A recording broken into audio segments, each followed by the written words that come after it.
Stars Asunder, System Apocalypse, Book 9, written by Tao Wong, narrated by 𝗏𝗏𝗀𝐿. What has gone before?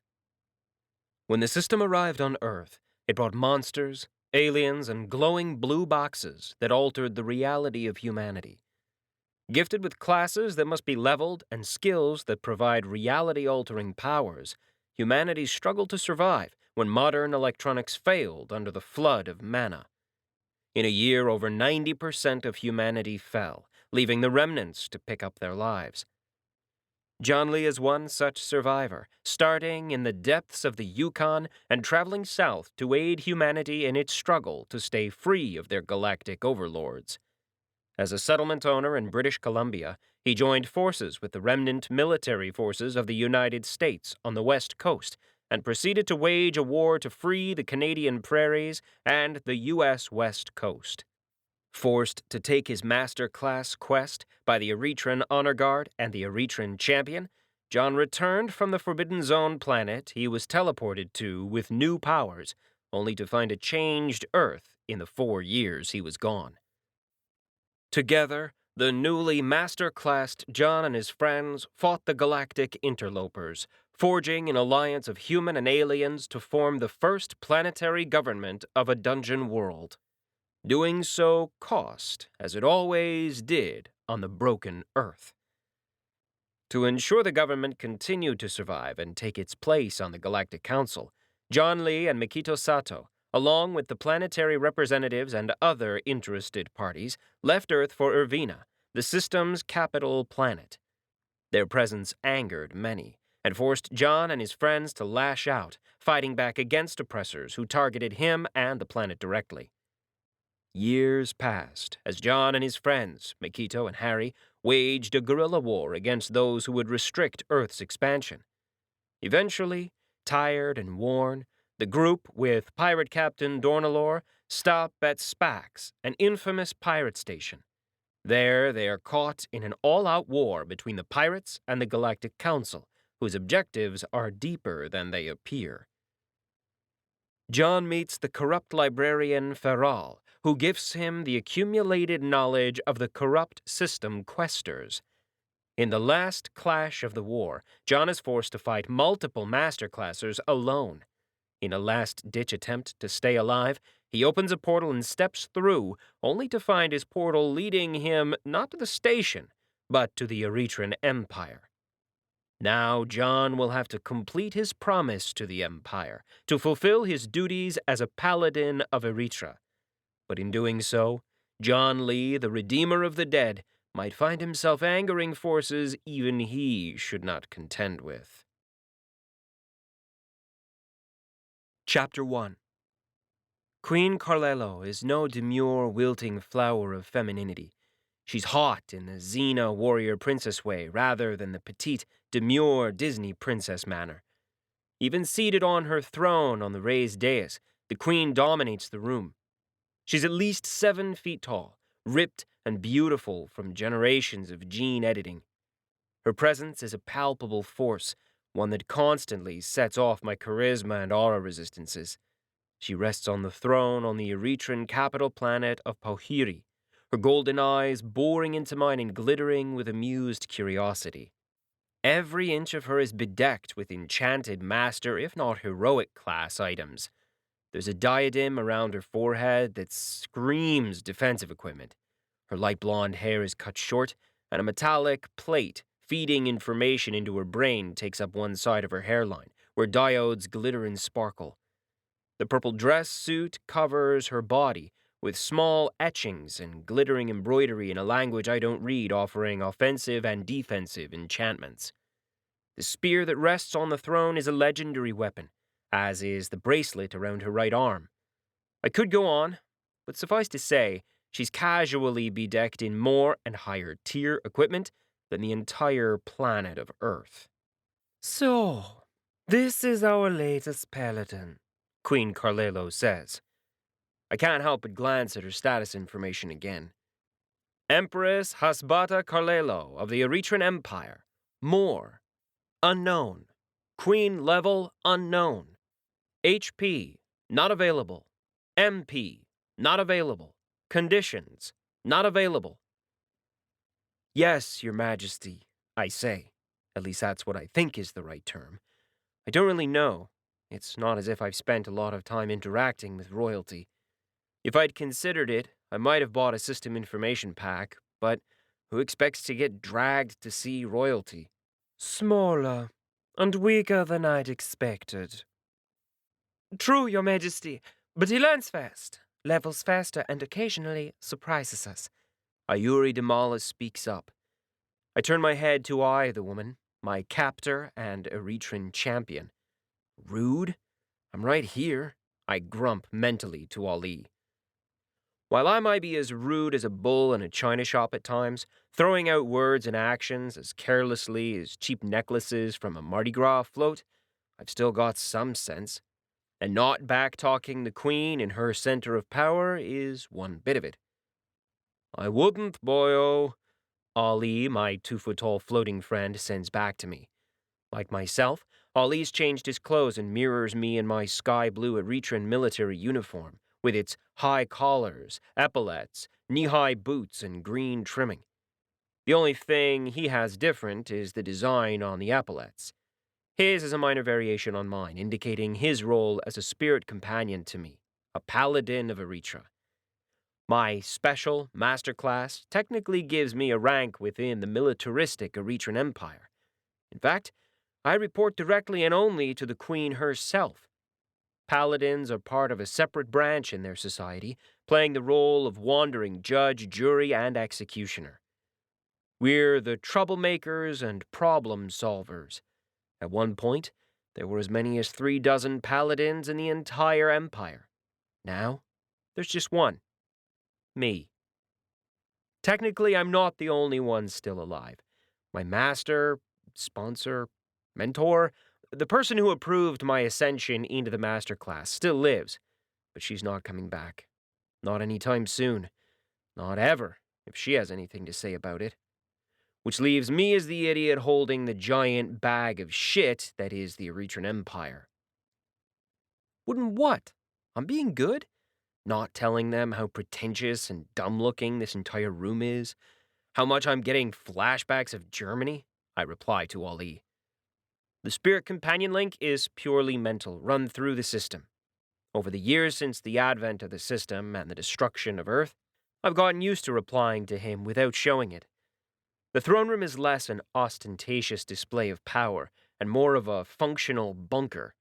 It's a structure with guards, shield projectors, and full-on artillery emplaced within. No guilt, no gold, no imposing pictures of past rulers. Hells, other than a few holographic projections of banners taken from the corpses of beaten armies and kingdoms, and in one case, a dragon's head, it's the least impressive throne room I've seen. Says a lot about the culture when they showcase their battle glories rather than gold and riches. I would listen to your spirit, Paladin. The queen leans forward as she speaks, fixing me with a flat, disapproving gaze. I feel the pressure she exerts, her aura suddenly focused. For a second, my legs buckle, wanting to give way, wanting me to kneel and grovel for forgiveness. I can barely breathe, the pressure is so great. Aura of the Empire partially resisted, 90%. I have to admit, I'm kind of impressed with myself. I wrap myself in the stubbornness, the mule-headedness that makes up who I am, and I refuse to kneel. It takes everything, even biting my own tongue till blood, coppery and salty, fills my mouth to focus and lock my knees. But I manage. The weight of an empire sits upon my shoulders, pressing on me in both a mental and physical sense. And I resist. Too bad I don't have enough strength to offer a quip. The tension in the room continues unabated for long minutes as I fight against her disapproval, and the queen turns aside to chat with one of her advisors. Her casual dismissal sets my anger alight, and I push back harder, no longer needing the goad of pain to stand. Eventually, she relents, and I feel the pressure disappear. I stagger as the sudden disappearance throws off my sense of balance. As I catch myself, the snarl that threatened to erupt comes out, By the time I managed to control myself again, return my demeanor to something resembling polite, the queen has leaned back on her throne. Her fingers trace the upraised buttons on her steel-gray throne as she speaks to Ayuri. Barely adequate. He will need more levels. We know that. We did plan for him to conduct the training in the meantime. What training? I snap as they talk over my head. I was willing to be patient, but after that little display, I'm just about done being nice. Fine. Maybe I don't have a lot of sense. Of the other paladins, of course. The queen sniffs, then looks at Ayuri. Are you sure he has specced into intelligence? She doesn't wait for Ayuri to answer before continuing, already turning to another of her attendants. Have it done. The moment she finishes speaking, Ayuri snaps off a left-handed salute, grabs me by the shoulder, and drags me out of the throne room. She doesn't even wait for me to offer my own salutations. I could resist her. I might even be strong enough these days to physically stop her from moving me, but I don't really want to stick around, so I follow. What other paladins? I hiss at Ayuri, only for the champion to shush me as she hurries us out of the throne room. She's probably scared that I'll say or do something stupid. Again. For my first introduction to royalty, I wasn't stabbed, shot, or condemned to death. I figured it was pretty good. Once we're striding down the hallway, open windows showcasing the distant and massive alien capital, the queen and her aura a memory, Ayuri finally deigns to speak. I told you to be polite. All you had to do was present yourself, wait for her to give you an order, and get out. How hard is that? Well, she was the one who decided to listen in on my conversation. Of course she was listening. We all were. That was the throne room. Did you think we wouldn't have security measures to listen to potential threats? At the very least, it'd be a safety breach if we didn't. Ayuri threw her hands toward the ceiling. Now you just made it a lot harder than it had to be. Really? And how did I mess up these plans you haven't told me about? I can't say. And more. Neither of you have actually told me why you want me here. You kept on saying she'd tell me, but now it sounds like even if I had kept my mouth shut, it wouldn't be enough. I cross my arms and plant my feet, waiting for her to come to a full stop. I still remember the queen's quip about my levels. She would have been fine if you hadn't insulted her. You only need 3 more levels. We could have grinded the levels together and called it done. For what? I let exasperation leak into my voice, into the way I stand. I let her see my true feelings, while hiding the lie of my true level. In truth, I'm only a single level from reaching the next tier of my class skills, but I've taken to using the Ring of Deception to show my level as a little lower than it really is. Keeping some information hidden is good for me, especially since I have a feeling they want me for more than my skills. Ayuri stops, looking me up and down, then looks around us. Next moment, I feel the mana around us freeze as a silenced area pops up within 10 feet of us. Nothing, no sound, no mana can be sensed outside of that bubble. The sudden change catches me out, making me wonder what skill it is. And, as has become more common lately, a piece of information unfolds within my mind. Knowledge that I didn't gain naturally, making itself known. Skill, Sphere of 𝗪𝗪, Level 1. The Sphere of 𝗪𝗪 is a skill that seals an individual away from reality. First pioneered by 𝗪𝗪 himself, the sphere allows him to contemplate the multiple variations of tastes that accompany the consumption of his own body. Unfortunately, his continued eating of his own form without sharing with the rest of his tribe made him a heretic. Only the creation of this skill allowed him to continue his private journey. Effect. The Sphere of 𝗪𝗪 seals the user and an area of space, currently a radius of 5 feet from user, from all external manipulation. No divination, skills, and spells will enter or exit the sphere during periods of activation. Mana cost, 500 per minute. Ever since that 𝗀𝗲𝗪 librarian stuck the entire corrupted Quester library in my head, I've been getting little flashes of information. At first it was pretty contained. Only when I decided to tap into the encrypted data would the squish together information unspool. But whether it's because I've been poking at the information, or because the librarian's skill is degrading, I keep getting these little blips of information. I now know more about skills than I ever wanted or needed to. I guess that makes sense. Knowing what skills are being created by the system helps us understand it. It was just never an area I studied in great detail. Doesn't mean that someone didn't at some point in their search to answer the system quest. I blink away the information and focus on the champion. I also do my very best not to think about that description, or the other rather disturbing graphic imagery of Gramus, his people, and their entire race's eating habits that the library provided. The universe is a very big place, and it just keeps getting weirder. The Queen needs to designate an heir.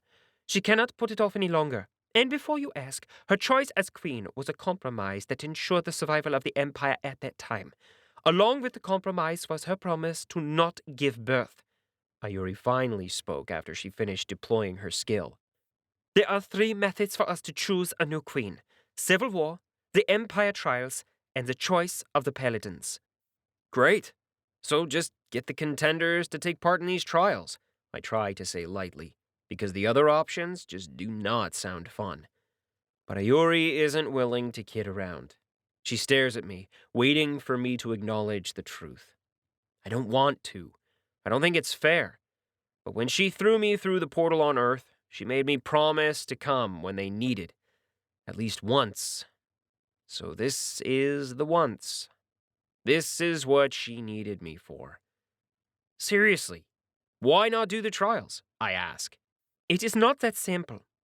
The potential candidates are all powerful, pillars of our society. We don't choose our royalty, our leaders, from just anyone. We're a warrior society, a military-based one. If you aren't able to garner the respect of the military, you'll eventually fail. I might be slow, but I get it.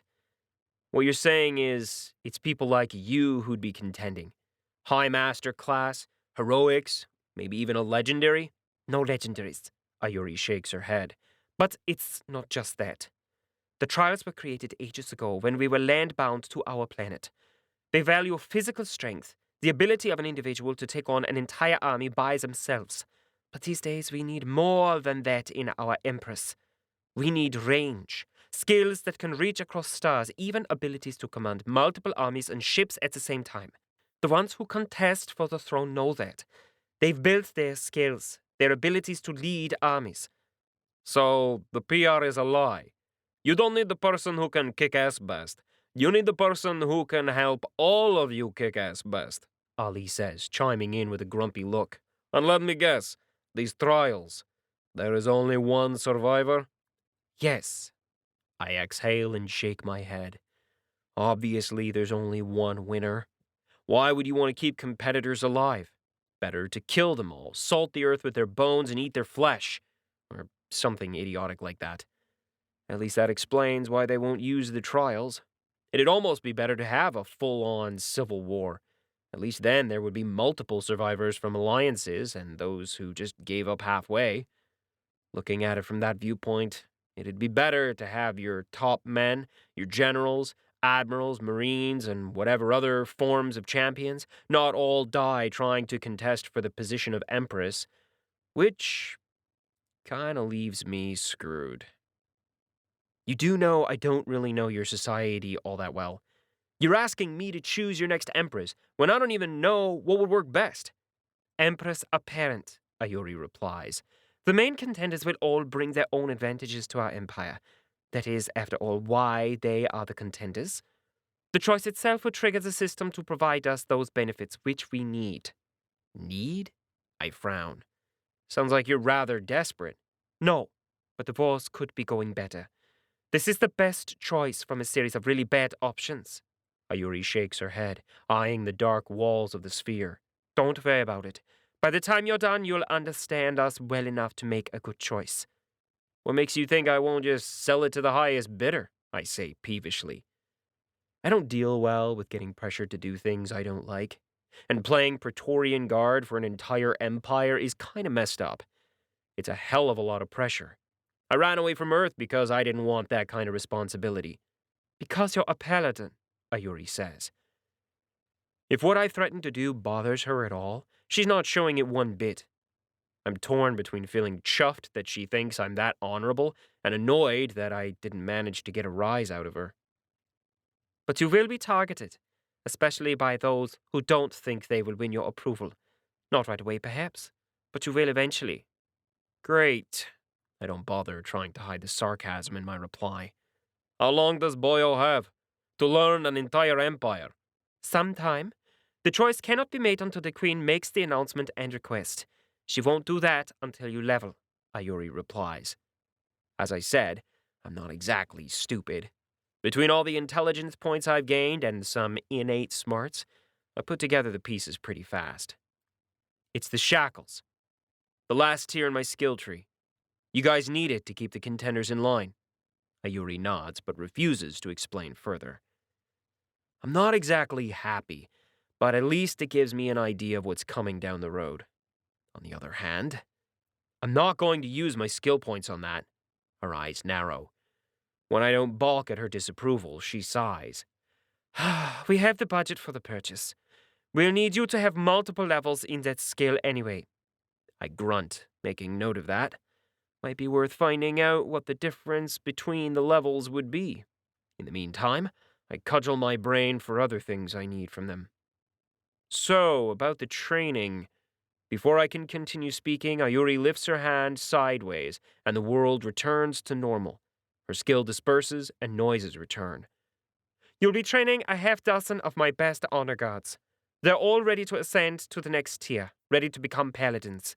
You only have to train and test them, just as your mentor did you, 𝗪𝗈 says. This job is important, Redeemer. We do not want another incident like you. I frown, but kind of accept it. Can't be nice having to ask a random human, one who isn't even part of your empire, to judge the fate of your entire society. So they need to make sure that everyone I train can survive and keep growing to train the next generation after me. On that note, you never did tell me. Whatever happened to the rest of the paladins? They fell. Chapter 2. We walk through the corridors of the palace in silence. Like the throne room, the Erethran royal palace, the 11th of 13 scattered throughout the empire, was built and furnished more like a military base than a sumptuous location to relax. Bare corridors, multiple blast doors, the occasional sharp turn, and nano-woven organic walls that will grow crenellations for people to hide and shoot from. We stride down the corridors, keeping pace with one another, and spot the occasional guard, scurrying servant, and cleaning drone moving about, interspersed with the slew of administrators required to keep an empire running. I wonder how that works. With 3D holograms that look and feel just as real as being there, is there a reason for people to be next to one another? Idle musings as we walk and float to our destination, 𝗪𝗈 darting through the occasional wall to poke his nose around before exiting. He occasionally bounces off the walls, coming out swearing as skills and enchanted materials stop his passage. I'm playing the waiting game, curious to see how long 𝗪𝗈 will hold out on explaining her last statement, curious to see what is about to happen. She's withholding information, refusing to add more details, and I'm not sure why. So I'm not asking. Not because I'm being stubborn for shits and giggles, but because I want to see what she decides to tell me. And when. Sometimes what people will tell you and when can tell you just as much as their words. The rest? Well, there's a reason 𝗪𝗈's being rude, darting around like a crazed pixie on meth, and it's not just because he's 𝗪𝗈. You've learned patience, 𝗪𝗈 finally says, after we've walked for a half hour. Yes, a half hour. That's how big the damn palace is and how much ground we've covered, especially when you consider how fast we can move with our higher base stats. We're out of the main building, walking through open courtyards and passing numerous buildings, strolling along as we watch members of the honor guard train. I grunt in reply. Or subtlety, 𝗪𝗈 says, eyes crinkling in humor. Or you're just stubborn, as usual. In all cases, you should ask, if you want to know. Know why all the other paladins are dead? Nah, I'm okay with certain doom hanging over my head, I drawl. Ayuri gives an exasperated huff. You would do well not to anger one of your only allies in the Empire, Redeemer. I offer a smile, but she doesn't rise to the bait. Yeah, okay. Maybe I am being a bit of an ass. Paladins have a very short lifespan in general, she says. When they aren't working for the army directly, they are off questing, completing Empire-generated quests or their own idiosyncratic honor-bound requirements. Some worked alone, others in small teams. Their actions angered many of the powerful. Their questions and their quests harmed numerous interests. 103 years ago, our former king's family was targeted by a pair of paladins during a routine system-generated Empire quest. In their usual mode of operation, the paladins purged 2/3 of the king's family, including his daughter. Ayuri hesitates, then reluctantly adds, The quest authorized them to do so, but they went too far. In his rage and grief, the king enacted a purge of all remaining paladins, commanding the armed forces to go to war. Not that there were many paladins left at that time. In the ensuing battle, the king was killed. The majority of the paladins fell to his attacks, and we lost 3 decades of progress to a limited civil war. I frowned, eyes narrowing. Wait, if they're paladins, shouldn't they, do what he says? Ayuri shakes her head. You report to the queen, but you are not subject to her authority. Your oath, the paladin's oath, has always been to the Empire. I keep my mouth shut and my face from changing as she says that, because there are some things she's better off not knowing. That leaves you wiggle room to do what you need to do. The paladins are a balancing force in our empire. Or should be. Ayuri gestures around at the guards. You understand how our society works, yes? In general? I pause, running through the information I've gathered. Militaristic society with a sort of nobility. Your queen, I'm actually not sure why she's not called an empress all the time, is not elected or hereditary, as you mentioned. But you also have noble houses, which have classes and actual lineages, but they're all part of the military complex. You don't have a house of lords or commoners either, so it's pretty much a tyranny. The generals are often made up of the lords, as are most of your business personnel. Even your legal system reports directly to the queen, so she really doesn't have a check on her power. I frown. So you're saying the paladins were that check? Incorrect. The noble houses and the military are another check on her. Each general commands his own army, and the generals themselves do not pledge loyalty to the queen but to the empire. Only the honor guard, Ayuri waves her hand around the complex, and the champions are the queens. And to answer your question, it's a class, empress. She has not reached it. I frown, considering what she said. Why'd the army decide to destroy the paladins? Remember what I said about the paladins making enemies? Ayuri says. Some of the generals were among them. Given the command, they took the chance to even the score. What level is the queen? I send to Ali while she explains. Ali hums for a bit, accessing data, possibly just trying to figure out how to explain it. Titled classes like these are weird. You have 2 choices. You can either choose to discard all your previous classes, use the experience from that act to buy into the nobility class type, and go from there. Or you can dual class in. You're forced to have the titled class as your main class, with your secondary class relegated to no further experience gain. At that time, you can discard some experience, drop down a few levels, or change things up. But in titled classes like this, with specific size, population, and reputation requirements, you can access higher tiers directly, which is an advantage to a bigger empire like this, but you end up having to earn a lot more experience to advance levels. I'm assuming that's what happened here, though her data's hidden. I grunt. I can see how that'd work out, though I'm wondering if there are ways to break the system. It sounds possible. The system isn't exactly built to be unexploitable, relying instead on the fact that it's so big and sprawling that anyone anywhere can eventually figure out a counter for someone else. At least that's my interpretation of it. Add the fact that, in the majority, most people are content to just live their lives. Only a very small subset of individuals hurry along, trying to get the most out of any class, any level. Unfortunately for those guys, they often find themselves blindsided by other, more mundane pressures. It's kind of like lawyers, doctors, and dentists on old Earth being some of the most easily exploitable groups for fraud. They're so confident in their own expertise that their arrogance gets them in trouble. And when they are taken, they often don't learn from it or tell others, too ashamed by their failure, so they just end up screwed again, or let others of their kind get screwed. If that's the case, why the heck would the Queen want me to train up a new batch of potential problems for her, I say. Everything I hear makes paladins sound more like troublemakers than a balancing force. Though I guess if you push a swing hard enough, it'll eventually come to a stop, even if it means you've wrapped the chain around the posts to do it. Because the paladins are necessary, Ayuri says heatedly. Without them, we're tottering on the edge of a civil war. They keep the peace. They go where our armies cannot and deal with threats that escape the borders of our empire. They are investigators and judges, searching down corruption within our own ranks. Ayuri draws a breath and then lets it out slowly, forcing calm on herself. And they're part of our system-enforced empire contract. If not for your mentor, the system would already have generated multiple new members before your arrival. A slight pause before she continues. We'd much prefer to have control of our membership. Ah, right. I get it. They're sending me people to train and turn into paladins who are already loyal to the Queen. They won't make a mistake of ending up in a civil war again.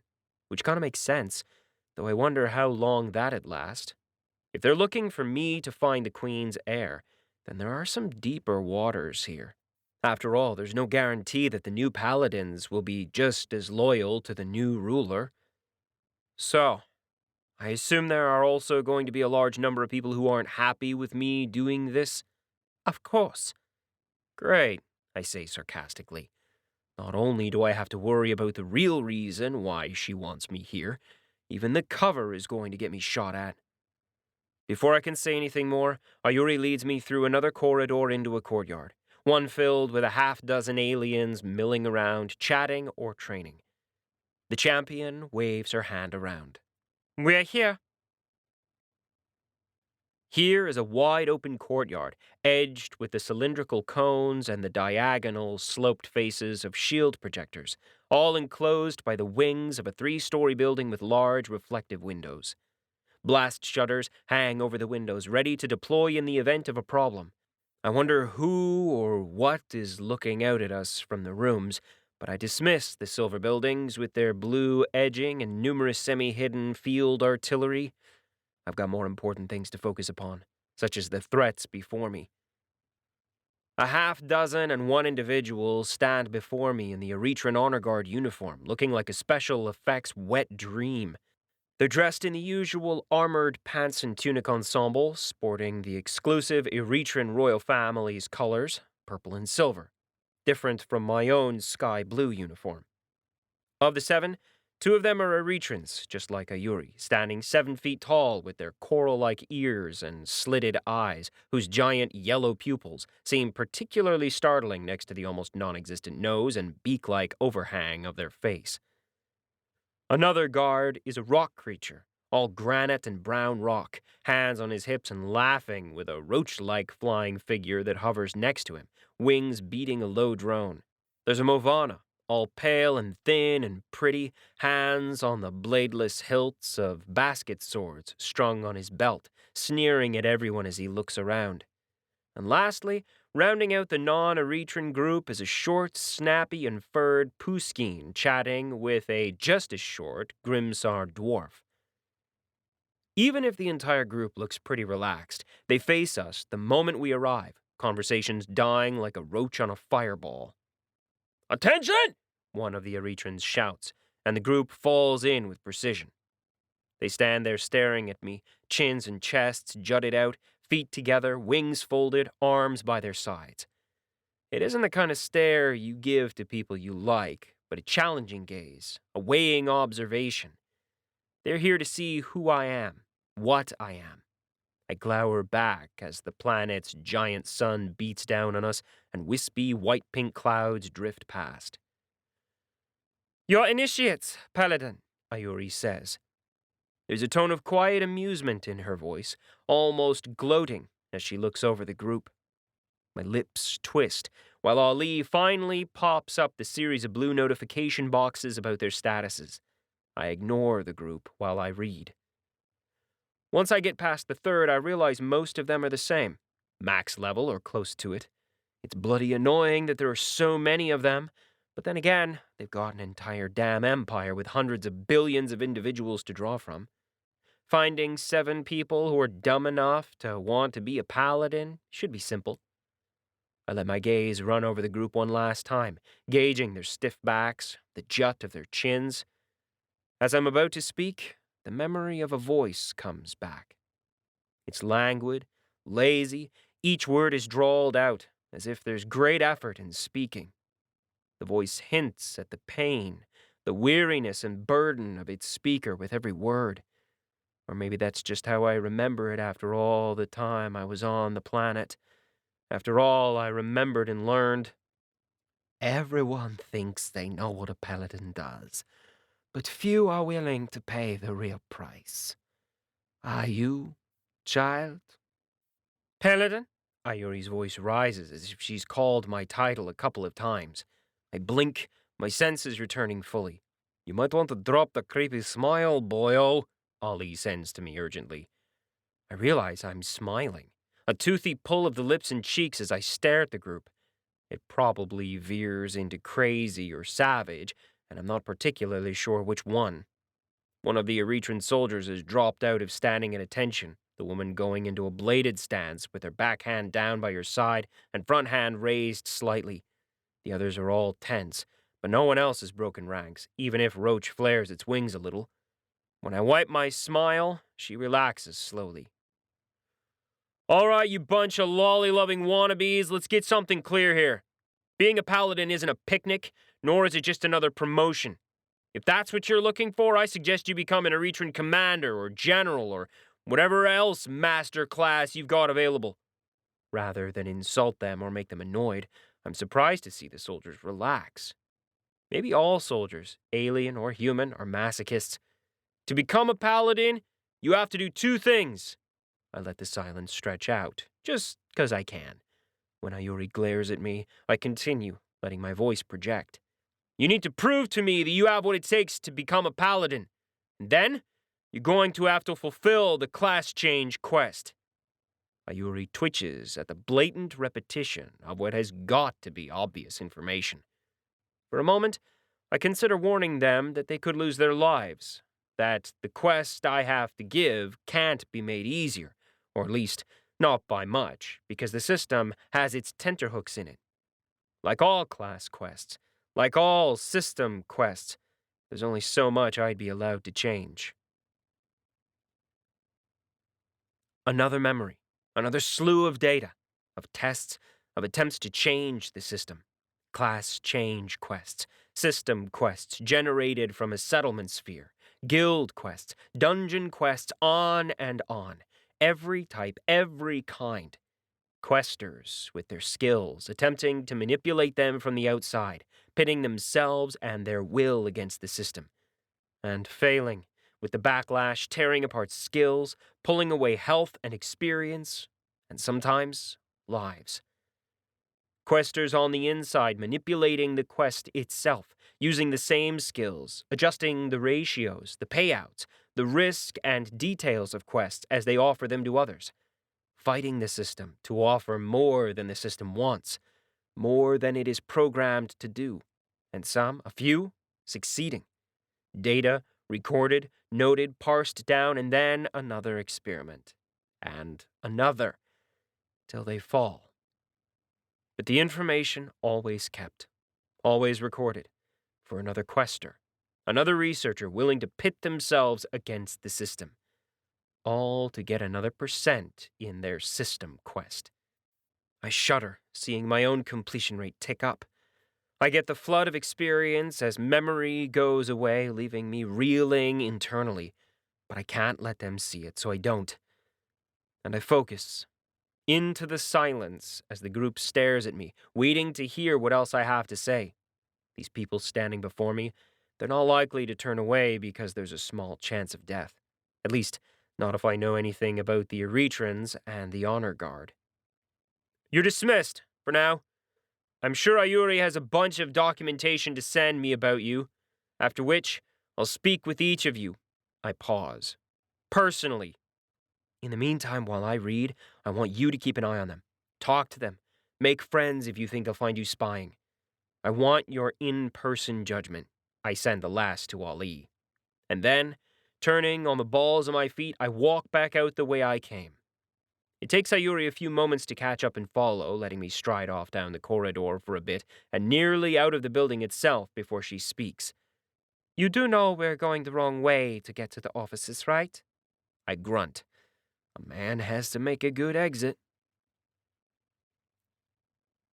Luckily for my image and self-esteem, a simple portal by 𝗪𝗈 gets me to the right location.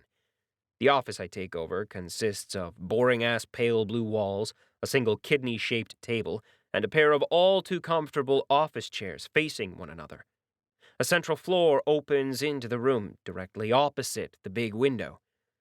Lighting in here is slightly off, just like the rest of the hallways, just a little too bright, just a little too hot.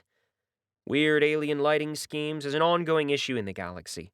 It's one reason why most people dump some points into perception and intelligence, even if they aren't going to use them for combat. The system helps us adjust across a broad range. The enhanced perception offers us the ability to see and interpret light and other senses in a wider range than human, or alien, normal. The higher intelligence points allow us to retranslate that back into our norms, or close enough that it doesn't frag our brains. And trust me, I've seen the results of lopsided status attributes. It's not that you need a lot of points, and for those who can't afford the attribute increases, there are tech solutions.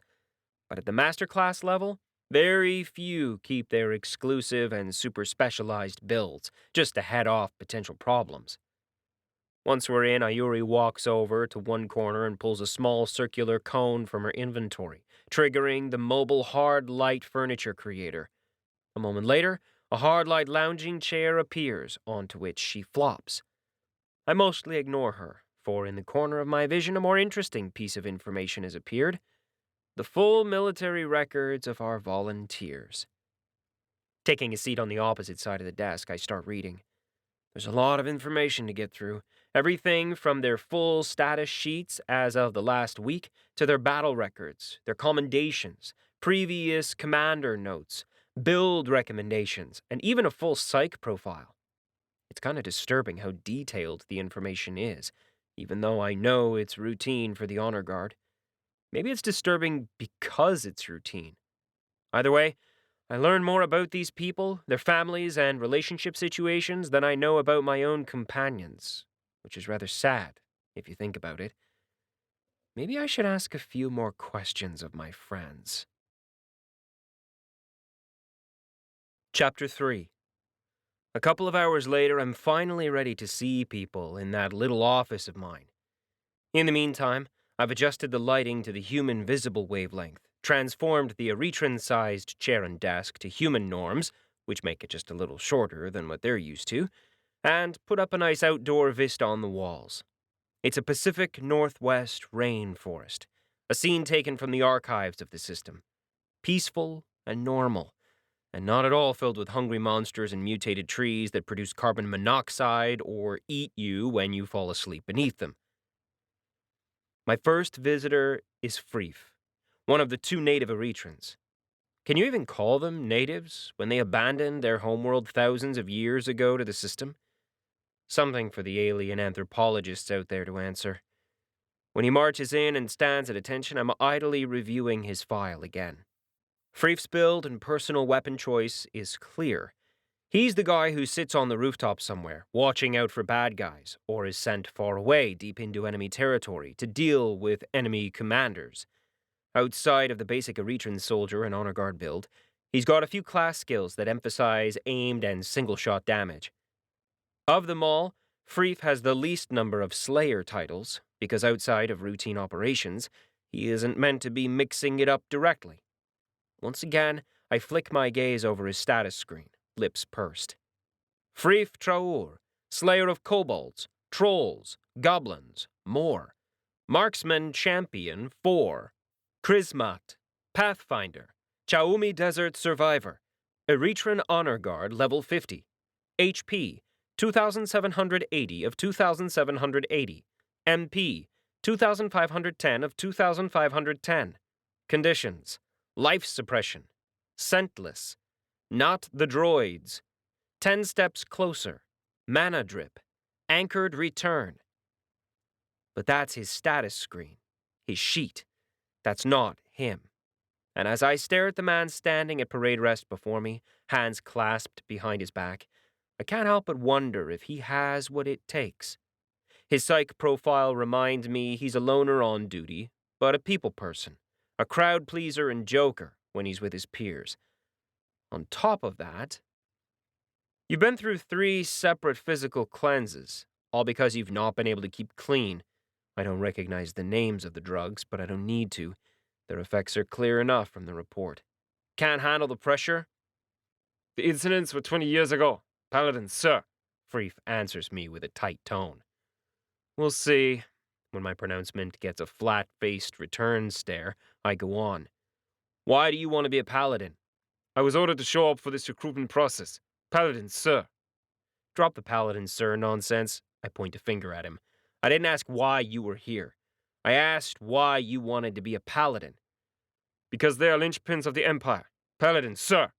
𝗲 barks out the answer, his gaze fixed on my face but not meeting my eyes. It's a trick I've used before, to seem respectful, but not. I snort and wave him out. It's not much of an answer, but it's an answer I'll take. For now. 𝗨𝗶𝗁𝗁𝗪, Master Brewer, Poison Master, Slayer. I flick the status screen to stay right above the bearded Grimsar. Unlike our fantasy dwarves, he's got a small beard, neatly trimmed to ensure it doesn't get in the way of putting on a battlesuit.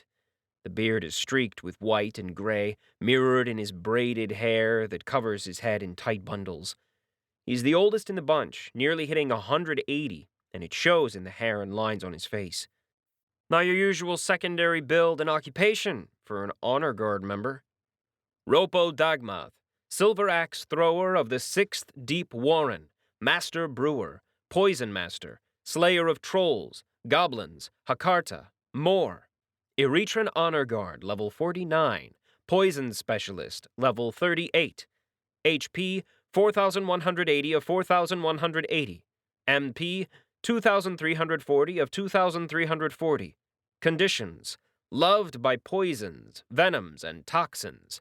Necrotic damage resistant. Serve them twice. Tip the tender. Potions to mana siphon. Alchemist's inventory. Stand my ground. Potions and toxins are a major source of fatalities among our forces, Paladin. 𝗨𝗶's deep voice rumbles as he speaks. Some of our enemies and dungeons are toxin-filled. Training to gain resistances to join the guard is required. Not all of us were able to skip such training. My eyes narrow slightly while Ayuri's close-eyed grin widens. Of course, 𝗨𝗶 can't see her grinning since she's behind him, but she's obviously amused. I do wonder if this kind of backtalk is normal for the guard. Then again, I'm not in their direct chain of command. Or am I? For that matter, are they even using the correct forms for talking to a superior officer? They're talking in Erethran, which is distinct from Galactic itself, but the details sometimes get lost when you buy language packs from the store. Blind spots you never knew you had until they hit you in the face like a falling tree. So you were the medic before you joined the guard, and during. And of course, having someone able to treat poison as an honor guard is a good idea, which is why you're specializing in bodyguard skills like Sanctum. I watch 𝗨𝗶 nod at my words. Comfy, stable job. So why do you want to be a paladin? 𝗪𝗀 has dreams. I raise an eyebrow and dismiss the dwarf. That's an interesting choice of words. He's old, but stable. A family man, though all his kids are grown. Grandkids abound and even some great-grandkids. That's an obvious weakness compared to the other candidates. A leverage point. I wonder if he's willing and able to sacrifice them if it came to it. More to the point, he's a dreamer. Aren't they supposed to die early? Next up is the Rockman, whose very movements send minuscule shocks through the floor. I'm surprised because the floor itself is reinforced, and even if I'm extremely sensitive to motion these days, it's still one heck of a feat. Unlike the usual full sleeve and pants uniform rig of the others, the Rockman's uniform is made up of short sleeves and cargo shorts. How come Rocky's playing rock and roll with his feet? I shoot the thought to Ali while I study the status screen hanging above Rocky's head. Kino Khan, Last Survivor, 2. Medallion of the 𝐏𝐸𝐿, Bearer of the Yellow Flame, Sapper, Slayer of Goblins, Yarick, The Deep Lovers, Wendigo, Enfields, Erethran Honor Guard, Level 50, HP 4,500 of 4,500, MP 2,140 of 2,140, Conditions, Increased Density, Juggernaut, Resistance to All, Stand My Ground, Geopositioned, Triple Health Regeneration Nanites, Memorized Form. The reason they're all denser than they appear makes them the perfect tanks because they've naturally got a physical defense resistance over 100+%, Ali sends back. Increased density and weight is just one of the side effects. Of course, most get a light foot skill or two to offset that. I grunt, recalling the skill in Rocky's notations. That means he's either choosing to make a point by stomping in here, or he's so dense, his skills are still not enough. I'm not entirely sure which option I like more. So, Rocky, you're the tank. The perfect bodyguard who stands in front of the queen until everyone else gets her out. Or the guy who lets the battleship fire upon him while his platoon preps the anti-ship artillery. I'm not great at reading rock, but the slight shiver that sends rock dust floating to the floor shows I've scored a hit. I've been hit by that kind of fire. Even if you survive, it still hurts. Rocky's granite face makes him look like a less expressive Uncle Ben from the Fantastic Four, which isn't useful. I'd rather have 𝗕𝐸𝐴LBA myself. So what makes you want to be a paladin? Because I can survive it. We'll see about that. I gesture Rocky away, watching as he tromps off. Solid, quiet, your typical tank. Except the Risen are few in number, almost all of them joining the army at some point. Their family system is weird, with children born when a Risen decides it's time to split. They shatter themselves, creating a mini-them that then hibernates for a century or two before rising. Weird, but it means every child is precious and taken care of by the entire race, and the loss of a single one is to be mourned. No easy handles, at least. Are you just calling them in to ask that single question? Ayuri says while we wait for my next victim. Sending them down to the courtyard and back without teleporting means we've got time to wait. Not as much as you'd think, since the higher dexterity in all their abilities means they're basically hot-footing their way back and forth. Pretty much. Why? I grin at Ayuri's question. Seriously, Redeemer. Why? You've trained them too well, I say, gesturing to the window and the courtyard behind me. Other questions won't get a proper response. So, one question. Then I'll figure out a way to tease out the truth. Oh? And how would you do that? I shrug, not having found an answer yet, though I have hints.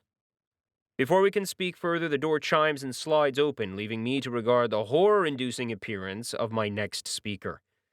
My next victim volunteer arrives, wings flaring a little as he steps through the door.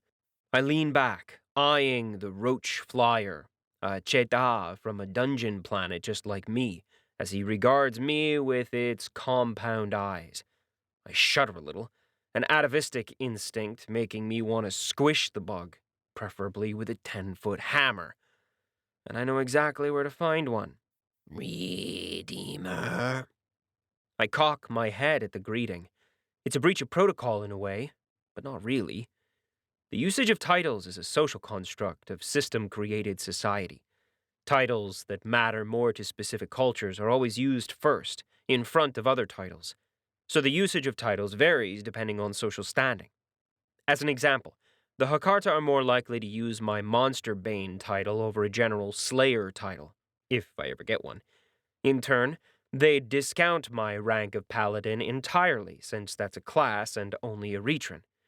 Redeemer of the Dead is the title most commonly used, because it's a unique title, even if it has no other direct benefits like Monster Slayer. Other cultures might see social rank titles like Lord and Lady or Duke as more important. It's a little bit of a mess, but the big thing is that rather than using the correct title, in this case my rank as a Paladin for their armed forces, the Roaches decided to use my Redeemer title. It says something about the society the Roach lives in, though what, I'm not sure yet. Smoke Ana, Sa-la-a-la, Monster Slayer, Slayer of Goblins, Isuma, Yerek, 𝗪𝗏, More, 12,891st Spawn Survivor, Multiclassed, Erethran Honor Guard, level 47, HP 2,940 of 2,940, MP 2,840 of 2,840, Conditions: Multiclassed, Shadowstalker, Fire Resistant, Ablative Impact Resistance, Fountain of Mana, Shadow Consort. So, Smo, you're a fellow Dungeon World survivor. Don't meet many of you guys, I say. How come? Some perished. Mother die. Sick cycle of rebirth at the third line. Smo's got a clicking, buzzing tone to his voice, as if he's a bad transistor radio that has never been tuned properly. I dart a look at the lounging Ayuri for clarification. Silence stretches out until she finally cracks an eye open and replies, Sergeant Satla Atla's race is birthed from eggs, produced by Queen 𝗪𝗓. The race is one that was uplifted by the system integration, but during the process of integration, the majority of uplifted queens were lost. There are now 3 remaining queens on the planet, leaving them vastly undermanned. Ayuri pauses, then adds, It doesn't help that each birth swarm goes through a period of intense cannibalism. It does mean survivors have a head start on levels, though. Oh. I eye his title, realizing it wasn't just a throwaway note. Then again, most titles aren't. They're gained due to either Galactic Council or system intervention for notable achievements, which is kind of disturbing when you consider how many siblings he probably ate that the system felt it worthy of a title. Ugh. I suddenly decide I need a bath. So why do you want to be a paladin? Burst in line. Power. Consume. Rebirth. I glare at Smo while Ayuri explains. One of the powers of the Queen's class is the consumption of their brood to pass on skills to the next generation. Greatly weakened, of course, but it can allow the development of unique classes. The Queen is quite interested to see what the consumption of a high-level paladin would engender. Yeah, okay, that's just messed up. I shake my head and point at the door. Out! And send in the next. I get a click and buzz, the 𝗪𝗏's wings flaring as he turns and flies off. Cannibalism. Fun for all Galactics. Not. She's cute. That's my first thought now that I'm able to look closer at the female Erethran. Slim, muscular in the athletic and active way, the Erethran Honor Guard stands at rest with a wariness in her eyes. As I flick my gaze over her, I note the rather extensive list of buffs she has on. Unlike many of the others, she's nerfed her passive regeneration like Bolo in return for ongoing skill effects, including a wide range of buffs. Anatan Nakortan, the Everlasting Light, winner of the 185th Crossworld Bowman race, Mana Fount, Flesh Golem, Slayer of Goblins, 𝐴𝐿𝐴𝐿𝐿𝐿, 𝗪𝗏, More, level 50 Honor Guard, HP 3,140 of 3,140, MP 3,230 of 3,230, Conditions: time compression, double the gain, double the pain, greater regeneration, save point, greater mana regeneration, battle flow, strength of the one, agility of the one, mind of the one, when the end comes, more. By the way, I've been meaning to ask, what do you guys have against goblins? Every single honor guard I've met thus far has had that title. They're a common pest, and one that needs to be dealt with across all our planets, sir. Basic units are sent to deal with growing nests and training. They're an easy source of level ups while fulfilling our ongoing peacekeeping efforts. A Nathan replies. Oh, huh, I say. You guys send entire units to wipe out a goblin nest? When she nods, I can't help but feel somewhat sympathetic for the poor goblins. My team managed to take out a goblin nest by ourselves, and we were all pretty much basic classers back then. For them to send a whole unit seems a tad overkill. Goblins are a pest. No matter how many you kill, they always return. Like ants in your world, or your common cold. My eyes narrow again, curiosity pinging. She's the first to show any indication that they've done research on me. Not to say the others didn't, but she's blatant about it. Fair enough. So tell me, why do you want to be a paladin? Is answering your question in order? Not yet, I say. When she clamps her mouth shut and continues to not answer me, I gesture her out. The moment the door closes, Ayuri drawls, I know you're no military man, but allowing your subordinates to defy you is bad for discipline. Good thing I'm not in the military, or training a military unit.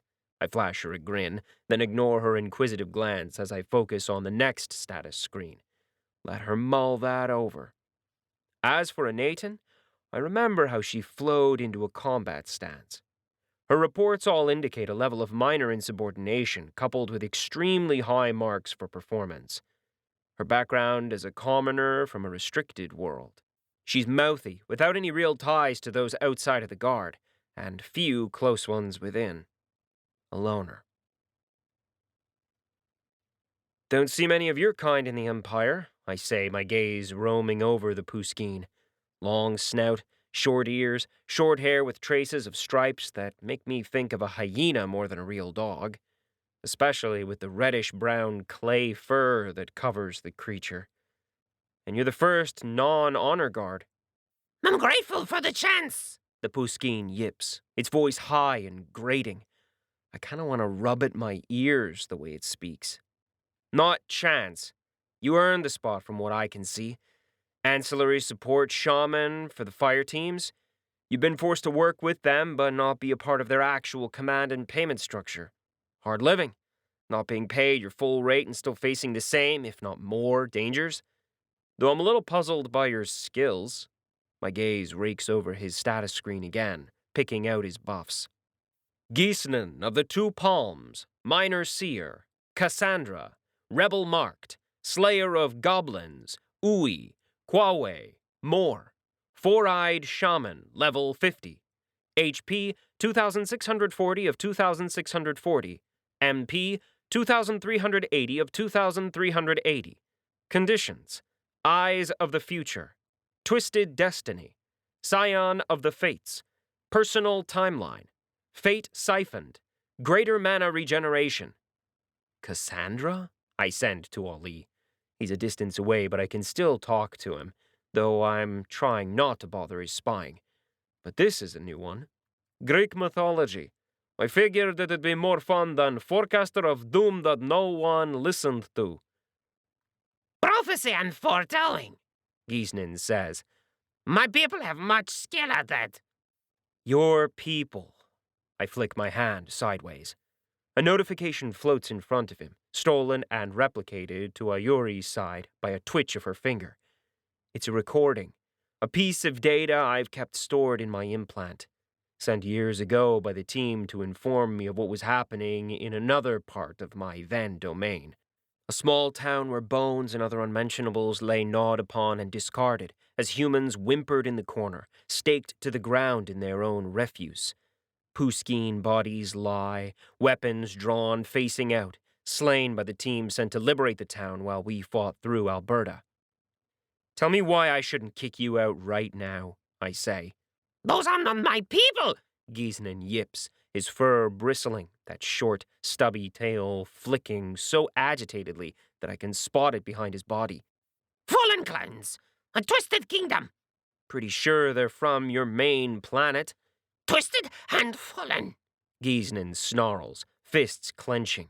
A green, sickly light radiates from his body as he speaks, his entire body leaning forward from his hips, as if he could shove the truth along with his words down my throat. My people are the true heirs of the Pu-Skin heritage. We are nothing like the twisted creatures the 𝗕𝐼ci dynasty have created. They have destroyed our culture, our heritage, all to keep themselves on top. 𝐜𝐸𝐿 almost froths at the mouth as he speaks, having taken an inadvertent pair of steps closer. Paladin or not, I will not let you declare us the same as those things. Touchy, are we? I can't help but admire the fire, though. If there's one thing a paladin needs, it's fire. Passion. Because when the chips are down, when things are at the worst, you can't just back off. Not now, not ever. I'm curious what makes you think you can become a paladin. Pretty sure it was only open to me because I was an honor guard. Ayuri speaks first, well before 𝗲𝐸𝐿 can say anything. It's uncommon, but there have been cases of non-honor guards being elevated to the class. It requires a prestige class at the minimum, which the adjunct has. The quest itself grows significantly harder, and of course, it requires the agreement of a paladin. That is rare enough to get. I see. I fall silent, eyeing the short dog-like creature. My own quest had been a simple one, if you could consider killing over-leveled monsters in a forbidden world simple. Still, the first step was having me agree to give them the quest. Which leads me to... Why do you want to be a paladin? For the honor of my people. My real people. And when he finishes speaking, 𝗲𝐸𝐿 glares, daring me to challenge his words. I decline and send him off. Lastly, we have the pretty little duelist Movana. All elf ears, long hair, and beauty. The annoying part is, I can tell he's not even put points into his charisma on purpose. He's just that pretty naturally. Makes me want to gag at the unfairness of genetics. As he saunters in, all cat-like grace and the arrogance to match, I can't help but check out his status information again. Of them all, the Movana has the longest and most in-depth documentation. I'm curious why he got the title for Century Guard when Ropo didn't. System-centric racism? Majin A. Clarkson, Century Guard, Monster Slayer, Loda Champion Duelist, 5119 and 5110, and more.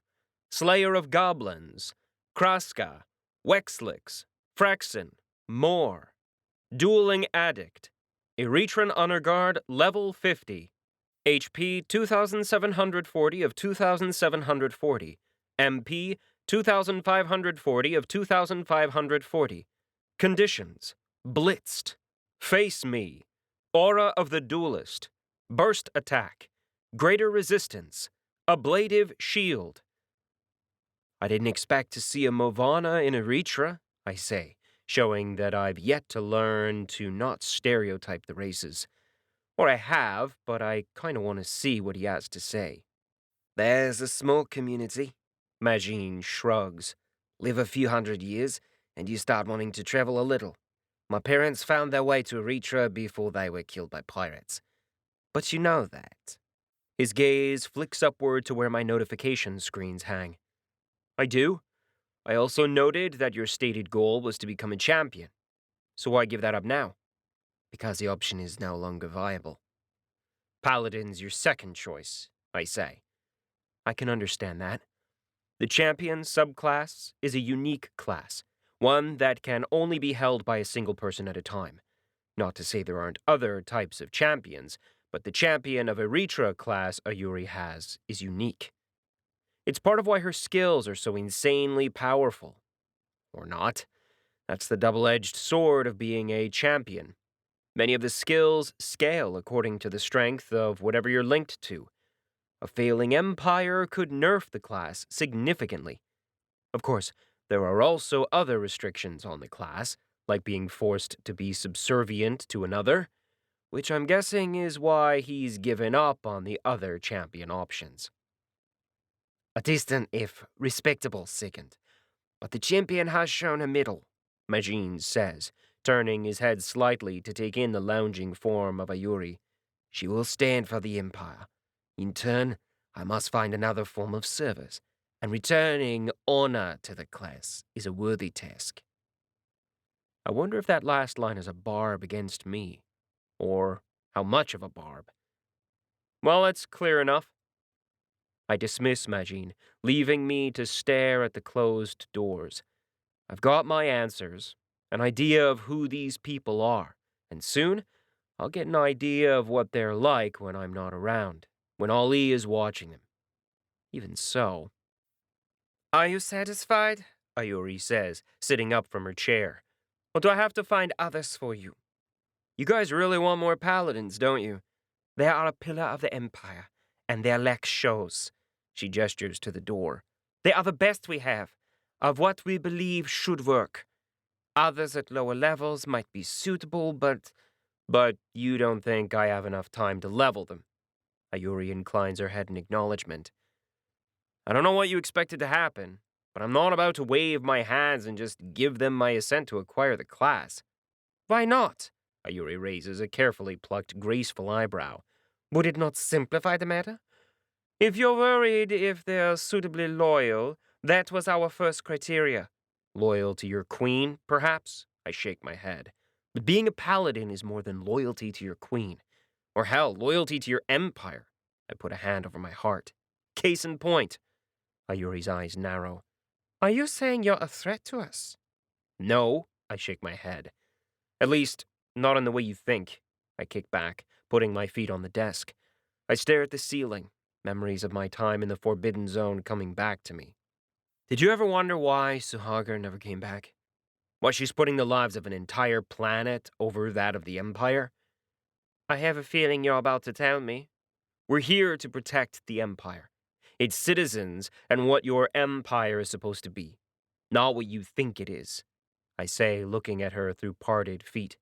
Ayuri's lips thin through the V of my crossed legs, and I wonder if she's going to hit me. I'm giving her the best shot she'll get.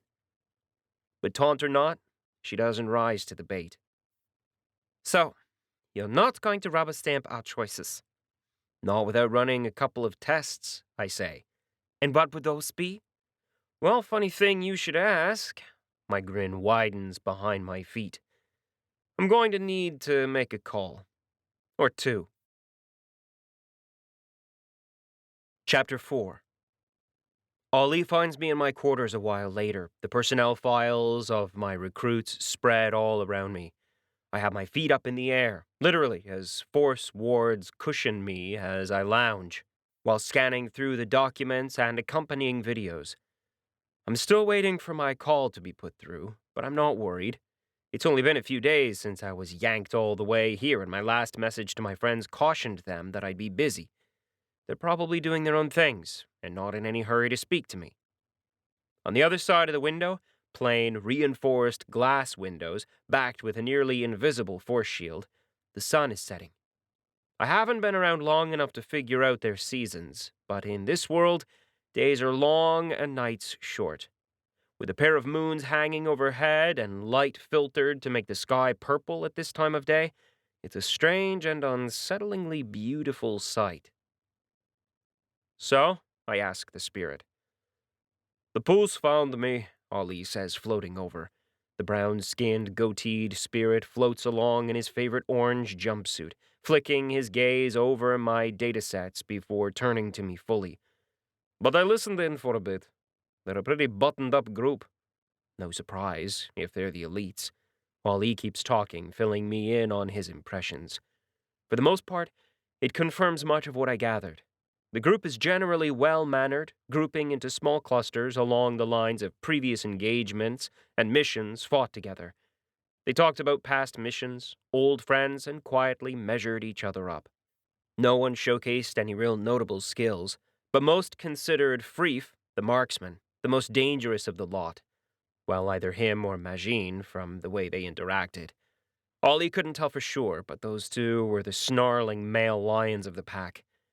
It's a subtle thing, though. No giant posturing by either. Fun. I got another question for you, I say when Ali finishes by relaying a horrible story that he overheard about an Erethran pangolin, a stick of dynamite, and a latrine. Of course you do. What is it?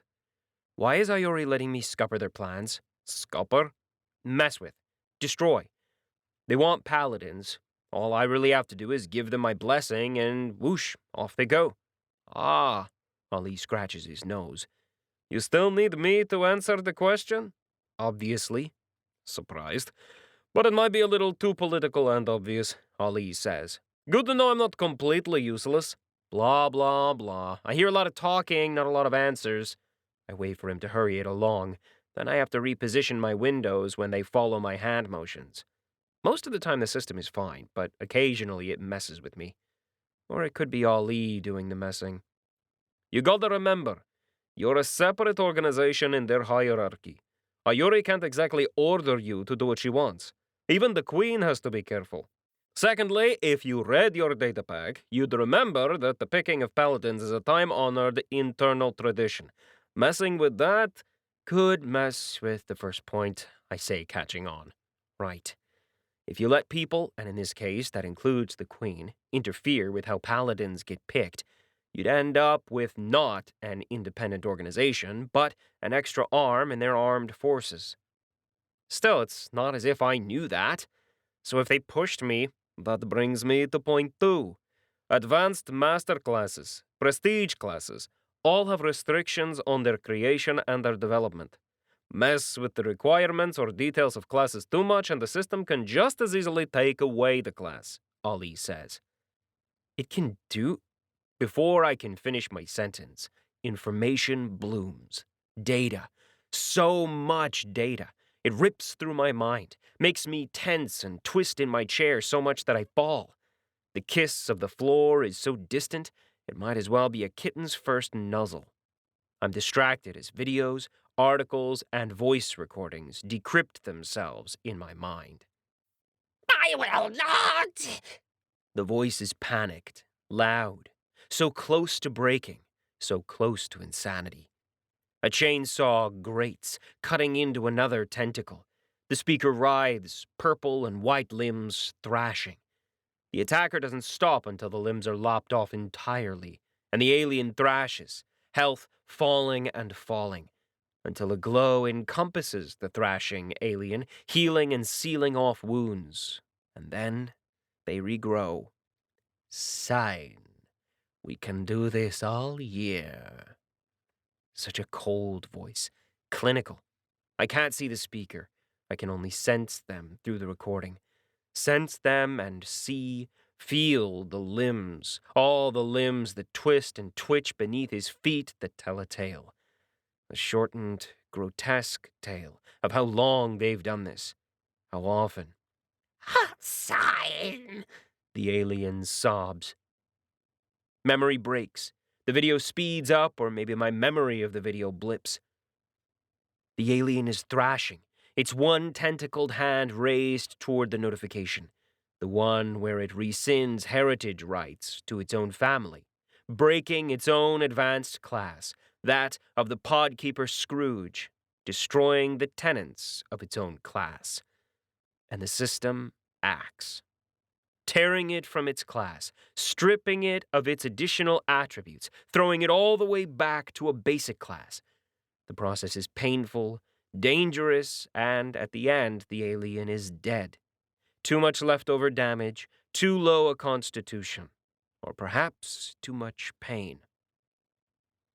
The creature lies dead, while in a corner, the researcher's hands are outstretched, flicking and twisting as he manipulates the system information windows he's reading. I know that because in the corner of my mind, the same data is unscrolling. Mana levels, data streams, and system code gibberish, all of it displayed and unencrypted. All of it being prodded, pulled, and compared against other research, other test subjects. I shudder as another memory pushes this one aside. Another experiment, less gruesome, with less lethal results. But this was because the previous experiment had found the final member of the class and broken it, while here, they just broke the 𝗪. Data. So much data. Most of it gruesome. For these tests, you could record the occasional historical instances, but for good, reliable data, you needed to run your own experiments. And I'd once thought the questers were relatively benign. Boyo! Ollie's worried voice finally pierces my clouded mind. I find myself on my knees, spitting out blood from a bitten lip, wiping a bleeding nose and groaning. In the corner of my eyes, I absently note the damage counter, the amount resisted from mental debuffs and injuries. Twice in one day, the library assaults me. If I was anyone else, if I had a weaker class, I spit and stagger upward, casting a simple flame spell to burn off the blood and a cleanse to clean up. When I spot Ali, he's looking all too grim. The usual? He asks. Yup. We don't dare say why. What happened to me? The stuffing of the entire damn corrupted Quester's library in my mind? It's dangerous. Quite potentially lethal. Better to stay silent on it until we know exactly how much danger I'm in. How much I've changed. Because I have changed. Beyond knowing more than I should. Seeing more than I should. It's possible that it doesn't matter. It's possible that 𝗪𝗏 got away and replicated the library somewhere else. That I'm just a backup and they don't care about the data anyway. They went after him on SPACs because he neared quest completion. Because he reached the 90% mark. Not because of the library. Or so I hope. System quest update. Plus 238,912 XP. Plus 18,281 XP. Plus 8 XP. System quest completion rate. 84.7%. Or so I think. But those experience gains have been increasing. My percentage is creeping up, no matter what I do. Not that I don't want it to go up, but a little more control would be nice. A little more clarity. I'm learning things about the system, but I don't have context. I don't understand. What is the system? And why is it important that the system can take away classes? That it's limited by mana density? And yet, it breaks down in forbidden zones where mana is more than abundant. Even when in totality, there's more system mana there than anywhere else. Why is the system script both completely legible Galactic and completely illegible Runic script? Runic script that no computer, no databank, no AI or class has ever gotten even close to deciphering. The script defies understanding because it changes, morphs in meaning and context with every look, every attempt at reading. Why does the code change, even for the very same skill and the same person? Too many questions, too little answers. But my quest completion rate keeps going up. I shudder and push aside the thought and focus on what I can handle, what is right in front of me. Because anything else, well, that'll just scare me. So, politics. Politics, boyo. It's always politics with Galactics, Ali says, as if he's seen it all. And I guess he has in some ways. The spirit is enigmatic, his history clouded, but I know he's thousands, if not tens of thousands, years old. I'm just the latest in a long, long line of companions for him. The spirit floats off to the window, staring outside. And knowing you, you're going to mess with their plans. So, what do you intend to do? Nothing on purpose, I say, flopping back into my chair. I'm not planning on making enemies. You'll never plan on it. But it happens, I finished for the spirit. I need to make sure they can survive. No point in giving them their quest, then watching them die completing it, or a month later when they don't realize what it means to be a paladin. And you do? Ali says, turning around to look at me. You're not exactly Erethran, or, part of their society, nor have you done any of the paladin's traditional job. I grunt. You have a point. But I know more than they do. At Ollie's raised eyebrow, I shake my head. They've not had one for too long. Or maybe they don't want them to survive. And what does it mean to be a paladin? Being the ass that everyone targets. When the call finally comes through, I've been reading for hours. At this point, I'm mostly reading because the minor details I might be picking up subconsciously could be helpful in their training. A quick scan was more than enough to get me 90% of everything there was to know about each initiate. But at the levels we operate at, that last 10% is where 80% of deaths occur. When fights happen in milliseconds, the tiniest edge can mean all the difference. 𝗪𝗍, good to see you. Are you guys okay? Anything I should know? When will you be here? I greet the short-haired, severe-faced Japanese woman with a barrage of questions. It's been a while since I've spoken to them. Days, even. Not that they're in that much danger, I think. 𝗪𝗍's with Bolo, who I notice in the back of the transmission. The ram-horned giant of an alien is a master class at the same level as me, and stronger. After all, he didn't skip the entire basic class. He's got a wider variety of skills, a lot more experience, and Dragon Lords are geared toward one-on-one fights. They're basically a pure combat class. A paladin of Erethra isn't. My only real concern is that, as of their last message, Dornalore doesn't have a ship yet. After all that fighting, the docks are extremely busy. It'll be a while before they replace the Heartbreak, even with the funds the station has released. He's still debating if he intends to wait for them to build him a new ship at a significant discount, or just take the credits and buy one somewhere else. There are advantages to both options. About the only person who isn't happy about the end of the war is Harry. He's been running around finishing up the last of his missives, playing war journalist and sending out reports. Even so, his viewership and experience gain has taken quite a hit. On the other hand, Harry's reputation has really climbed the news charts. From what I understand, he's doubled his fan base, and they're paying into his account just to watch his regular streams. Thankfully, our prior agreement means he doesn't do live streaming around us, at least not without warning us beforehand. Not much longer, Bolo answers quickly for 𝗪𝗍, not letting the samurai answer. I raise an eyebrow because that's not suspicious at all. We have it handled. We're just waiting for the final payment to come through and then we'll be there. I thought everyone had to deposit the payments before the auction.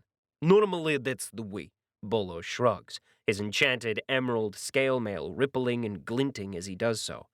But I struck us a side deal as well. When I raise my eyebrow, he grins confidently. It's fine, it's fine. It'll all be done in the next 6 hours. Until then, the gremlins will hold on to the Leviathan corpse. 𝗪𝗍, after glancing at Bolo, 𝗪𝗍 says, We can handle it.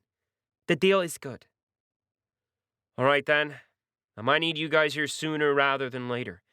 You mind taking a portal? Of course not, Harry speaks up as he wanders into the shot. The British man of African origin flashes me a grin, those pearly white teeth of his still perfectly in place. We going to Erethra? She is. I watch the flick of hurt and uncertainty cross Harry's face before I relent. Whether you're coming is up to you. Don't you have a lot more reporting to do? I'm a war reporter. Reconstruction is important but rather boring. Anyway, my fans prefer following you around. New worlds, new alien races, more death and destruction. Whatever you're up to will be a lot more interesting. I snort. I wouldn't bet on that. I doubt the Eretrans will allow him to record the training I'm going to put their people through, and dry politics is rarely riveting. I would. Having said his piece, Harry wanders out of the frame again. Anything we need to know, Bolo speaks up, leaning over 𝗪𝗍's shoulder. The last message you sent, I was expecting to have to break you out of the Empire. Wait, we? I frown. You coming? For a fight? Yes. Otherwise, no, Bolo says. No offense, Redeemer. None taken. You're welcome to sit it out, I say. 𝗪𝗍, when you arrive, make sure you're ready to fight. The next morning, I meet the paladin initiates in the same square. Privacy curtains are up, ensuring that the ongoings inside the courtyard will not be seen by even those staring out the windows. The paladin initiates are all standing at attention, waiting for me to say something. I'm just waiting. 𝗪𝗆 finally turns up, flanked by her companions. This is the first time I've seen them, Unilo and Mayaya, since they yanked me out of my portal and dumped me here. As usual, Mayaya looks bored with the entire proceedings, the master portal maker staring about with a blasé look on his face. Unilo is much more perky, flashing me a smile. I'm a little worried about what she's got to say to me, considering I owe her a personal debt as well. Somehow I'm getting the feeling that whatever I bargained for previously has even more implications than I had considered. That's part of the reason why Ali isn't here with me right now. I sent him off to go chat with the rest of the companions and AIs. One thing you have to say about the Galactics. While familiars, companions, and AIs aren't open to everyone, they are quite common, and that commonality has created a whole subculture that's hidden from us system users. More than once, we've used that subculture to our advantage. You'd be surprised how few people treat their companions well.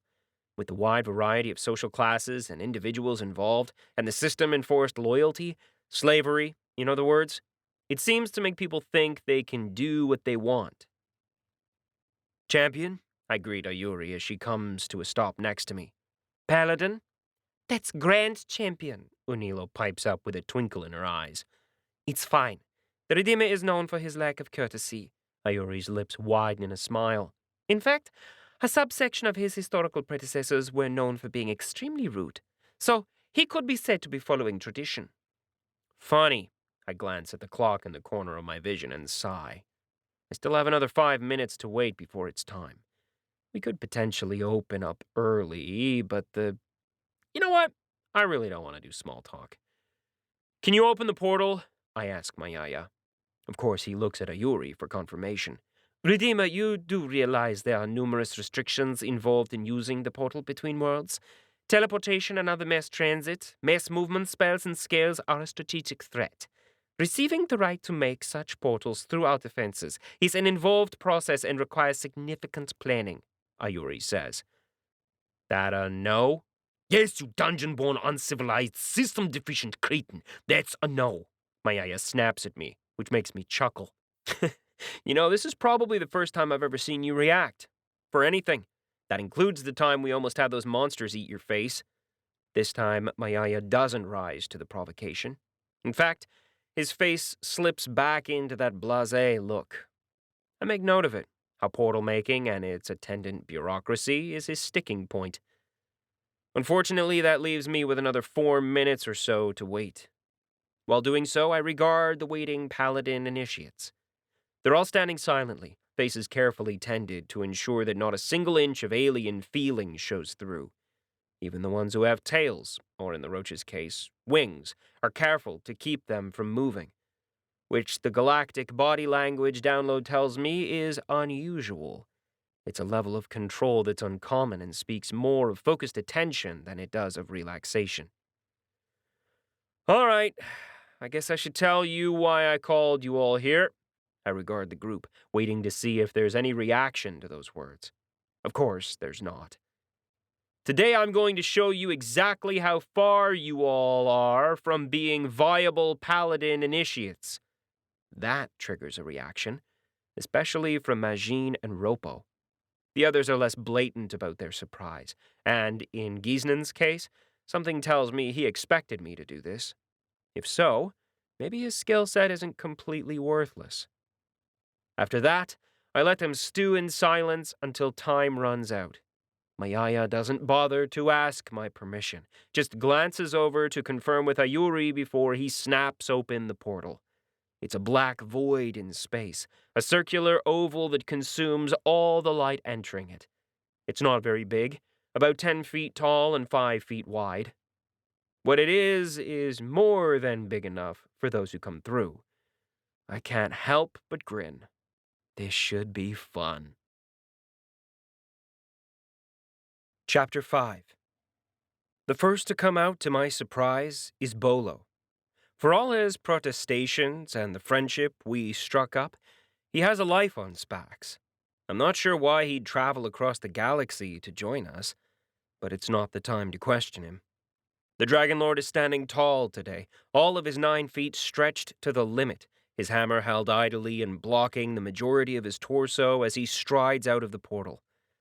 It makes little sense for a hammer to be that big in real life, except, of course, for system shenanigans. Because of the system, Bolo has the strength to wield a 10-foot hammer, and, I'll admit, the larger surface area makes it much harder to dodge. In any sensible, physics-laden universe, wielding a weapon as big and heavy as that would make no sense. Luckily, the ability to alter our strength and the strength of the molecular bonds of our surroundings makes swinging weapons like that viable, without boring physics causing problems. His scale mail glints in the sunlight, its emerald green shade darkening under the slightly pinkish hue of the sky. That the sky isn't the usual blue, or gray if you live in Vancouver, is due to the different particulate matter on Erethra. The science behind it is out of my scope of learning, though it does mean that their animals and other flora and fauna are more vibrant in coloring. Also, Ali has pointed out that the native animals have a tendency to see in infrared as well. Once Bolo has cleared the portal, Harry strolls in, clad in adventurer chic, an armored jumpsuit with strapping for weapons and equipment, with bright yellow markings instead of the duller colors favored by true adventurers. As usual, upon entering a new location that might be of interest to his viewers, he has his hands spread out on either side, his fingers split apart in an L shape, holding up invisible camera lenses and recording. He swings his hands one way and another and freezes. A moment later, he curses. "No recording in the training areas, or palace grounds," 𝗪𝗂𝐴 snaps at Harry. 𝗪𝗂𝐴 continues a moment later. "Delete your current files. You also need to receive a full press review." Even if he isn't recording? I ask. "Yes. Many of these journalists, these news junkies, can extract memories to create recordings. None with any great fidelity as compared to an actual recording, but still sellable." 𝗪𝗂𝐴 shakes his head and spits. "We do not allow just anyone to walk around in our government locations, and we require them to all sign the necessary documentation and promises." I frown, considering whether or not I should override 𝗪𝗂𝐴. I adjust my mental notes, too, from stickler with portal bureaucracy to just bureaucracy. Prodding him would be amusing, but it also could cause more trouble than it would be worth. My theoretical rank doesn't necessarily extend to my friends. It doesn't do Harry any good if I let him record and then have the Eretrans assassinate him later. "It's fine, John. The Eretrans are more into military announcements and public distribution of information from qualified sources. I'm sure once I get my clearance, I can produce work that Galactics will actually want to watch," Harry calls out as he keeps walking to me, his hands down by his sides. He flashes the trio of Eretrans a grin as he slides in his own dig. Behind the journalist comes 𝗪𝗀𝐻. The samurai has her pole arm at the ready, the heritage weapon masquerading as a soul-bound tool. She's armed and armored in a space-age battlesuit, a transforming mecha with compressed layers of metal and built-in weaponry. It's an upgrade to her old mecha, a new addition to her wardrobe. Even as it covers her form, it's not too bulky, barely a few inches more across her entire form.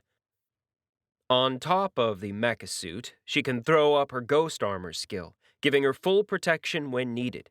That's down for now, though. The portal stays open for a second longer before 𝗪𝗂𝐴, seeing no one else entering, speaks to 𝗪𝗀𝐻. "I was told to expect 4. Donalor is staying behind. He wants his ship built to his specifications. We left him grumbling about dock workers and cost cutting," 𝗪𝗀𝐻 says. In reply, 𝗪𝗂𝐴 snaps shut the portal. While my friends make their way over, I note how the paladin initiates stare at them, some with open curiosity, some with rising dread as they puzzle out what I'm planning. Some, like Majin, just look unimpressed. "I'm glad you're here," I say to my friends, returning handshakes and fist bumps. "So, who wants to be first?" Bolo doesn't even hesitate, pointing. "I'll just take that corner, shall I?" All right, ladies and gentlemen, as you probably guessed, today's a beatdown day. We'll start it easy. 2 of you can play with Bolo over there. I recommend you pick the 2 best you have. And don't worry, I told Bolo not to kill you. The words make them bristle for the most part, all but the 𝗪𝗀, who shrinks backward. He's obviously not interested in having a big, strong dragon lord pound him into the dirt. Quite literally. The first to volunteer is 𝗪𝗍, the dueling maniac. Freef joins him after glancing at the group. It's not a bad team-up, considering Freef will need to hide behind and set up if he wants to take out Bolo.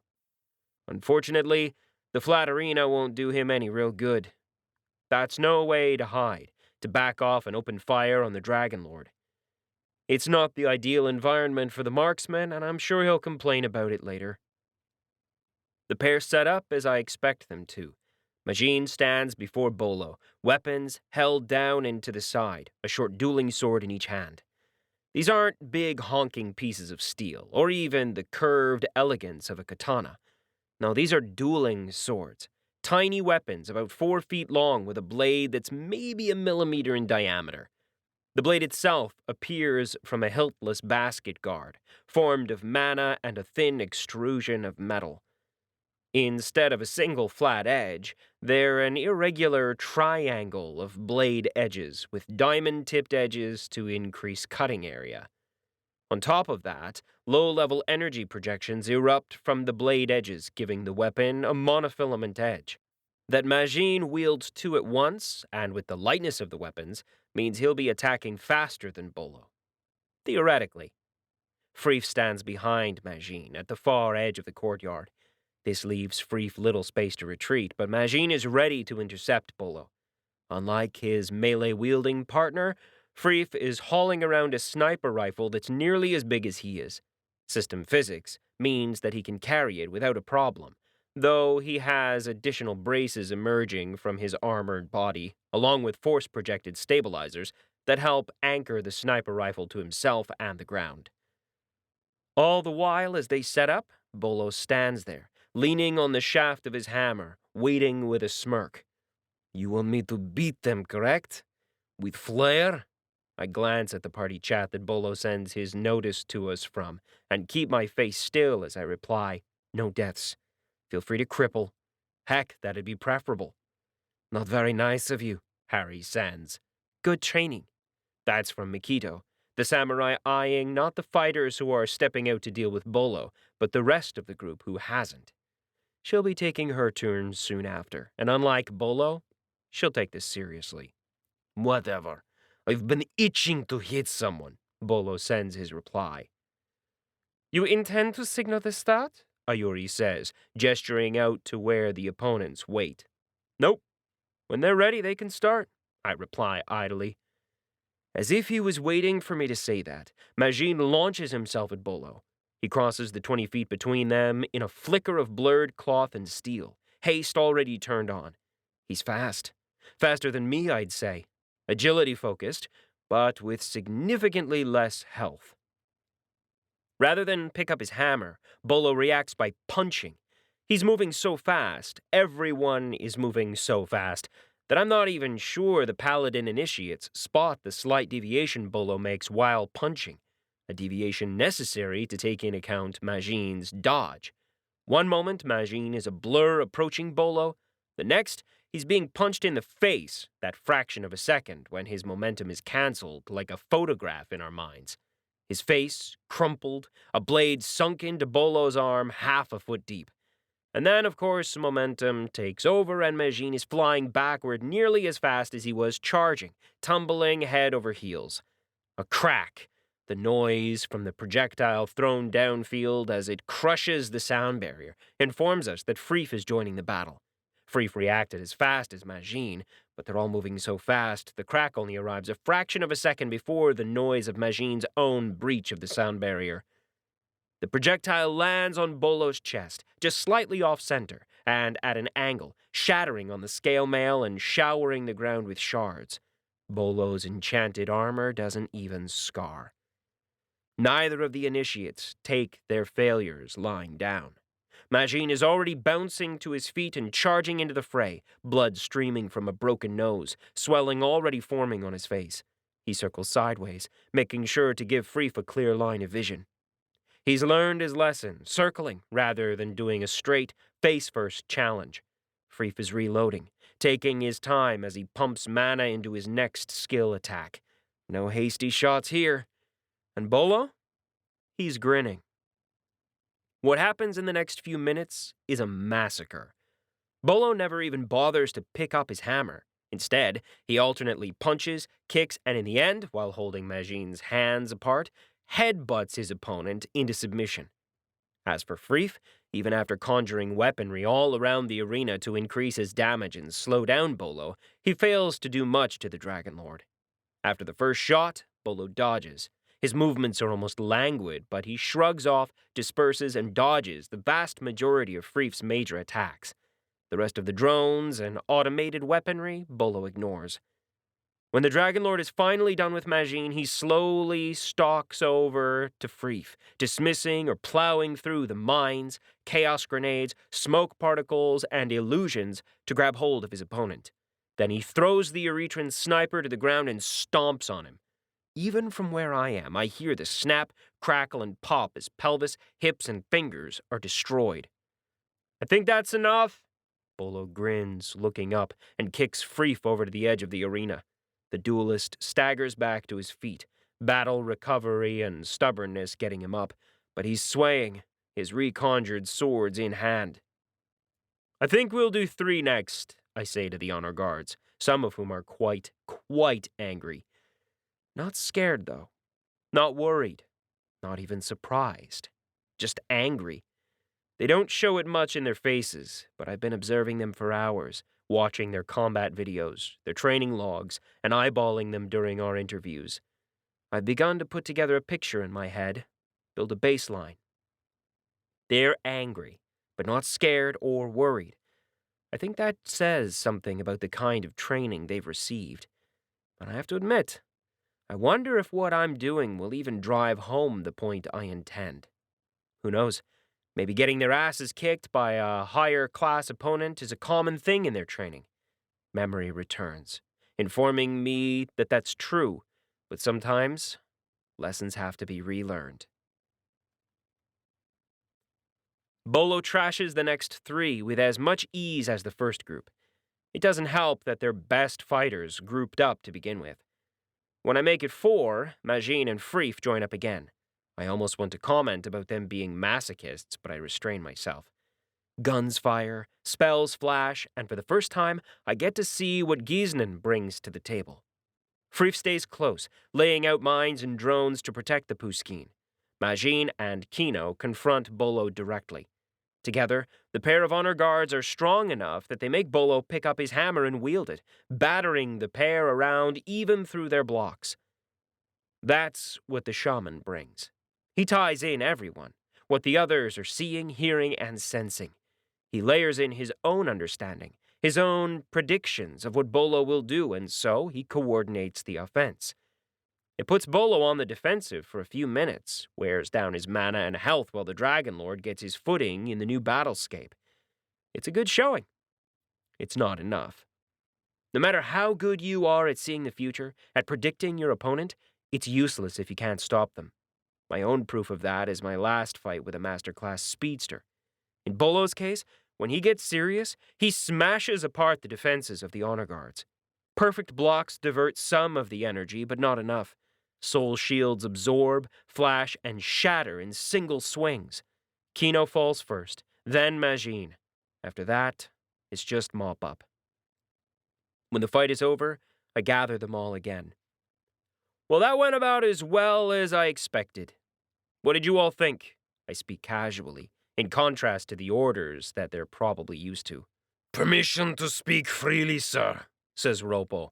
I eye the dwarf, remembering how he ate one of Bolo's strikes, the way it sank him all the way to his chin before he threw himself out of the ground. Stubborn, good fighter. His poisoning skills helped to add a damage over time attack to his own efforts and his friends. Even if he mostly concentrated on defense in this fight, he was useful.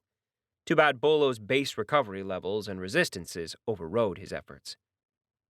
I nod. We might as well make this clear. You all have the right to speak freely to me at any time, any place you want. If I don't like what you say, I'll let you know. in a very direct manner. I flashed them a wide grin at that. Then you're a poison-swilling fool.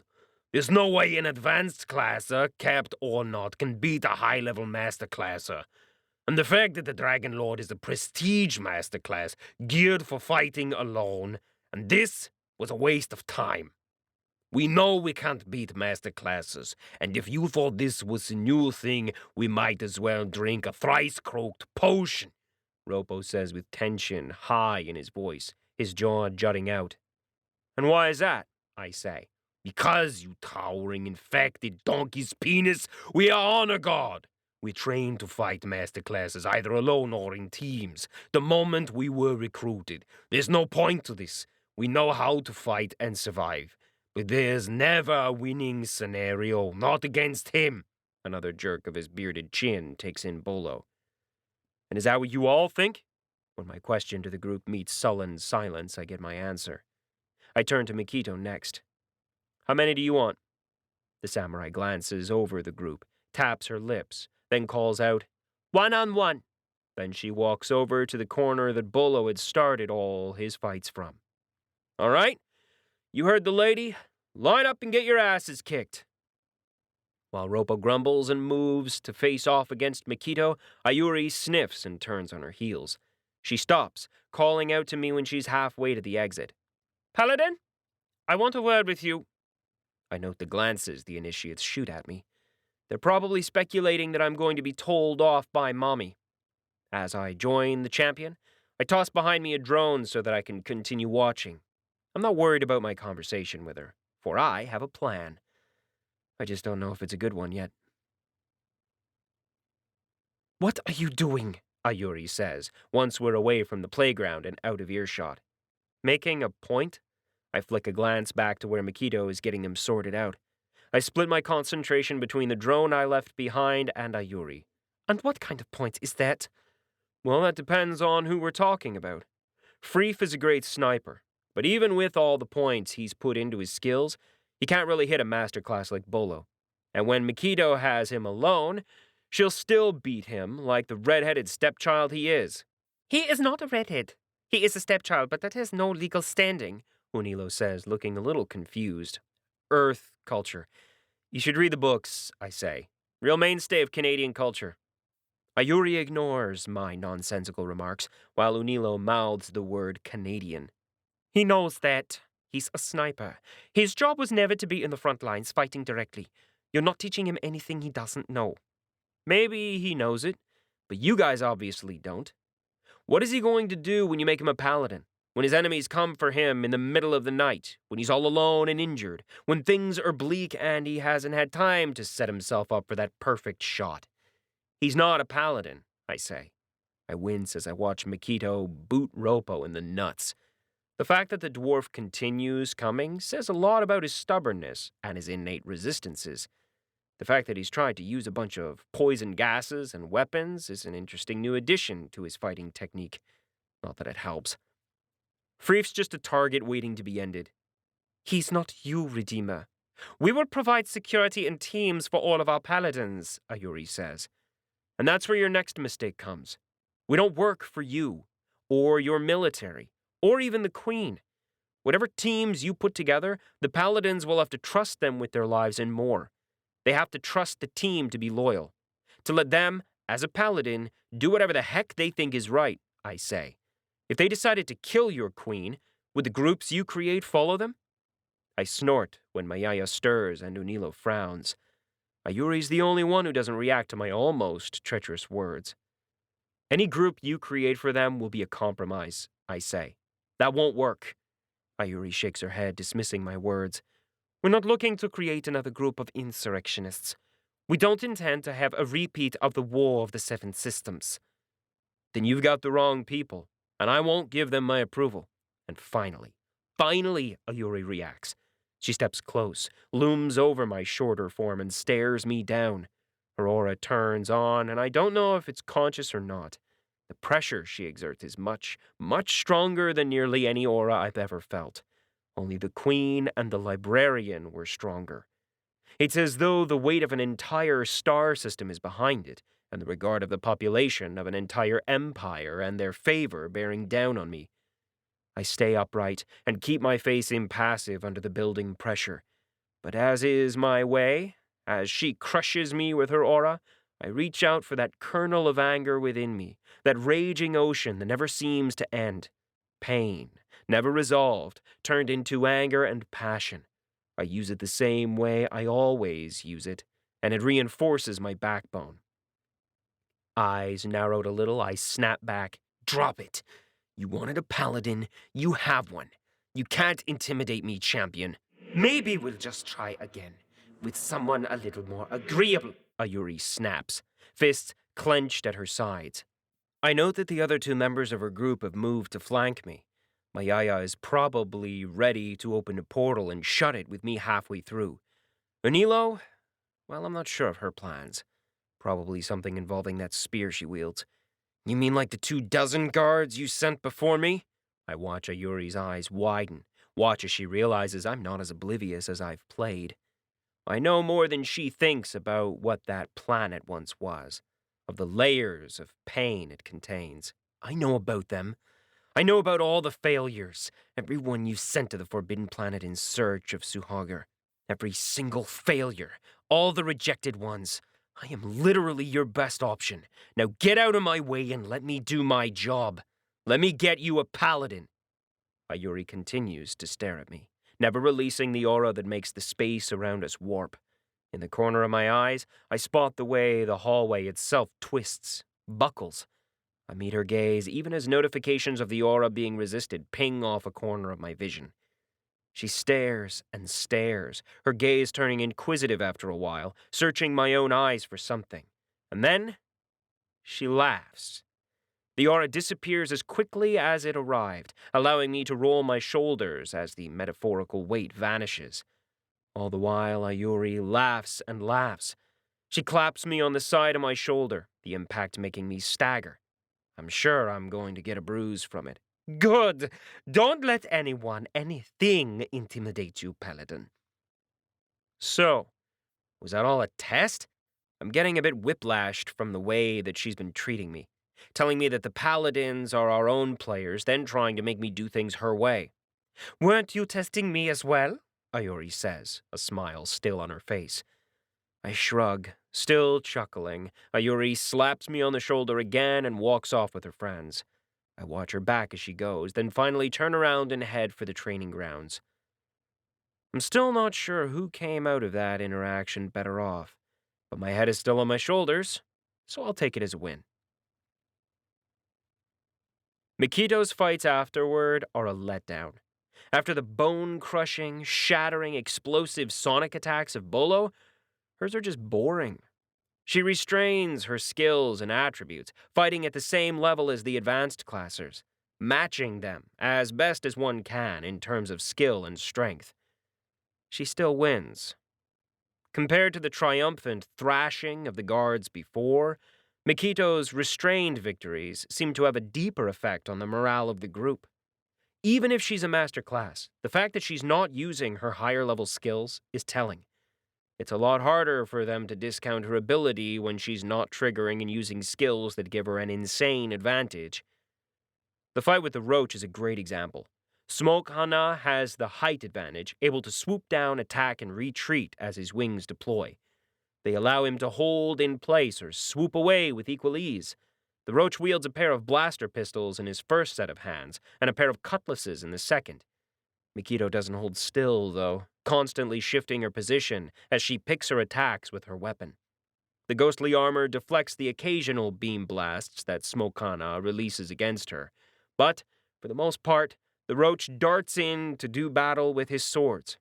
It's no surprise, since even with skills, beam weaponry doesn't transfer the attribute bonuses of strength and skills as well. Not unless you specialize, and the roach is a generalist. Under her haste skill, 𝗵𝐾ito darts back and forth, lashing out with her naginata whenever he comes close. At first, the fight looks to be at a stalemate, with 𝗵𝐾ito never doing enough damage, nor the roach able to hit her. But on the 10th swoop, 𝗵𝐾ito jerks her hand toward herself and hidden gravity mines trigger. They yank Smokana down, forcing him to the ground as he suddenly weighs much more than his wings can handle. Even if he could adjust his weight, the strength of his wings, and his attributes to make it viable to fly again, he never gets a chance. A series of quick strikes rips off portions of his wings, takes a hand, and ends up with the naginata placed against the center of his torso. As quickly as that, even as the dust from his constant flying around is still settling, the fight is over. 𝗪𝐞𝐸 swings the naginata to the side, discarding the brownish blood with a flick before she steps back to her original starting point. She settles in, ready for the next fighter. 𝐒𝐭𝐚𝐫𝐬 glowers and growls, the next in line, but he still approaches, knowing that the beating he'll receive isn't something he can avoid. As the roach crawls out of the way, the other recruits take care of him, casting healing and regenerative spells, fixing broken bits. The Erethran Honor Guard's skill means that his limbs will reappear in time, but the additional magic helps speed up the entire process. Otherwise, he'd be down and out for the next day while he rebuilds his limbs. Too long. When it's all done, when 𝗪𝐞𝐸 has torn through the entire group, when she's bruised and bloodied and content, I walk back out and regain their attention. Well, that was enlightening. I let my gaze run over the group, idly noting how some of their clothing has already patched itself up. Nano-woven protection combined with organic, growing threads, all of it stitched together with high-density metals and other artisan skills. I've even heard of clothing that will regenerate from a fist-sized piece. Anyone care to tell me what they learned? She's a sadistic little oxygen breather, and he's a battle-crazed 𝐼𝐭𝐸𝐑𝐄, a Nathan says. Not true and true. I swing my finger around and around, gesturing for them to keep going. When she doesn't answer my body language, I use my words. Go on. A Nathan crosses her arms. And you have no idea what you're doing. Very true. Anyone else have anything else to add? You want us to beat them, one-on-one, and if we don't, you're not going to give us your approval, Majin says while fixing his gaze on 𝗪𝐞𝐸. Majin was the last one to fight and the closest to come to winning against her. He's fast, focusing more on speed and precision than strength. He doesn't have a legacy weapon, but he uses his soul-bound weapons in the same appearing and disappearing technique that the Honor Guard is known for. That he combines the style with both hands filled with soul-bound blades and the multiple additional blades of 1,000 blades creates a blizzard of floating weaponry. He's better at the Honor Guard's blade dance than I am, but 𝗪𝐞𝐸 has been training with me for years now, and the style is no longer new and interesting. He might do the Eretran sword style better, but better isn't enough of an edge. Not when he doesn't know her style, her way of fighting. And really, her weapon's a lot better than his. Not that we're going to tell them that. Wrong. I look around, waiting for someone else to speak. You wanted to see if all those recordings were true. Kino, the big rock creature, rumbles. His fight with 𝗪𝐞𝐸 was quite one-sided. He's too slow to land any attacks on her, but he's also highly defensive. If not for 𝗪𝐞𝐸 cheating with her weapon, it probably would have been a draw. As it was, the added damage from Hitoshi was enough to level the playing field and allow her to down the tough tank. Correct. Next. You already made up your mind, so why are you dragging this out? 𝐒𝐭𝐚𝐫𝐬 calls, the little 𝗪𝗆 glaring at me. I wonder if he thinks that he's on the chopping block. He is, just not today. Fair. Smo, pack up your things. You're done. I watch the roach buzz, wings flaring and folding, insect-like hands twitching in agitation.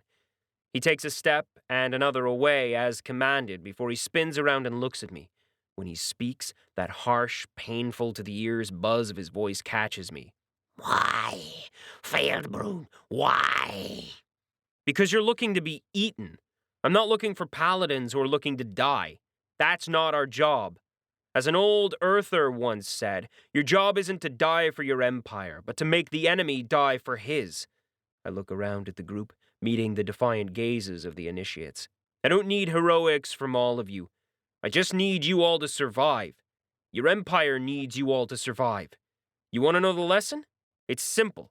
Get back up and keep going, no matter what. I let that stupid, idiotic, passé sentence die its ignominious death in the dirt of the courtyard. Or else in about another 10 years, I'll be back here doing this all over again with a whole new batch of idiots. 𝗧mo twitches and buzzes, moving back and forth on its legs agitatedly, its wings flaring so much so that it hovers in place. In the end, it flies away down the corridor. Hopefully he knows where to report in, but I don't really care. I dismiss him and his future from my mind, focusing on the others. Homework for all of you. Go over your skills, your build. Figure out what you're missing. Figure out what you need to do to fix it. Then come to me with a plan. You're not fighting in teams anymore. You're not one of many.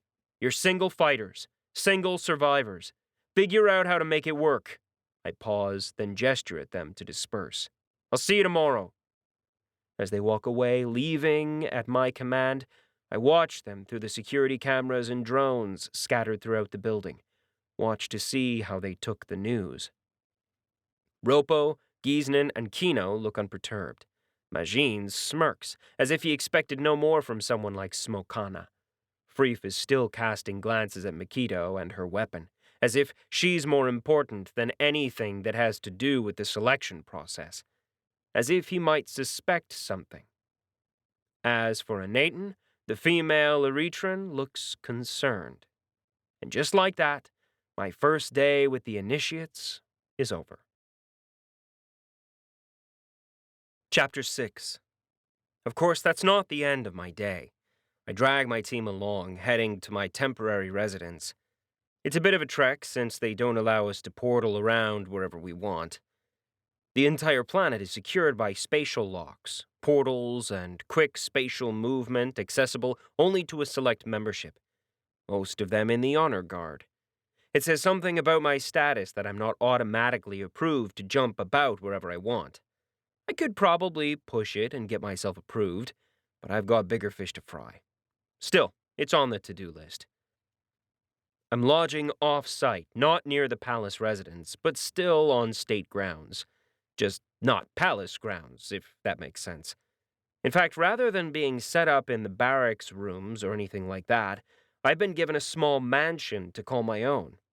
I designate rooms for my friends within, making the echoing and empty building a little livelier. When I first arrived, the mansion had been colored in salmon pink with purple edging and a nouveau Gothic design, with weird Erethran gargoyles covering the entirety. I changed that to a calming sky blue and cream edging for the walls, but left the gargoyles, partly because some of them were mechanical golems. The walls adjust with the barest of mental nudges, all controlled by the building's system interface. Of course, appearances aren't the only thing I'm given access to.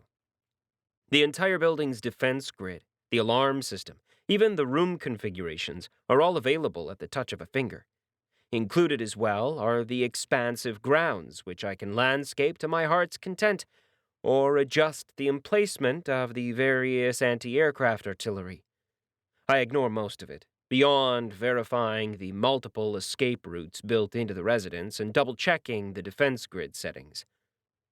Once we're in the office, a minimalistic room with liquid metal furnishings, we grab seats, and I send the robots to get us snacks. For the next few hours, we catch up.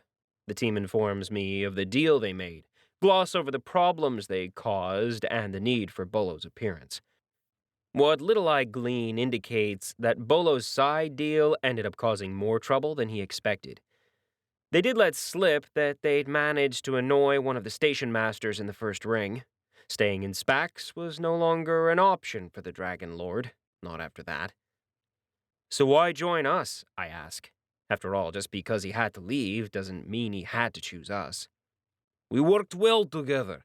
It is rare for three master classers to still work together at this stage of their development, Bolo says, crossing his arms. Most bounty hunters will stay away from such a team. Not entirely sure he's correct about that, since I recall quite a few masterclass teams. But there might be a matter of selection bias in my recollections. I only meet masterclass teams because I run in a team. Statistically, Bolo might be right. And my memories from the library seem to agree, but this is one of those cases where statistics gets beaten by lived experience, often at the edge of a very pointed bat. You know, being your shield is getting really tiring, I grumble. Don't act as if you're not getting something out of it, like an example of what a real master classer can do for your initiates, Bolo says. I grin guiltily, having been caught out. Bolo really was the best example for them to fight. But more importantly, I want your thoughts on them. What do they need to fix? Assuming they're fighting alone, Bolo says. Then at my confirmation runs a hand along one arm, humming in thought. There are a few things that come to mind. I lean forward, listening.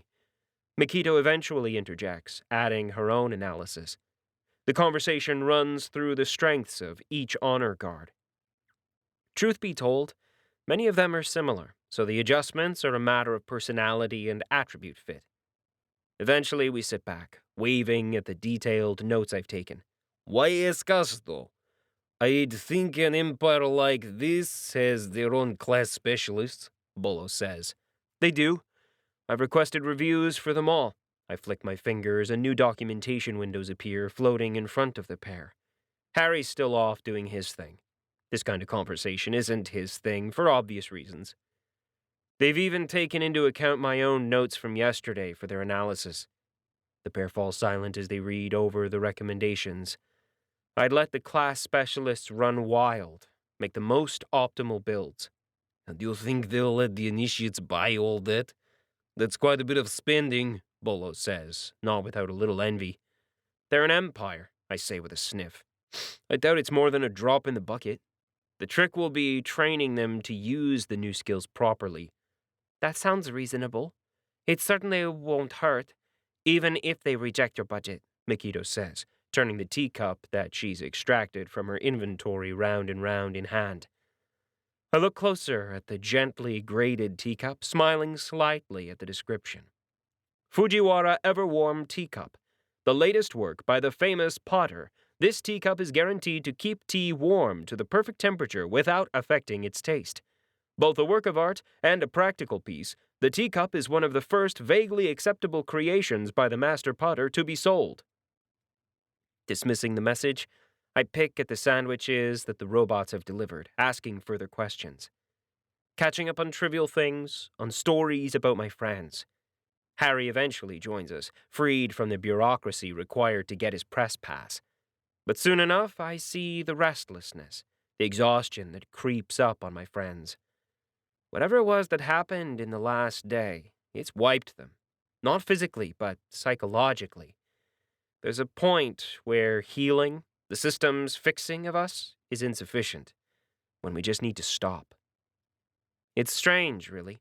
You can let the system fix your body, fix your mind. You can have it rip out the wounds, the damage you have acquired. You can replenish your health and your mana, and still feel worn down. It's as though the mental and physical are separate from the spiritual. Sometimes, just sometimes, all you need to do is stop, breathe, and move on. Go, rest. We'll talk tomorrow. We're going to have to push them tomorrow. Can't have you guys falling down and messing with the good impression you made, I say.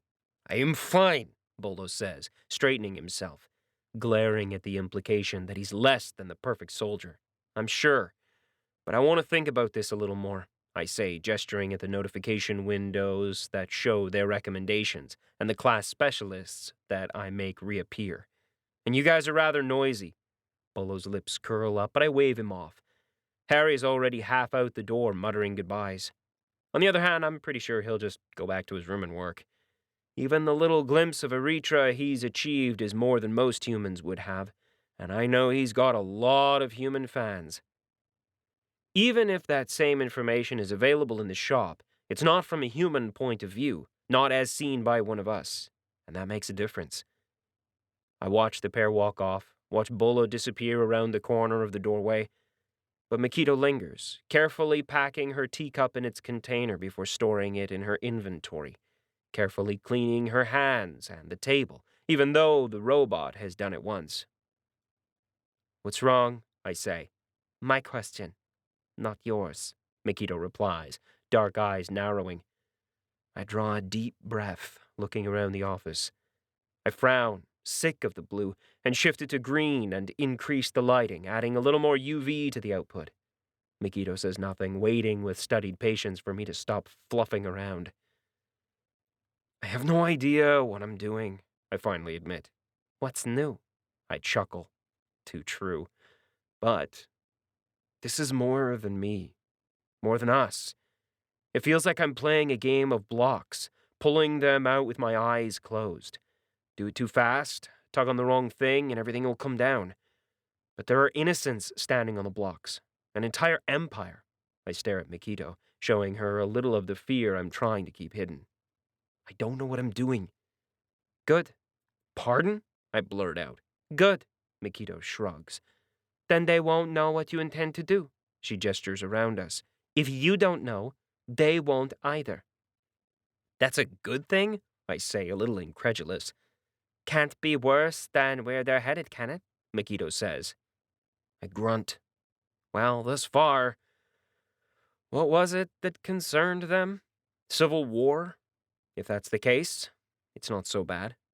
Still. And if I make a mistake? "You will." 𝗪𝐞𝐸 shrugs. "You're human. People will die. They'll die anyway." 𝗪𝐞𝐸 replies. "But maybe you'll do good too. Shake things up. Make these paladins work." You mean restore them to working order? 𝗪𝐞𝐸 offers a thin-lipped smile, flicking her gaze upward. I remember where we are, then reevaluate her words before I sigh. "I'm going to rest now. She glances at where the notification windows continue to hover before me, then shrugs. You continue studying." I feel a little betrayed at being left alone, even if I did ask her to do that, especially after that talk. As she walks out, I return my gaze to the windows, and I can't help but question the world I've been thrown into. I can almost feel the Empire shifting beneath my feet as I pull up reports, information I've purchased, recordings from the Erethran News Network, the closest thing to their media. I read about the constant wars on the borders, the skirmishes, the protests, the dropping recruitment rates. I read about the loss of more worlds to the Forbidden Zone. I read, I listen, I learn, and I remember what is. Ali shows up hours later. 1 second he's gone. The next, he blips into reality next to me, almost making me jump. For the last few hours, I've been watching multiple data feeds, official channels, and unofficial notes. Things that I only gain access to because of my rank. Dominating one corner of my notifications is the Erethran equivalent of entertainment, the latest, greatest cut of their most recent border skirmish. More and more, I'm disliking the 300-like worldview I'm getting of this society. It's one thing to read about them, another to be immersed in their culture, or lack of it. Theoretically, there are multiple news streams, journalists, bloggers, and more, but all of them are heavily censored. Most don't even need that much censoring, so immersed in the party line that they sing the same praises. Those who don't drink the Kool-Aid have heavy safeguards in place to keep them from being too critical. What little criticism there is carefully contained to specific programs like waste and dishonorable actions, to people who aren't doing their job to the utmost. So corruption and other mishandling is heavily rooted out by journalists, even if the effects of those reports are often swept under the rug. Questions about another way of life, of cultural touchstones that might not involve a never-ending expansion, a never-ending empire of leveling up, those are pushed aside or only carefully, ever so carefully, hinted at. You'd think it'd be impossible within a world where the shop exists.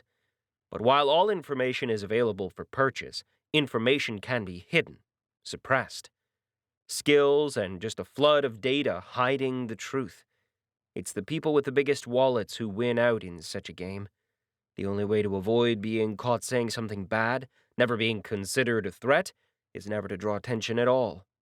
to watch every purchase, every word you say, to self-censor everywhere but in your own mind. Even skills that block out purchases can be overridden with enough money. Add that to the use of public relations consultants, media influencers, and culture shapers, and you get a society that's not so much evolving as it is shaped. One whose goal is the strengthening and expansion of the empire. One that eats its young in a never-ending grind for levels. And yet I can see why. Even if the information I'm seeing now is shaped by the movies, by the very skills I'm whining about, I can't help but understand it. 600 years ago, the slowly growing Erethran kingdom was attacked. Not by another kingdom, not by a powerful guild, but by a single man, a high-level heroic. Using hit-and-run tactics, he destroyed multiple fleets, wiped out army bases, and the personnel within. And when the kingdom refused to become part of his personal empire, he started going after cities. For 4 years, the kingdom was besieged. A once burgeoning kingdom fell back on itself. People mass-transported and put under contract, drawn into major cities for safety or spread out to reduce targets. In that time, their kingdom was reforged. The people grew stronger, tougher. They dedicated themselves to leveling, to combat classes. The heroic, whose name is nearly impossible to say but roughly translates to the heavenly sky above all peons, made one mistake. Rather than kill everyone he fought with at each fight, he left a few survivors. Those survivors kept leveling, kept fighting and growing. New classes were created, the champions and the paladins, as these survivors continued to fight the heroic and, when they could, level in hidden dungeons. Finally, they beat him. Not without deep, heart-rending cost. That final battle is probably the most recorded, re-recorded, remixed event in the Empire. Like Earth's D-Day. Over 2,000 plays and countless radio shows, movies, experiential downloads, and more. Their third largest city, renamed 𝗧's demise, was destroyed. But they survived. And grew obsessed with never letting it ever happen again. And that meant leveling, growing stronger, growing their own heroics. But there's a problem, isn't there? I say to Ali as I gesture to the screens. Problem? The spirit asks as he floats, staring at the movie. I mean, sure, I can see the bad rendering, but it's not that bad. In their struggle for levels. Because we still die. All of us, I say. Doesn't matter if your queen or emperor becomes a heroic. Sooner or later, they die. The one thing the system can't do is bring back the dead, and age takes us all. Oh, higher constitutions increase lifespans, but it's not to the extent of eternal life. Even someone who specs entirely for lifespan increases is held back by their initial biology. At most, a maximum increase of 10 times seems to be the limit before age catches up. After that, whatever it is the system does breaks down. Obviously, certain creatures, certain species, get the better end of the deal, but there seems to be a balancing act in play. Like a drop in fertility, a higher incidence of violence, and increased difficulty in acquiring higher classes or experience. What's new? Ali says. Pretty much every major group does that. Whether it's a bigger or smaller variation, entire classes, social structures, and groups push for better classes, higher tiers. Some are just less... Ali pauses, searching for the word. Obvious. Yeah, the tyranny of levels. I shake my head. I can see how it affected Earth and me, too. All of us surging upward to get as many levels, as many classes as possible. Because anything else was a failure. Anything else left us vulnerable. The failure of the system. And I don't need my own memories to tell me that this is all too common. Dungeon World, Rim World, or Core World, it's the same. Levels are all. Or success, Ali says, gesturing around. All of this, these technological advances, the way people can progress, that's the system too. You just need the chance to fight, and the Erethrans give it to all, and you can progress. Hell, if you don't want to fight, you can be an artisan. and they provide for those too. I grunt. That too is true. For Erethrans, schooling is paid for, including training and dungeon entries. The best, the most gifted, the most driven are allowed to take additional classes, acquire additional material, enter higher-leveled dungeons, or the same more often. All to improve, to push for more, better classes. Of course, the artisans are requested to focus on combat support classes, leaving out those who just want to be artists, just want to entertain or live a quiet life. Still messed up. But that's not what we're here for, right? Ali says. No, we're here because they want us to... I shut up when Ali points upward. I grunt. Of course we're being watched. Not much more I can say. Even the stuff I have on me, the skills active, the new and better enchantments, can be beaten. Get them new paladins. So tell me about them. Tell me about the empire they're going to have to fix. Ali grins and floats down. All right. As you guessed, there are more than a few who will be upset with you. Let's start with Erethran Empire, Chief of the General Staff. When I frown, Ali adds, That's second in command of the regular armed forces. The army, basically. Above him is the Minister of Defense, who serves at the Queen's pleasure. A twitch of his fingers makes Berdane's information pop up. Berdane's in full silhouette, both his known attributes and skills, as well as his status information displayed in the hovering notification window. I'm amused to see he's a little portly around the middle, just a little pudge, not a lot, and there's some flaking around the horns that can be spotted even in the picture. He's old. Not as old as the Queen, but maybe a couple of decades younger, as far as I can tell. Other than his age and dad bod, he could be any other high-ranking, uniformed thug, so boring is his face. Erethran Empire, Chief of the General Staff of Eretria, Commander of the 8th Fleet, Victor of the Presat Battle, Clash, Slayer of Goblins, Hakarta, Movana, Trinar, Lurkers, More, Eretran General, Level 50, HP 2140 of 2140, MP 4280 of 4280. Conditions: Aura of Command, Command Experience, Strength from Above, Greater Attitude Adjustment, National Security Interest. What skills do the generals get anyway? I ask, eyeing the conditions section. Most of those skills are new to me, beyond the aura of command. I feel pressure from the library insisting on giving me the information, but I push it back. I'm too tired to deal with the flood of information. Mass buffs generally extends to those within the ranks, much like many queens, kings, lords, and the like. Whenever there's a person in power, those kinds of skills show up, Ali says. On the personal side of the equation, they generally lean toward either early attribute gains at the basic level, or at the master level, defense and escape skills. Really? How come I've never run into them? I say. Mostly because you suck at being part of groups, Ali says. Heck, you even declined to join that guild full-time, remember? Guilds generally provide such buffs too, just at a lower level, or more widespread. Also, you never dig into your stats. Here. A flicker of light and a new screen appears, one that I haven't seen before. Current experience modifiers. Grouped experience modifier, minus 16%, variable. Eretran Empire citizen modifier, plus 0.000004%. Eretran Armed Forces modifier, plus 0.00000023%. Huh. Why the negative on the group, I say? That's not normal, is it? No, that's 'cause you're being power-leveled by Bolo and 𝗪𝗍𝗁. I frown before I get it. The same reason my Monster Slayer title gives me extra damage, even against same-level monsters, is why I'm getting negative modifiers. As far as the system is concerned, I'm still on my second tier, advanced, even if I have a master class. But since I've got both Bolo and 𝗪𝗍𝗁 in my team now, I'm getting negative modifiers.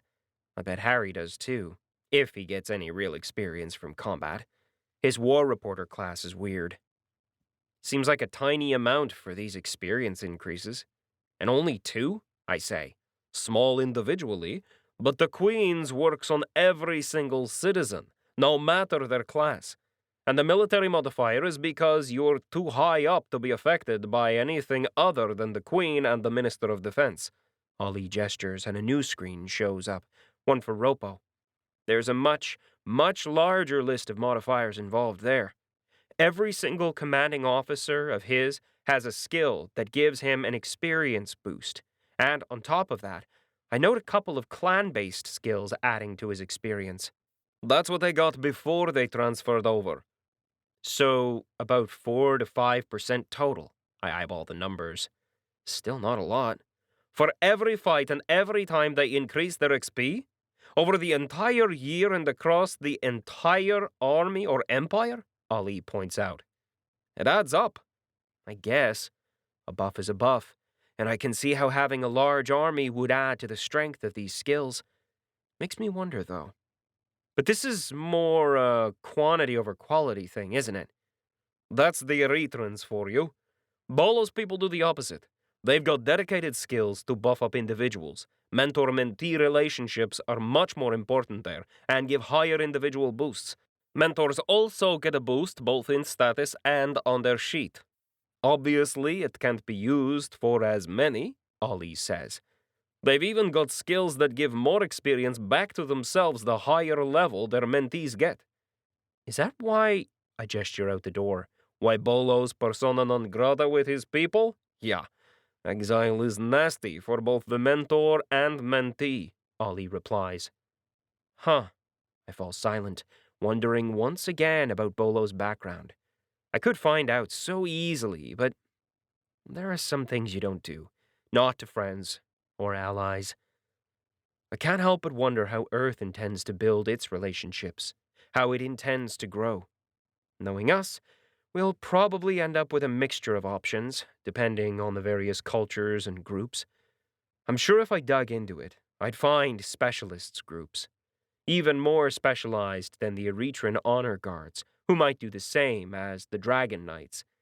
It's not as if Eretra's a monoculture. Those don't really exist, outside of lazy sci-fi writing and a few hive minds.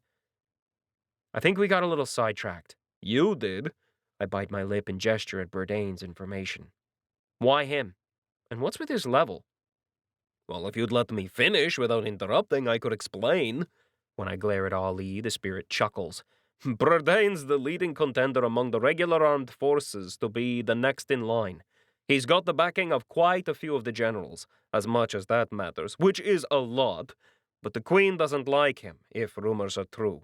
He's more of a hardline hawk, wanting to get the Empire mixed up in even more fights. His age is a major negative as well. A flicker of light in the notification highlights his level. He's stayed stuck at level 50 for the last few years, waiting for the Queen to die. That's gotten him quite a bit of goodwill since he's banking all that accumulated experience. It'll make him leveling the King class much faster than any of his opponents, and that's made quite a few people happy. I grunt. What's his problem with us? Well, beyond the obvious fact that you're adding a whole slew of people to the paladin ranks when he's grown up his entire career without them? Ali shrugs. Nothing at all right now. Word is, he's waiting to see what happens. But if he opposes you or the paladins, it'll be a mess. Left unsaid is the fact that if he's got the army's backing, he's probably quite high on the contender list for taking over in a civil war. Potentially the leading applicant, which means he's got the most to lose. Why not the Minister of Defense, I ask, to be the leading candidate? Way too old. He's even older than the Queen. Also, he's a career military man. The way he built his skills, he's better off where he is than as the king. If he took over, his effectiveness would drop by a good quarter. No one wants that, Ali says. Why would he? I shake my head, chiding myself. Never mind. Not everyone wants to be king, right? Exactly, boyo, Ali smirks. Next, we've got her. The new image that shows up is a striking female. Tall, even for the Eretrans, and they're normally 7 feet tall. androgynous in her midnight blue and yellow trimmed uniform. If I remember correctly, that's the uniform of the Admiralty, the space fleets.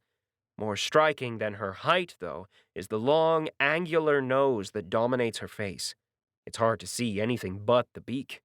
𝗪𝗓𝗪 𝗪𝐾𝐻𝐿, Viscountess of the Purple Sky March, Victor of the Blade of Calruz, Bane of Leviathans, Slayer of Goblins, Space Jelly, 𝗕cie, Erethran Space Lord, Level 23, Heroic.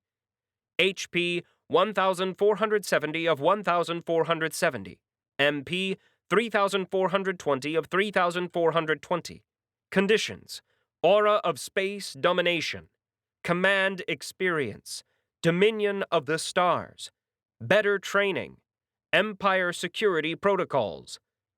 Dominion of the Stars? I ask. Oh, that's an interesting skill, Ali says, pulling it out for me. Dominion of the Stars, Level 1. For the Space Lord, the stars are home. Everything within their domain is theirs to use, whether in enemy territory or without. They control all that they survey and all those within. Friend or foe, all must bow to the supremacy of the Space Lord in their domain. Effect 1. All allied ships, fleets, and individuals gain the following increases while within the domain of the Space Lord. Plus 0.01% experience gain within domain. Plus 10% increase in speed and other forms of movement or cost of teleportation skills. Minus 0.1% decrease in calculated size of domain. Plus 0.1% increase in effect of all skills. Minus 0.1% decrease in effectiveness of all skills used by enemy combatants. Minus 10% decrease in speed and other forms of movement or cost of teleportation skills. Minus 0.1% decrease in effects of all skills. Minus 0.01% experience gain within domain. Effect 2. Above domain effects occur within the presence of the Space Lord. Effect 1 Range. Variable. Dependent on domain and control. Effect 2 Range. All allied ships within 210.854 billion kilometers radius of the Admiral are under effects of the skill. So it's basically a combined buff skill, I say. It's good if you consider it affects the entirety of the Empire. She basically buffs every allied spaceship and debuffs every enemy ship wandering in. In particular, that movement speed and domain size portion would allow them to reposition faster than would be expected. Heroic skills are evil. Well, you'll get one someday. About that, Ali cuts me off. Nope, staying on track for this discussion. Viscountess 𝗪𝐿 is the first in line to inherit the planet Confront. She's also the leading candidate among the Noble Legion and the Second Space Lord. She'd be first, but politics and age have kept her from taking the Space Lord's place. Heroic. That she is. It's one of the reasons why the military isn't as enamored. For her to level as queen, it'd take a while. In the meantime, the Empire takes a big hit. So why's she got any support? I say, frowning. I'm trying to remember the social structure lessons I've consumed, the data about how their society works between the military and the noble classes. If my memory is right, the Erethran nobles are like knights of old, given their place due to service. Unlike Earth history, though, their titles can be stripped for lack of service. Along with that, the lands, the planets, and even the industries they're in charge of are only theirs so long as they provide for the Empire. There are minimum targets they must meet, and those who don't, or who step too far out of line, can lose it all. They're not so much nobles in the traditional human sense as contracted merchants and knights.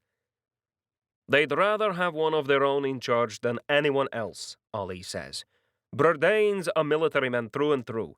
He doesn't come from any of the noble houses, so they'd expect him to oppose their usual grifting and other no-bid contracts.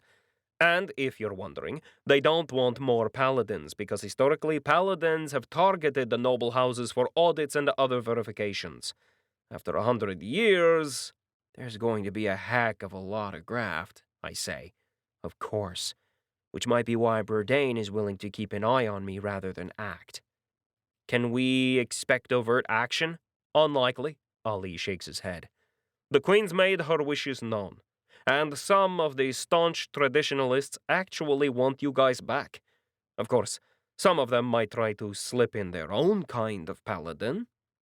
I grunt. Yay. So no guns in the night, just corruption. At least until I make waves. That doesn't make me feel any better. I gesture with my hand for 𝗁𝐸 to keep moving, though. Not much I can do about it, but keep an eye out. Third major party to worry about. 𝗪𝗺 𝗁𝐸, leader of the Reluctant Survivors Church. Or cult, depending on how you look at it, 𝗁𝐸 says. 𝗪𝗺 𝗁𝐸, Reluctant Survivors Prophet, the Golden Tongue, Master of the Golden Bell, Master Craftsman, Level 33, Prophet, Master. HP, 2,390 of 2,390. MP, 3,480 of 3,480. Conditions: Aura of the Survivors, Aura of the Prophet, Social Vortex, A Little Reasonable Request, Passive Passion. Looking at 𝗪𝗺, the way he doesn't dress like a military man, and along with all these words, I can't help but confirm. Not part of the military. Not at all. I eye the shorter-than-normal Erethran as he floats in my notification window. 𝗪𝗺 is 5 feet 10 inches, almost a midget by their standards. Maybe it's because of his height, but of the three, he seems the most perfectly coiffed. His horns are embellished, shined, and filled with jewelry. His skin is smooth and well taken care of, his cheeks a bright, blushed red. There's a light, comforting smile on his face, even as the resplendent, robed cult leader stands with his arms crossed before him in the image. Why is a cult leader upset with me? Oh, not you in particular. The establishment. I make an inquiring which gets 𝗁𝐸 talking further. He and his people believe that Erethran society has gone too far, that a change is required to one that doesn't expand externally, but instead focuses internally. So, no more wars? No more wars. More culture. More economic development between solar systems and planets within, and the focus on the Forbidden Zone and taking back planets that have been lost, 𝗁𝐸 explains. I sigh. Tired of sitting, I minimize the images and head over to stand before the window. I stare outside, seeing not the green grass of the flat lawn, but a blasted, torn red landscape, a world devoid of everyday life, until it isn't, and the teeth and fangs of the forbidden planet monsters emerge, seeking my throat. That's impossible. So long as mana increases, 𝗁𝐸 says, shaking his head. But continually picking up and moving planets isn't exactly healthy either. Too true. So many planets, so many lives lost because they couldn't afford to leave the solar systems that have fallen into the Forbidden Zone. It's not sustainable. Not really. Especially when the new life-bearing planet numbers keep dropping. When you have to rebuild a new society every few hundred years. He and his group are the most likely external threats you will face, 𝗁𝐸 says. They aren't likely to do anything too overt or aggressive, but, 𝗁𝐸 shrugs. If he or his people can influence you, they will. If they can make the paladins support their cause, that'd be a win in their views. I turn away from the window and look back at the spirit. That it? Nope. I still got a dozen more.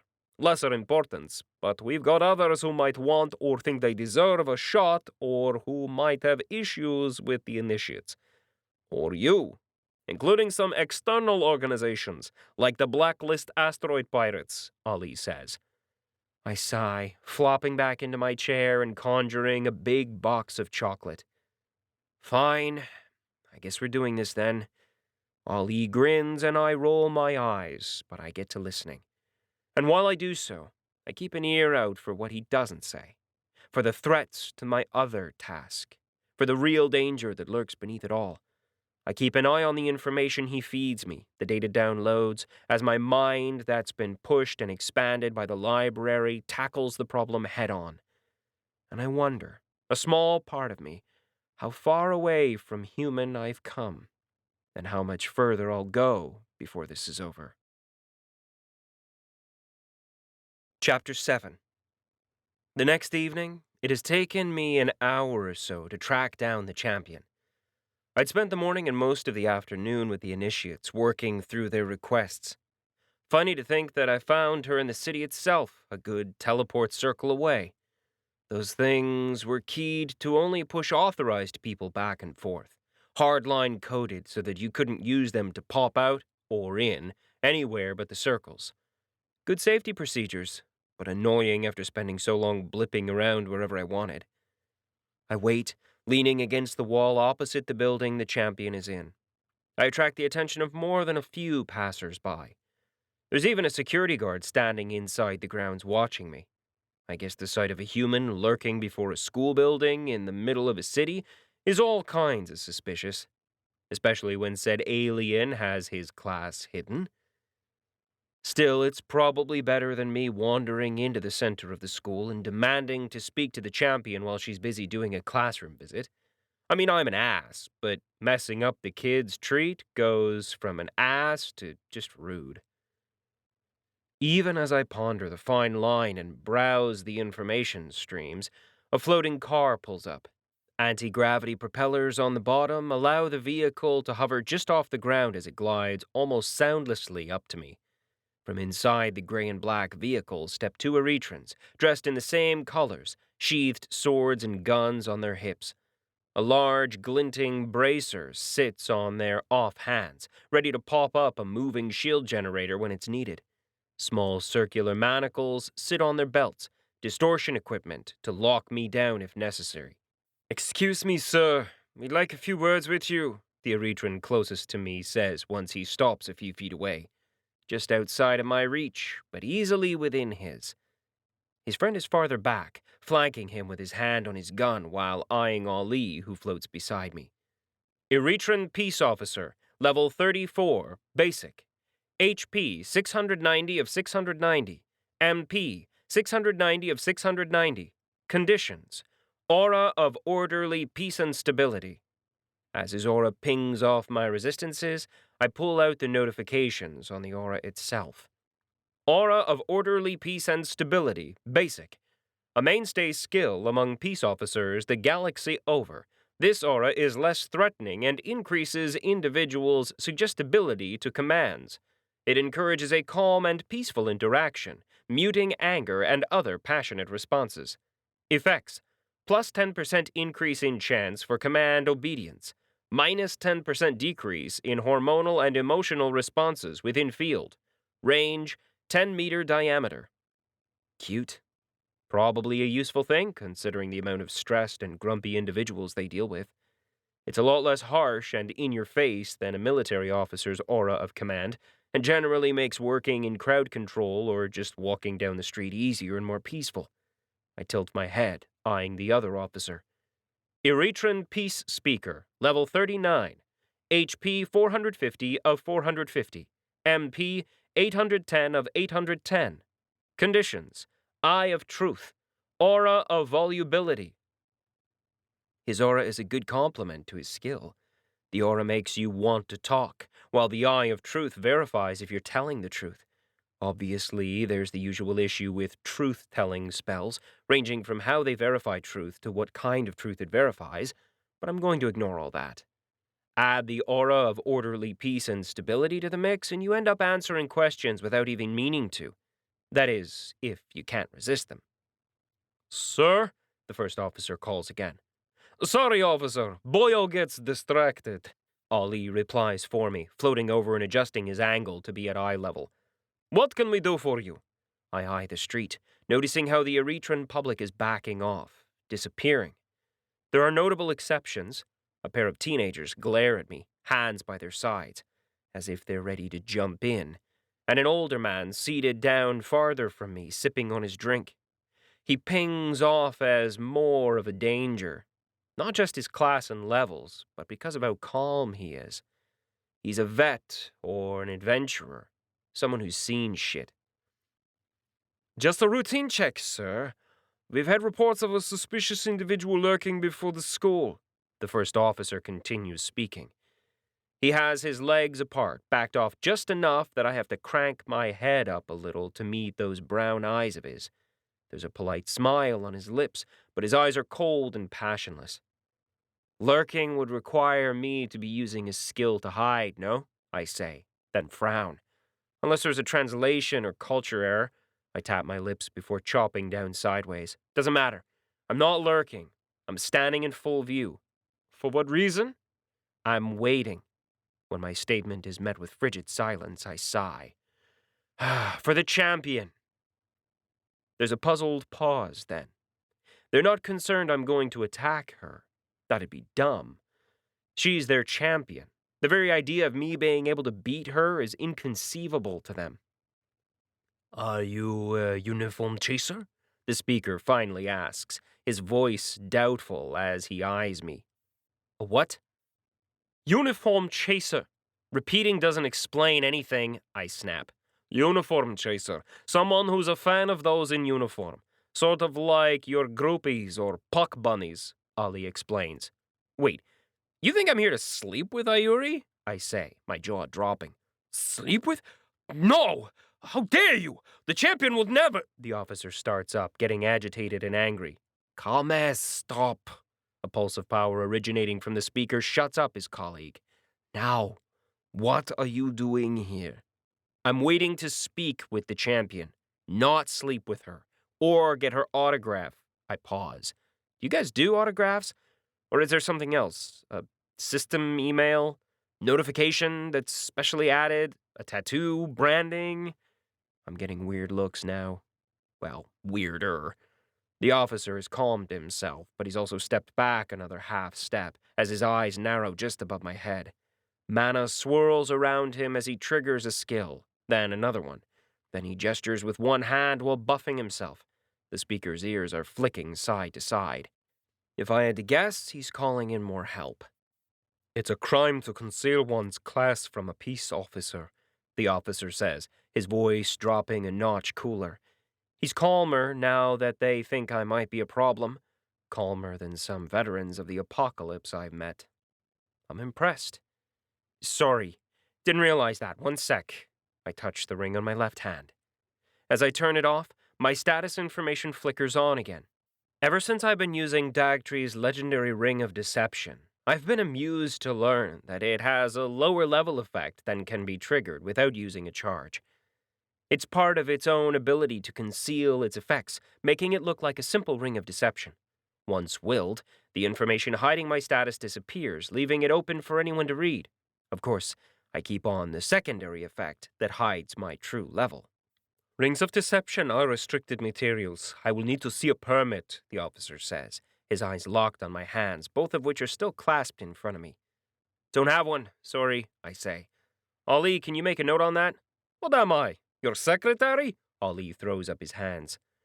We're going to need to confiscate the ring then. The officer isn't even trying to hide his wariness, having pulled his pistol. I idly eye the weapon, noting it's a tier 2. It'd hurt if I got shot, but it wouldn't do more than annoy me. 𝐴𝐿, the speaker says, his voice urgent. Rather than drawing his weapon, his eyes are locked above my head in my newly revealed status. Hand over the ring. Slowly. Not happening. I shake my head. The pistol rises. I won't ask you again. The speaker's voice grows more frenetic. 𝐴𝐿! I eye the surroundings idly, noting how the two teens disappeared the moment my status became visible. On the other hand, the vet has made a giant beam rifle appear. It's sitting across his knees, but I do note that the barrel is pointed in my direction. What? The officer snaps at his partner. Look at his status. 𝗪𝐿 visibly yanks his gaze upward, resting above my head. His eyes widen, then narrow. He looks at me, at my face, at me resting against the wall still, and takes a large step back. The beam pistol doesn't move from my chest, though. I'm arresting you. Failure to reveal status. Use of Class 7 restricted items. Impersonating of government officials. 𝗪𝐿 recites the words by rote. I'm not impersonating anyone. That's my name and my class. I tilt my head at the speaker. Ask your partner. He speaks the truth. But that's not possible. Put up your hands. I want to see them. We're waiting until prisoner transportation arrives. I groan, moving my hand up to my face. Ollie's trying to say something to calm the man, to deal with the misunderstanding. I even hear Karmaz bark at me to stop rubbing at my face, but I ignore him. Mostly. I do toss up a soul shield, not wanting to actually get shot. That skill. I'm adding use of restricted class skills to the charges. Look, Boyo really is telling the truth. Just check with your bosses. There are no reports of a new paladin. Ah, shit. Yeah, maybe Ayuri hasn't let it be known. Put your hands up! You're under arrest! I'm kind of grateful that they're well-trained and not shooting me. Since I'm not doing anything aggressive, they aren't risking getting physical or escalating things. Not without reinforcements. Smart? Because you never know. Another skill washes over me, one that attempts to shut down access to my skills. And I frown, because that's normally the start of something more. The pistol that hasn't shifted glows. The finger slips over the trigger. The peace officer keeps barking orders about me giving up and lowering my defenses to let them cuff me. And then Unilo and Mayaya pop into existence right beside us. The beam from the pistol hits my soul shield, flaring once, then dying. Another more serious attack comes from the vet. It almost drills right through the shield. I'm impressed. Very much so. Having fired at me, the officer is turning, readying himself to deal with the new threats, while the speaker claps his hands together, stilling mana. Sirens blare above us as the newly arrived prisoner transport with its artillery-sized weaponry deploys out its sides, laser targeting sights locking onto my body, my still leaning against the wall body. Oh, hey guys! I greet the honor guards with the hand that was rubbing at my face. I don't change my stance or let my body language change, even with the attacks. I do refresh my soul shield, though, just in case. About time you arrived. You couldn't have done this a little more discreetly? Ayuri snaps at me 2 hours later, the moment she strides back into her office on the palace grounds. After Mayaya and Unilo settled the police and added my information to the public database so that this wouldn't happen again, they dragged me out of public sight. Even if their society didn't have reporters or paparazzi per se, it didn't mean the gossip network and other word-of-mouth systems of information didn't exist. I tried, I protest, throwing up my hands and nearly spilling the drink in my hand. It's a bright, glowing pink and tastes a little like a good mead. Sweet, dry, and with one heck of a kick. It's from Ayuri's personal stock, hidden behind a false wall, but not locked. Give me that! She snatches the bottle from my other hand, leaving me with my glass as she pours herself a drink. And how was announcing your presence on the planet by creating a public incident discreet? I didn't come into the school because I was trying, I grumbled. I was just waiting around. How was I supposed to know you hadn't told them I was around? You've been watching our broadcasts. Did you see us announce the return of our paladins? No. Exactly, Ayuri spits out. Oh, come on. You yourself told me that anyone who's anyone knows I'm about. How was I supposed to know that didn't include the police, I say? I meant the powers that be. The generals, the Space Lord, the Minister of Defense, and the noble houses. Ayuri drains her cup, pours herself another and growls. Not the general public. We didn't want them to know. Why not? Oh, now you want to be the public face? You want to take on the role of the paladins properly? The champion's lips curl up. Well, now that's good to know. I flick my gaze over to where Ali is. I can't see the spirit, of course. He's on the other side of the wall, hovering and chatting with the other guards. But I can sense him, talk to him. What are the usual things paladins do? What do any unbending, intrepid dreamers do? Ali sends back to me, amusement dancing in his voice. They go on crusades. Corruption among the nobles in the military, fixing injustices in the civilian population, hunting down criminals who are too entrenched and others refuse to pursue, righting the wrongs of the world, of course. My lips rise while I reply, doesn't sound too bad. Great. I have a dozen school visits that I need done, Ayuri says, already flicking her fingers at me. I shut down the notification without looking at it. Oh, you mean what they do for the populace? PR, kissing babies, teaching inspirational speeches. You know, what the champion was doing.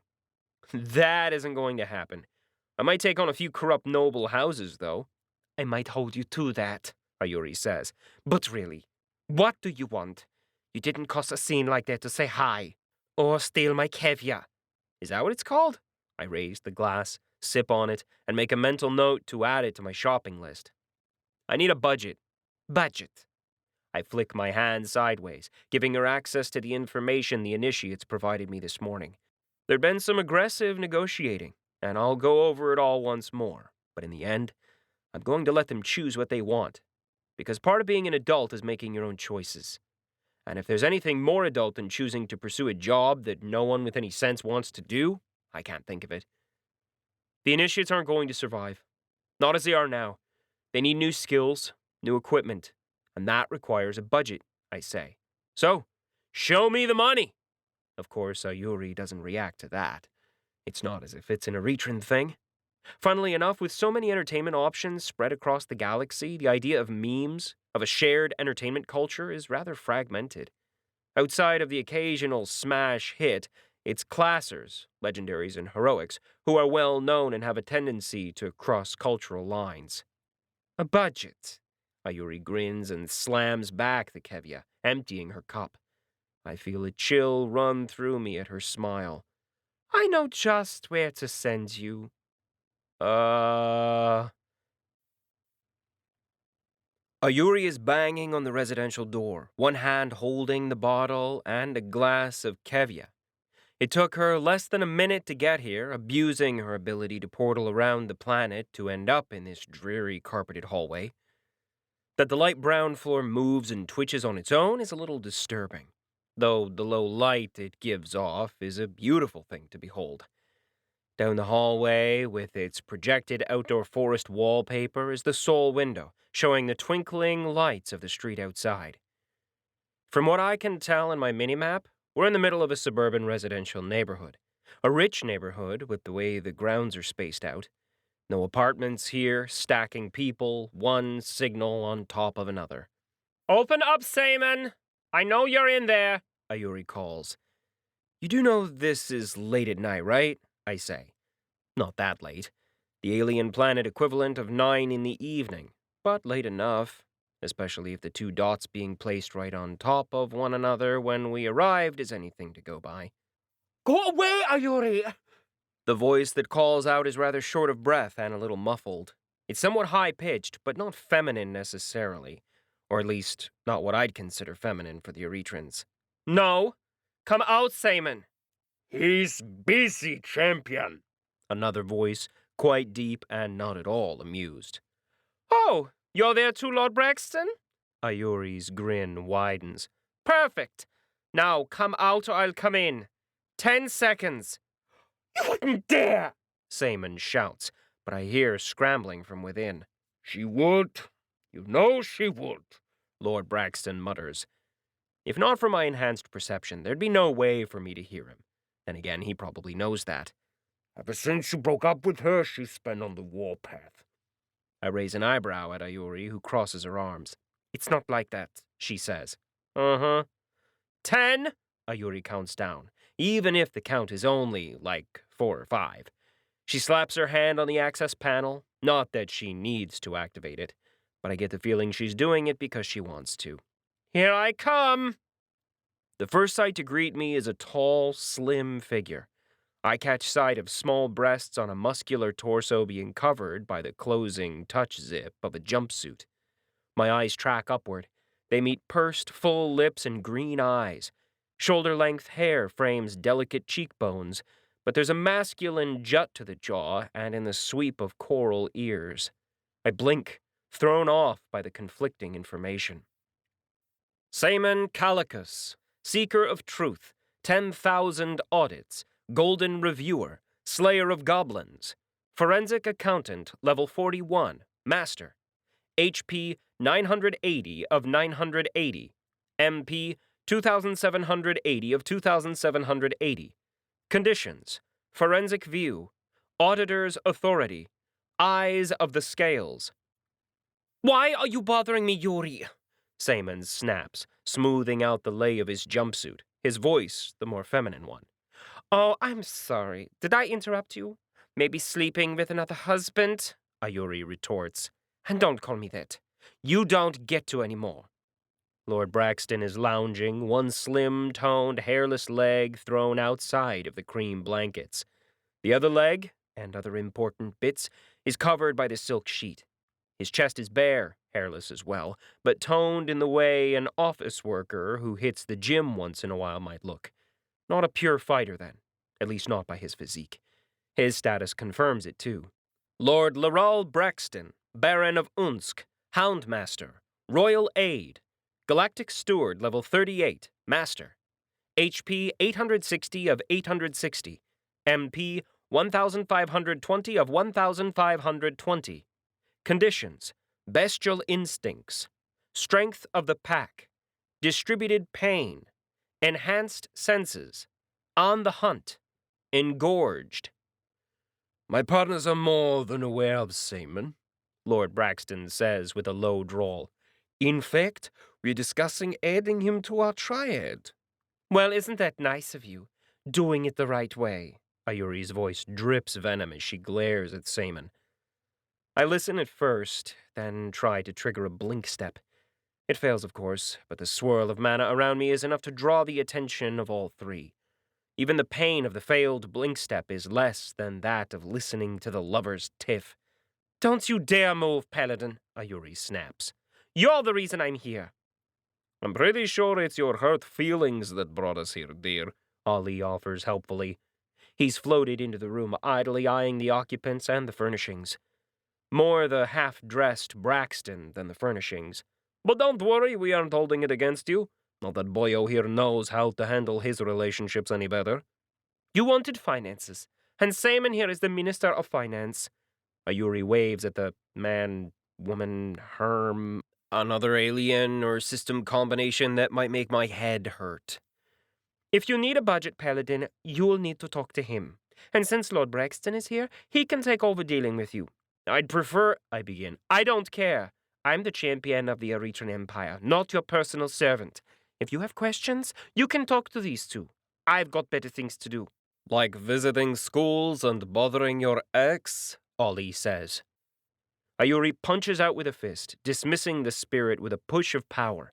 It's such a smooth execution of energy that Ali goes pop without me even being able to do anything. Then, before I can bitch about it, she disappears, blink stepping away.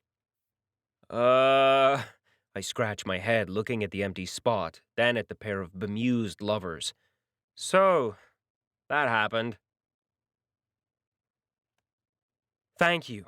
I sip on the galactic equivalent of coffee, rotating the drink in my hand. Unfortunately, unlike real coffee, this drink is more sour and bitter than dark and smooth. Still, production of coffee and the strength required to affect adventurers is lagging behind. Earth has more important things to do, and even the few producers there are have only managed to get their beans to affect those in the low hundreds of constitution. That doesn't even include my own resistance to poisons. Basically, it'll be years, if not decades, before I can actually enjoy coffee for its effects again. Though I still keep a couple of bags around for the taste. So, you and the champion? I raise a single eyebrow, doing my best not to smirk. You're a lot braver than I am. We were cadets together many years ago. We've been on and off since then, 𝗪 says before he shrugs. I wanted something a little more permanent. She didn't. But when I started seeing others, she objected, said I was betraying her. Society's web tells me there's more to this discussion, more to the twisted thread between it and Ayuri, glistening brown and red. There's another thread, this one golden and red, that leads between him and Lord Braxton, and Braxton himself has more of those golden red threads. Two others. I know what those mean. Love and passion, twisted with expectation. But Braxton has others, brown-gray, knotted with ties that lead to him. Dozens of them. Duties, obligations, loyalty. Almost all one-sided. A touch of my mind, and I know they're for his hounds. It doesn't take much more than a question to Ali to clarify what they are. Not actual animals, not anymore, but spies, saboteurs, and assassins. I debate asking more, but decide I really don't need to know the interpersonal drama among the individuals in the Erethran government. I'm here for another reason entirely. Credits, I say. Was she lying? No. In fact, I'm probably the best person to discuss this with. As you know, the paladins have been a foundational pillar of the Empire for many years. Because of that, they've had a large budget assigned to the institution and upkeep of their services. 𝗪𝗻 pauses, visibly thinking about what he wants to say next. Lord Braxton leans forward, his own cup kept warm in his hands. Behind him, the bedroom that we haven't left is displayed, hints of their dalliance still visible and fragrant. I'd have preferred to have moved to someplace less intimate, but they haven't suggested a move. I'm not sure if it's an Erethran thing or just a damn the champion thing. What Simon is trying and failing to say is that your budget is currently being used by others, Lord Braxton says. Others? I'm getting a dreadful feeling here, one that says that Ayuri's sudden actions might have more to do with these others than wanting to get back at her ex-lover. You must understand, even if the budget set aside for aiding the paladins was not significant compared to the military budget, it was still a massive amount in totality. After a decade, it was decided that we could do better things with the funds than letting them collect untouched. 𝗪𝗻's fingers run around the cup as it thinks. In the end, a directive was passed and the budget was allocated to a variety of other individuals. And now that I'm back, now that the paladins are returning, many will not be happy. There are corporations and planets that rely on the additional budget to stay afloat, Lord Braxton says. The trading to determine where the budget goes every year is a major mainstay of the current political climate. Great. I shake my head, discarding the idea that I really want to get involved in that. Instead, look, I really don't care. I just want you guys to find me enough funds to pay for the initiate's skills and equipment. I send them the documentation, the long list of skills and the credits that we require. I might have tacked on a few more credits for myself, just because, but not a lot. Their reaction is quite interesting, for they skim through everything, looking not so much at the individual skill information or equipment requests, but instead the credit amount at the end. Is that it? 𝗪𝗻 says. For now. I prefer to have access to a lot more than that, especially as I expect we'll be fine-tuning some of these requests as we go along, I say. I know asking for tens of millions of credits is a bit much, but they're also asking me to raise a bunch of paladin initiates. Without the right skill sets, without the right training, they'll probably just die. I expect they'd rather we get this right than waste my time and their lives. Oh, it's not that, 𝗪𝗻 says. He glances at Lord Braxton, who chuckles as well. They gesture at the final amount. This is actually significantly less than we expected. I could free up that much from the Queen's petty cash easily. Returning the funds to there would be a little more difficult, but not impossible. In fact, we should still have the majority of this amount in the revolving discretionary account. I blink at the pair of administrators, and then I realize once again how big the difference is between a single individual like me and the Empire. Even if I'd thought I'd adjusted my idea of what was considered a high amount, I obviously hadn't adjusted it enough. They might not have the strength of an individual legendary, but when you have millions and millions of people contributing to your tax base, tens of millions of credits is nothing. Well, once you release the discretionary funds, start working on getting back the rest of the budget. In the meantime, make sure my people get trained. That means real trainers with the right skills. I grimace as a thought strikes. Once they start buying masterclass skills, I expect that the expenses will increase again. Of course. Lord Braxton waves his hands sideways. In the meantime, if you're looking for specific equipment that you need to purchase, I ask that you send the requests to me beforehand. I already see a number of requests in here that I can replace with similar and cheaper or similar and better equipment. Through our mercantile context, that is. Fair enough. We'd gotten the quotes from the shop itself, knowing that that would likely be the most expensive manner of getting what we need. If they can find ways of cutting corners without cutting quality, I have no objections. We'll need our budget in as best a state that it can be, for once they do become real paladins, the system will allow them to purchase masterclass skills. Still, why do the paladins need so many funds? For much of the time during their presence, many of the credits used by the paladins were for bribes, restitution, and replacement costs for things destroyed. Unfortunately, our paladins were well known for their disregard for property and individuals in the pursuit of justice, 𝗪 says, his lips turning down slightly. In addition, the bureaucracy required to deal with the fallout was significant, especially when some of our paladins journeyed to other empires and kingdoms. I grunted. It's one thing for me to play bounty hunter and kill bad people on other planets or kingdoms. Anyone I annoyed could track me down, but they didn't really have a lot they could do other than killing me or placing a secondary bounty on my head. On the other hand, when you're representing an entire empire, the empire can't really run away from responsibility as much.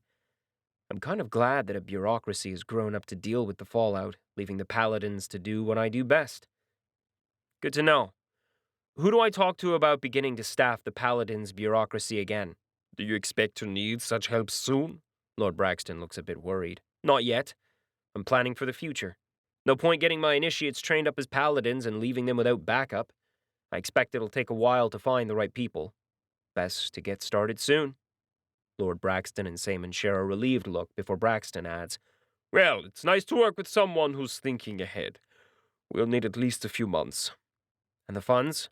I will get Her Majesty's approval tomorrow, and you should have access soon after.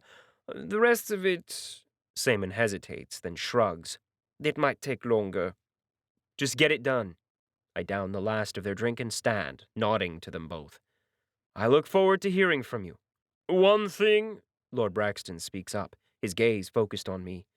Even seated, they aren't much shorter than I am. Almost reminds me of the decades I spent being the short guy in Canada. Will you be open to meeting those who might be affected? When I frown, he hastily adds, You are asking for a change to a system that has worked for decades. Surely you can spare a few minutes to talk to those affected. Suspicion gnaws at my instincts, and my eyes narrow. And who might those be?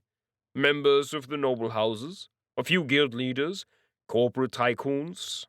When I continue to frown, he adds, Viscountess Purple March. Ah.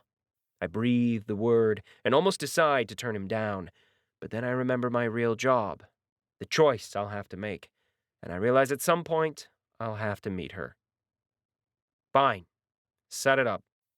I get a relieved smile from Lord Braxton, but the primal, sensuous image I had has crumbled, disappeared under the cold dash of reality. No one, not at this level, is just one thing. They're all political animals of some stripe, and it seems I've found where one of the alliances lie. After that, it's just a few more kind words before the pair shows me out, and then the very long wait for an automated vehicle to bring me back to the palace. Annoying, but it does give me time to think. I'm not sure if 𝗪𝗆 really meant to drop me off with them to annoy her ex-lover, or if she's playing a deeper game. I get the feeling there's a little bit of both in there. A way for her to introduce me to the players without being too upfront. But setting up the paladins is slowly looking more and more complex. At least I should be able to pick up a few new toys, though. Chapter 8. The floating air car I rest within is both more and less wondrous than I could ever imagine. It floats soundlessly, cutting through the atmosphere at hundreds of kilometers a second, the G-forces entirely cancelled out by anti-gravity tech. At the same time, the insides are no different than any car I've been in. Indulgent, soft as a cloud's seats, arm and leg rest add to the luxury, but it's still a car interior. There's no steering wheel and even fewer controls for the vehicle itself. Most of the vehicle's operation is done by the AI traffic control system and the backup semi-sentient AI within the car itself. I sit in silence for a time, watching the ground pass by. Twinkling lights for buildings and individuals, The occasional flare of magic and beam weaponry opening fire on the monsters that press against the edges of civilization. Not many individual flying armor suits at this time of night, all the good citizens of the Empire tucked away in bed. Even so, the push against the monsters is ongoing. The planet of 𝗪𝗆 might not be a dungeon world, but it lies quite a distance away from the galactic edge, relatively close to the Forbidden Zone. And because of that, the overflow of mana has seen the increased birth of monsters. They pop into existence constantly outside the safe zones, at the edges of the cities, and in placed positions, ready to attack, to kill, and level. And they're just as quickly dealt with by the citizens of the Empire, ensuring the civilians of 𝗪𝗆 are safe. Except, it's a bad idea, a bad plan, as history, as false memory tells me all too easily. Has shown that the creation of natural dungeons are an important mana-cleansing method of the system. The birth of dungeons and the monsters within them allow a higher flow-through of ambient mana, such that the system is able to catalog, cleanse, and divert the mana to low ambient mana environments. Based upon these findings, it is recommended that monsters, in particular alpha monsters, be allowed to be birthed in non-dungeon worlds, and furthermore, be cultivated to higher levels before their deaths. Their development will lower the environmental mana amounts in the region. See charts 128.3, 128.4, and statistic tables in Appendix 128 for further detail, increasing system planet viability timelines. It is further hypothesized that the abandonment of planets near the Forbidden Zone at the earliest period will see a decrease in viability period of neighboring planets. See the Ophelia and Ooms cases by Head and 𝗪𝗏. Initial indications are that the outflow from the Forbidden Zone has seen a decreased timeline for system planet viability. I shudder, shoving aside the memory of the academic study. It's not the only one, not the only document, video, and memory recording that tries to take over my mind.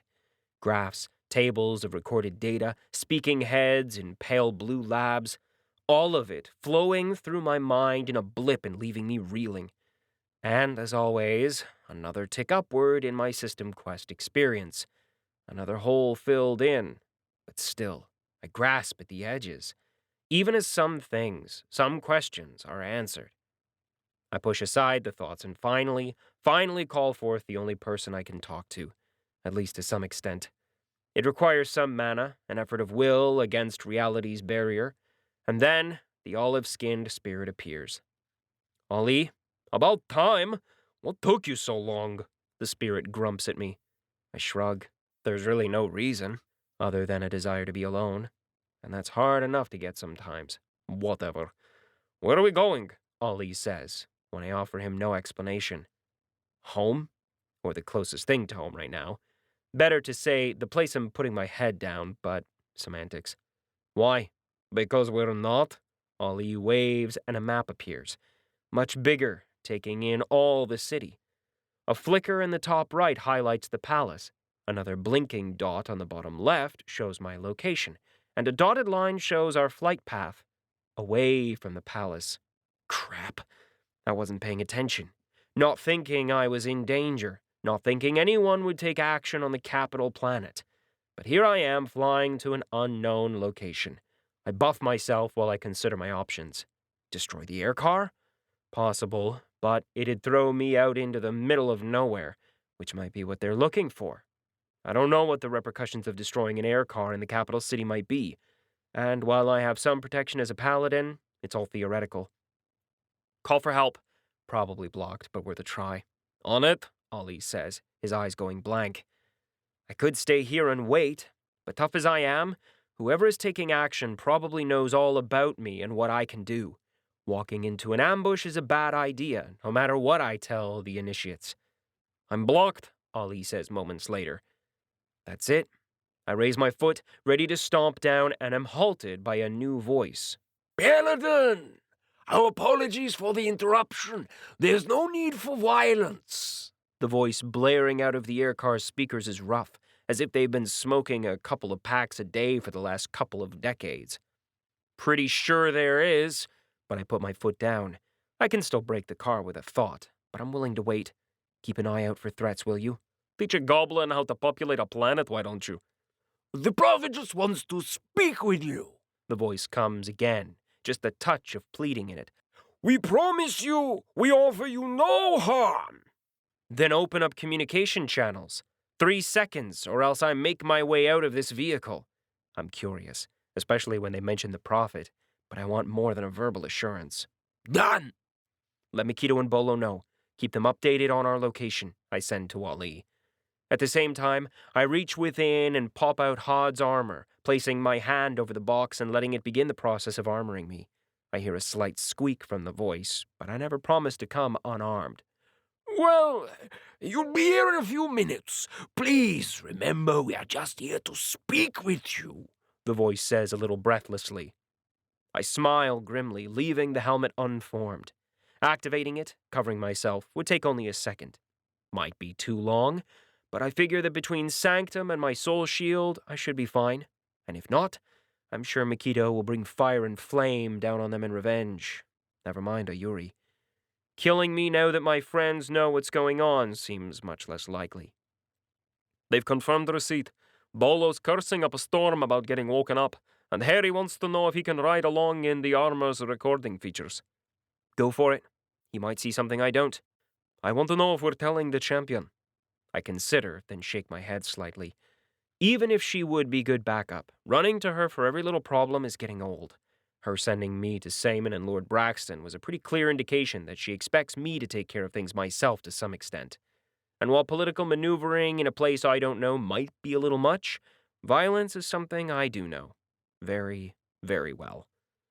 Understood. I glance at Ali, at our projected course, then flick my hands at him. Go ahead. Get me the lay of the land, will you? Ali nods and disappears from normal visual view, floating through the car and zooming ahead. As he does so, I feel him reaching into my inventory, pulling out drones and dropping them behind in our flight path, setting up fallback positions for when things go wrong. Paranoid? Me? Not at all. The air car drops to the ground, floating to a stop in the middle of a courtyard complex. Multi-story high buildings float around us, each decorated with gold effigies and sculptures of the various alien races that make up the Empire. I say float because the ground floor is bare, the entire complex held aloft by anti-gravity mods. Walkways glowing with power and contained by force shields lead between the building complexes in an intricate cat's cradle, leaving me to eye the numerous sniping points distrustfully as I step out of the vehicle. The air car drops the rest of the way with a slight thump, turning itself off and stranding me. More important than the lack of transportation are the individuals awaiting my arrival. A half-dozen robed and dressed Eretrans, all of them flanking a rather recognizable figure. 𝗪𝗏 𝗁, the prophet of the cult or religion, or philosophical party. I'm not sure which is more appropriate, or truthfully what the difference is at times. 𝗪𝗏 looks similar to the image I've seen. Coral ears embellished, shiny and filled with jewelry, smooth skin, robes that gleam yellow and gold, enchantments twisting the mana around him. After all this time, I've learned to read the way enchantments affect the mana flow around them, the way they twist and shift depending on their guided uses. These are defensive enchantments, movement boosters, and a few shields for the most part. Just ways of letting him escape potential sticky situations. Does it make me a bad person that I'm already charting out the skill uses I need to stop him, when he's offered no violence? Paladin, 𝗪𝗏 says, walking forward to greet me. A trio of his people follow, each of them sternly daring me with their gaze to try something. Worse than their baleful regard is that they're combat classers. One's got a civilian offshoot of the Erethran Honor Guard bodyguard build. The other two are pure smash and grabbers. Further back, even more attendants hang by and watch. The attendants a wide range of races, though. As always, the Eretrans dominate. Thank you for being willing to speak with me, he adds. Didn't really get a chance to say no, did I? They keep coming, closing the distance, and I hold up my hand when they're about 5 feet away. That's close enough. I see a flash of irritation on Spurian's face, even as my resistances ping. I grunt, feeling his auras press down on me. It's not that powerful, not like the Queen's, but it's noticeable, and unique in the ability to wrap two auras around one another. Certainly, we wouldn't want you to be uncomfortable. We're here just to speak, Spurian says, then tilts his head from side to side. I do wonder, where is your companion? The redoubtable spirit. Ollie's out scouting, I say, telling him the truth. It's not as if they couldn't figure out that one themselves, not with the ever-increasing amount of automated drones and linked firepower showing up. Such precautions aren't necessary. Well, tough. If you didn't want me to do that, you should have tried calling and asking first. We would, but we are not exactly... Spurian seems to search for the word. In favor. There were concerns that our requests would be blocked. I can see how that'd happen, but it's a lie, too, because they could have sent it via the shop and broken through any blocks with enough credits or mana. No, they wanted to have this conversation out here, in their place of power, to throw me off just a little, or maybe just to get in the first word before the others have a chance to pitch themselves. I wonder how much analysis they've done of how I'd react. My silence seems to embolden them, for Spurian continues. We wanted you to see a part of us, the reality of the reluctant survivors and not the lies that they tell you. I almost want to point out that I've yet to hear of them from others, but decide against it. Better to stay silent and keep him speaking, to see where the lies lie. We are no cult, no subversive organization. What we want is the best for our society, for our people. Unmitigated expansion, the wars that we fight, those only bring blood and tears. The loss of our people. Unending war with other sapiens is not the only way to level. The words flow with well-rehearsed cadence, the phrases resounding with passionate conviction. He sounds like a television evangelist or an auctioneer, so rehearsed with his words that he can brush past your initial objections and assault your better senses before you know it. Each word, each sentence comes with a flash of a notification, the thrill and a jolt of pleasure as his skill cuts through my defenses partially, dropping serotonin direct into my body. I'm not going to argue with the idea that war is bad, but it seems to me saying it and changing an entire empire are two different things. Sort of like teaching people to eat less, I say. My last sentence gets a bunch of puzzled looks. System-enabled worlds have much less of an issue with obesity since most high-level individuals burn more calories than they can hope to intake. Without mana boosting their bodies, they'd wither and die. It's why technocrats who leave system-enhanced space are often extremely low-leveled or have attributes dedicated to non-physical stats. There is much to do for certain. Changing an entire culture is not simple, but we can do it if we all work together, Spurian says, waving his arms to encompass the buildings. Look at your map. See how many have already chosen another life, another way of living that does not require blood to be spilt endlessly. And these are but a small portion of those who believe in us, in our cause. We need only a chance, an opportunity to allow those who dare not speak up to do so, to enforce the change that we need. Interesting choice of words. I look up, eyeing the hundreds of dots that make up the compound. I wonder how many of them have guns pointed at me. How many of them are here by choice. But that's a pretty good pitch. Does leave the question, how do you expect to level up otherwise? Internal development, increased investment for city dungeons, exploration of the forbidden zones, additional exploitation of the dungeon worlds, and the development of new dungeon worlds, uninhabited, of course. Spurian details his plans with ease. I thought you couldn't do dungeon worlds without inhabitants. Incorrect. It is more difficult since the system needs a sufficient number of sentient personnel to provide the linchpin for its start. It is possible, however, with the right seed population inserted beforehand, Spurian says. I don't get any further. Tests. So many tests. I see the way they've tried to do it beforehand, the various methods the Galactics have tried. Tests by the Questers, by the Galactic Council, by kingdoms and other groups on the down low, all trying to find ways to make more dungeon worlds, to gain access to the resources a dungeon world creates and slow down the progress of the Forbidden Zone. Ways to skirt around the system, around the Galactic Council, around the notice of their enemies.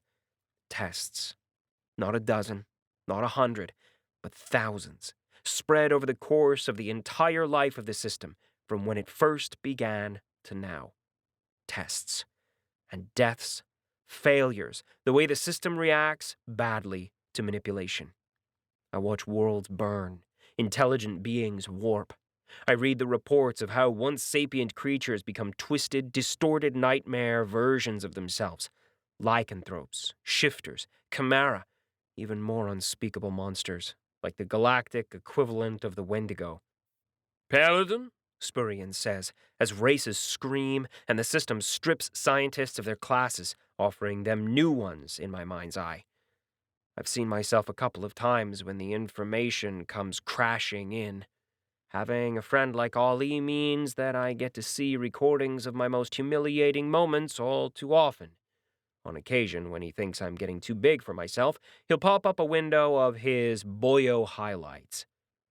When the data unfolds, when my mind is taken over, my face twitches, my eyes flicker and go dark, and during the worst times, I might even get a nosebleed. Once my eyes themselves bled. Even if the entire download, the data unfolding, takes only a few seconds, the process of analysis, of understanding, might last longer. And it is disconcerting to come back to myself, to the physical world of aliens and pain, after leaving a mental one of pain and twisted studies. And you think you know the right numbers, I say, ignoring the puzzled looks, the question to ask my own. We are not certain, not yet, but there are a large number of volunteers within my apostate who would be willing to go. For the greater good, we will learn the correct numbers. He's given the wrong answer, acting as if I wouldn't know the truth of it all. No surprise. I don't think there's anyone in this world, other than maybe a few top-level questers, who understands what he's really suggesting. After all, there have been successful attempts. 2, to be exact. The first lasted all of 4,000 years before the mana density grew too great and the planet was lost. The other lasted for a year before the system stopped flooding the world with mana. Now the planet lies vacant, a perverted and rotten parody of a dungeon world. Too much mana within it to be a normal residential planet. Too few resources and too much unsynchronized, uninitiated mana to be a dungeon world. In the end, mana is all around us. It's what makes the system work, but it's also what makes the system break down. Because there are 2 types of mana, in a way.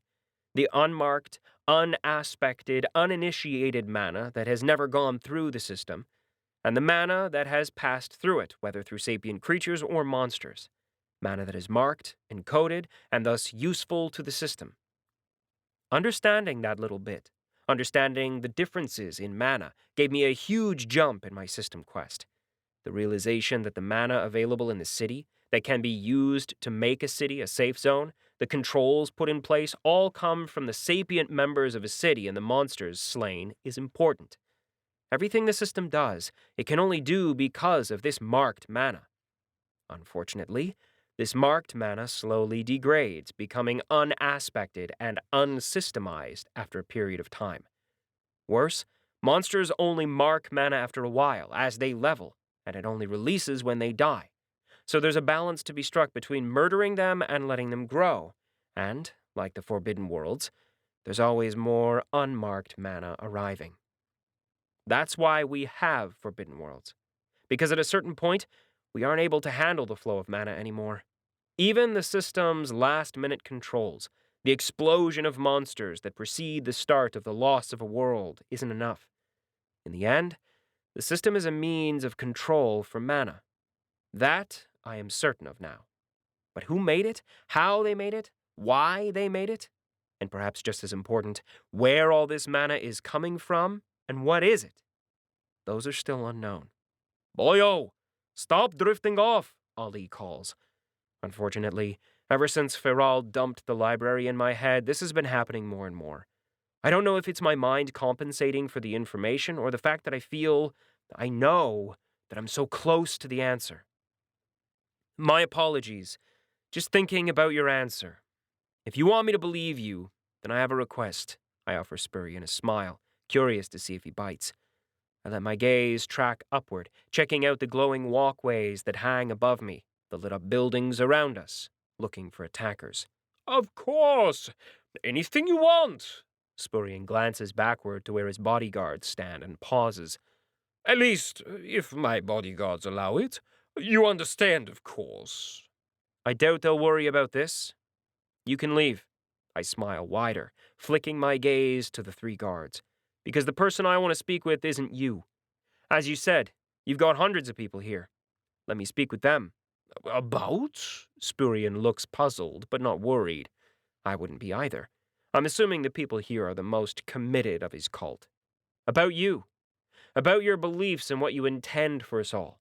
Let me talk to them. Let me see how it works in reality. It will be a poor example when we are forced to live as we are, forced to adjust our vision to the society that hates us, 𝗪ician says, already making excuses. But if you wish it, I do. 𝗪ician nods, gesturing not behind him, not at his bodyguards, but at a couple of others in attendance. They walk forward, crossing the grounds to stop a short distance away from me, closer even than 𝗪ician himself. I let them come, figuring they'll be my guides. The pair are a male and female, one an Erethran, the other a female 𝗪cic of shorter stature. I could come with you if you wish. You are a somewhat intimidating presence, 𝗪ician says. Don't bother. You can go.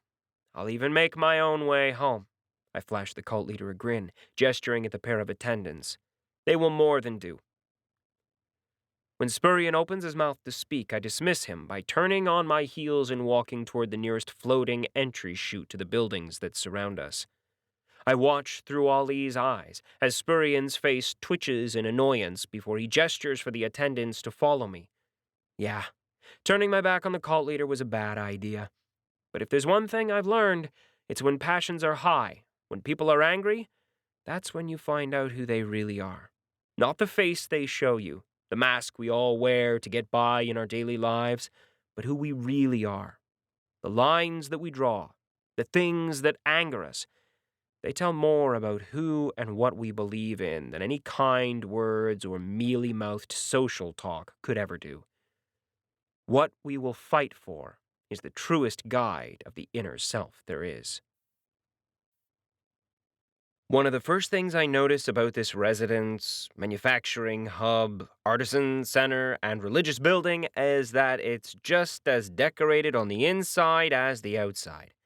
Pictures, moving video wallpapers, and statues abound, even in the hallways that lead to the individual rooms. They all depict 𝗪ician's utopian society where races, Eretrans, 𝗪cic, 𝗪MSar, and more, combat classers, and artisans work together in blissful, brightly colored harmony. Happy, content, beaming faces stare back from the glowing paint and holographic images.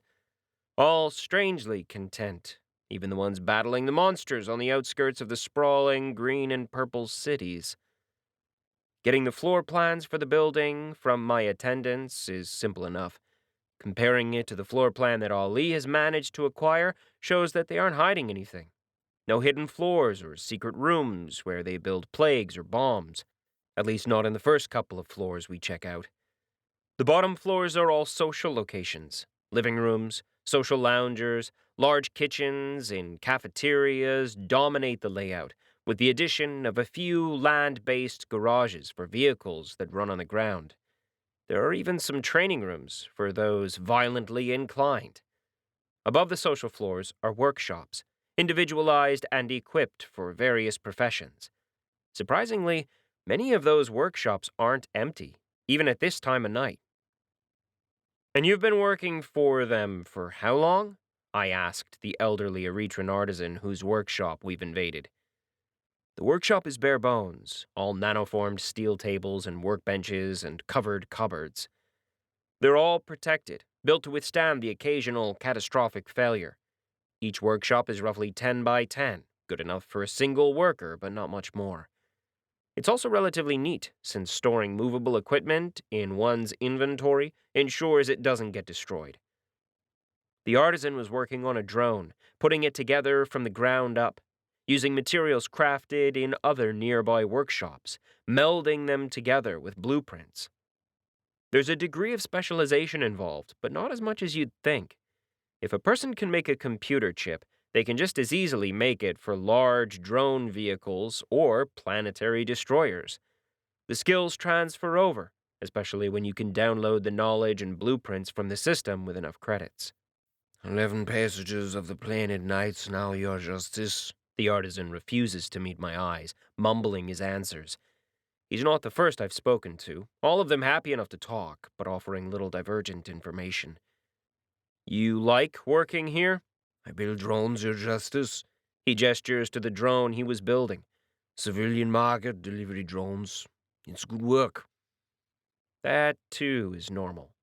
Nearly all the artisan work goes to the civilian market, with a small number going directly to the reluctant survivors' own monster hunting team. They try to extract themselves from the military-industrial complex as much as possible, or at least that's what they're telling me. Ali, do we have stats to show they're telling the truth? How the hell would I know? I can look it up later. Do so. That's great, I say. You find it rewarding? I get a nod for that. I try again. You have family? Someone you care about in the complex? Yes, your justice. 2 wives and 6 spawn. For the first time, a trace of pride. And how do they like living here? Well enough. We have food, shelter, safety from the monsters. My spawn enjoy playing with other children. It's a good community, though there's not enough purple. I frown at the last, trying to figure out if it means anything. A flicker in my mind as data downloaded comes to the rescue. Cultural saying, mostly to deal with the color of the greenery. As our version of green, their desire for more forests and open areas. I keep trying to get him to relax and just chat, but give up after a few minutes and move on as the artisan grows increasingly uncomfortable. My high charisma stat might be useful for intimidating and scaring people, for forcing my aura on others, but it's not as useful for being the sociable huckster. That just isn't me, and the system seems to agree, having grown my attribute in other ways. In the end, I give up and move on. It doesn't matter where I go, how deep I head into the residence, knocking on doors and chatting with people.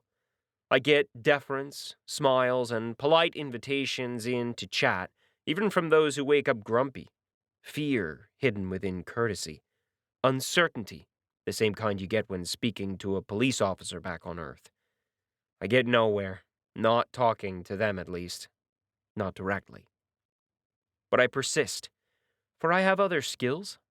Eye of Insight is always on, alerting me when someone is actively using skills to lie to me. Purchased knowledge about body language and my higher perception allows me to pick out mundane cues for when people are lying or just shading the truth on a mundane level. Most aren't lying. No more than normal people do. Mostly around questions like, are you happy? Do you like it here? And the like. For most people, there's always a level of uncertainty, of concern and doubt when asked a question like that.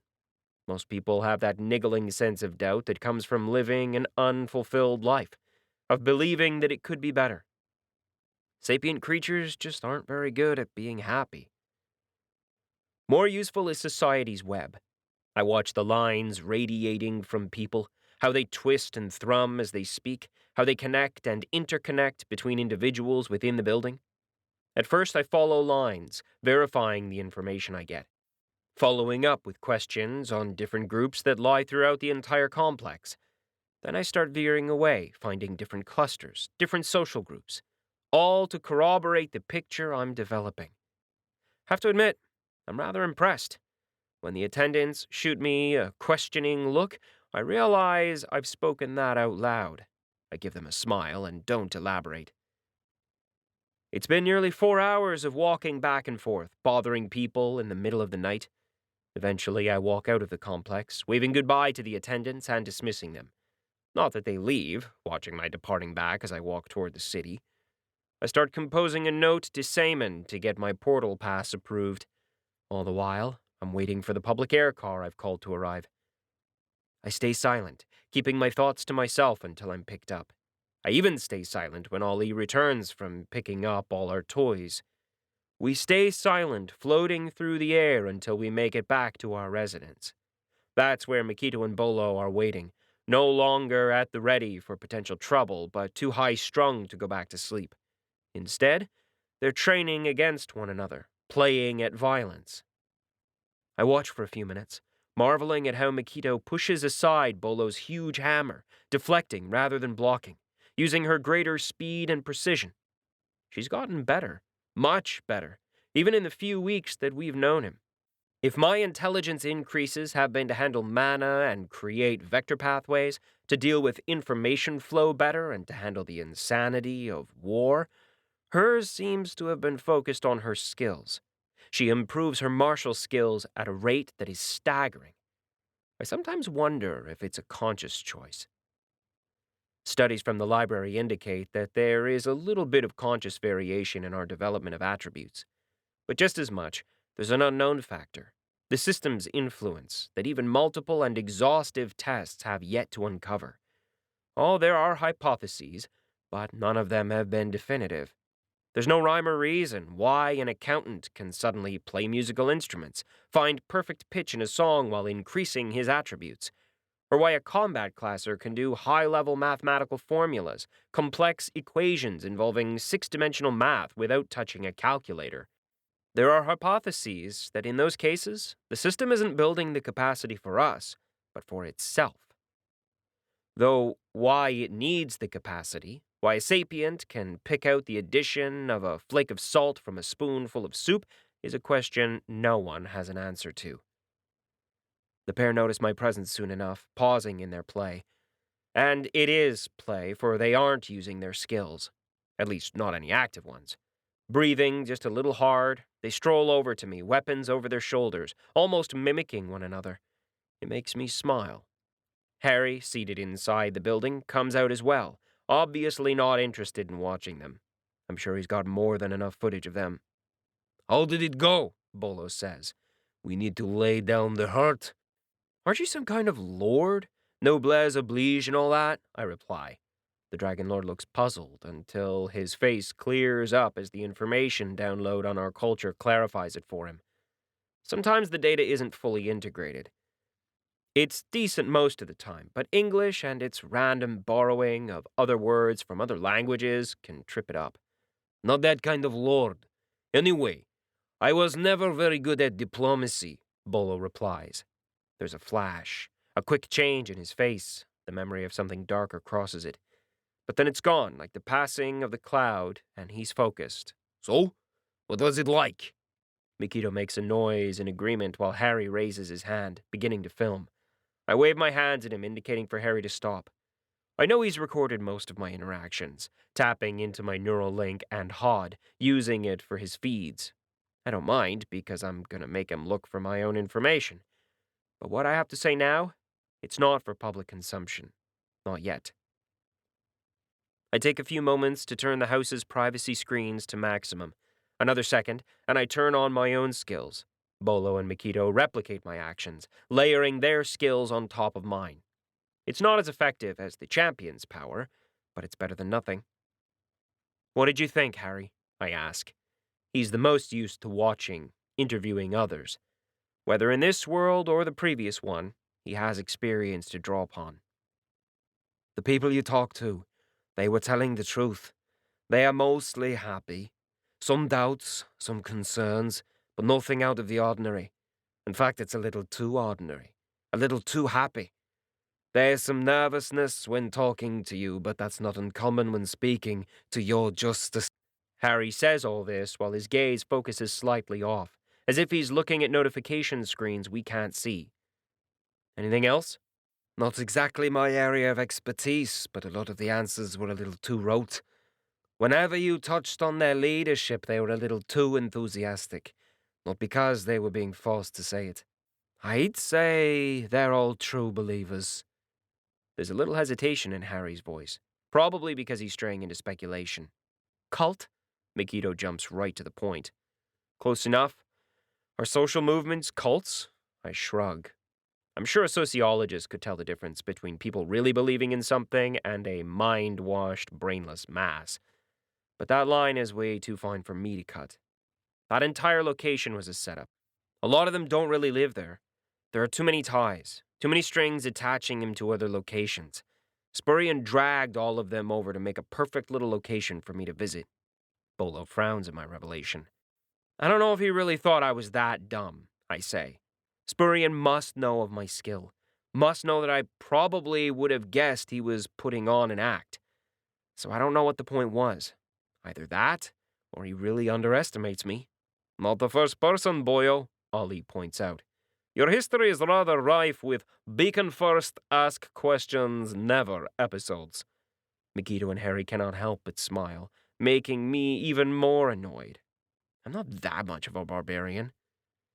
Any idea what his goal was in the end? I asked the group. Lie or not, there was still a few thousand people who truly believe in his cause. And by all indications, even if he doesn't have billions of true believers, it's still a substantial number. The siren call of not being at war is powerful, even in a militaristic society like this, Harry offers. Maybe he was just trying to make you see it. Maybe he's hoping you agree with him. Foolish, Bolo says. Even at home we fight. Monsters mostly, but we do leave to find other sapiens. Adventurers, guilds, and corporations come to our domain, thinking they can exploit us, exploit our land, our dragons. Levels are needed, and fighting others provide the best kind of experience. I consider Bolo for a time. What I know of his world, I'd almost have thought he'd lean towards Spurian's belief. After all, his people spend their days and nights fighting dragons and taming them. There just aren't that many civilizations around their world anymore, not with it located in the Forbidden Zone. You do what you must, especially if legendaries are targeting you, Bolo explains. I can't help but nod. Over the years, the negative of the Eretran's constant need to go to war, to expand, is that they've made a number of enemies, including individuals who started out as nothing more than an advanced class and grew their levels over the years, or just ran away to level and came back with a vengeance. Now they've got a couple of high-level people gunning for them, though none of them are legendaries. Yet. It's a constant spiral as the Eretrans rush ahead, trying to up their own levels, to find their enemies and end them before they become too strong.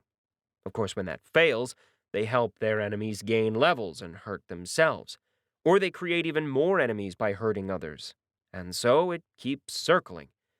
They've become their own heavenly sky. Problem is, the other option is, well, bad. Because the histories are full of groups who haven't chosen to level, who have chosen to try to be nice and look internally, and most of those end up destroyed by those who want power, by the system failing on them. So you think this was just the initial pitch? The group offer tentative nods, and I sigh and run a hand through my hair. That means we can expect the others too. Very soon. They won't like the fact that they've been pushed behind, Ollie adds.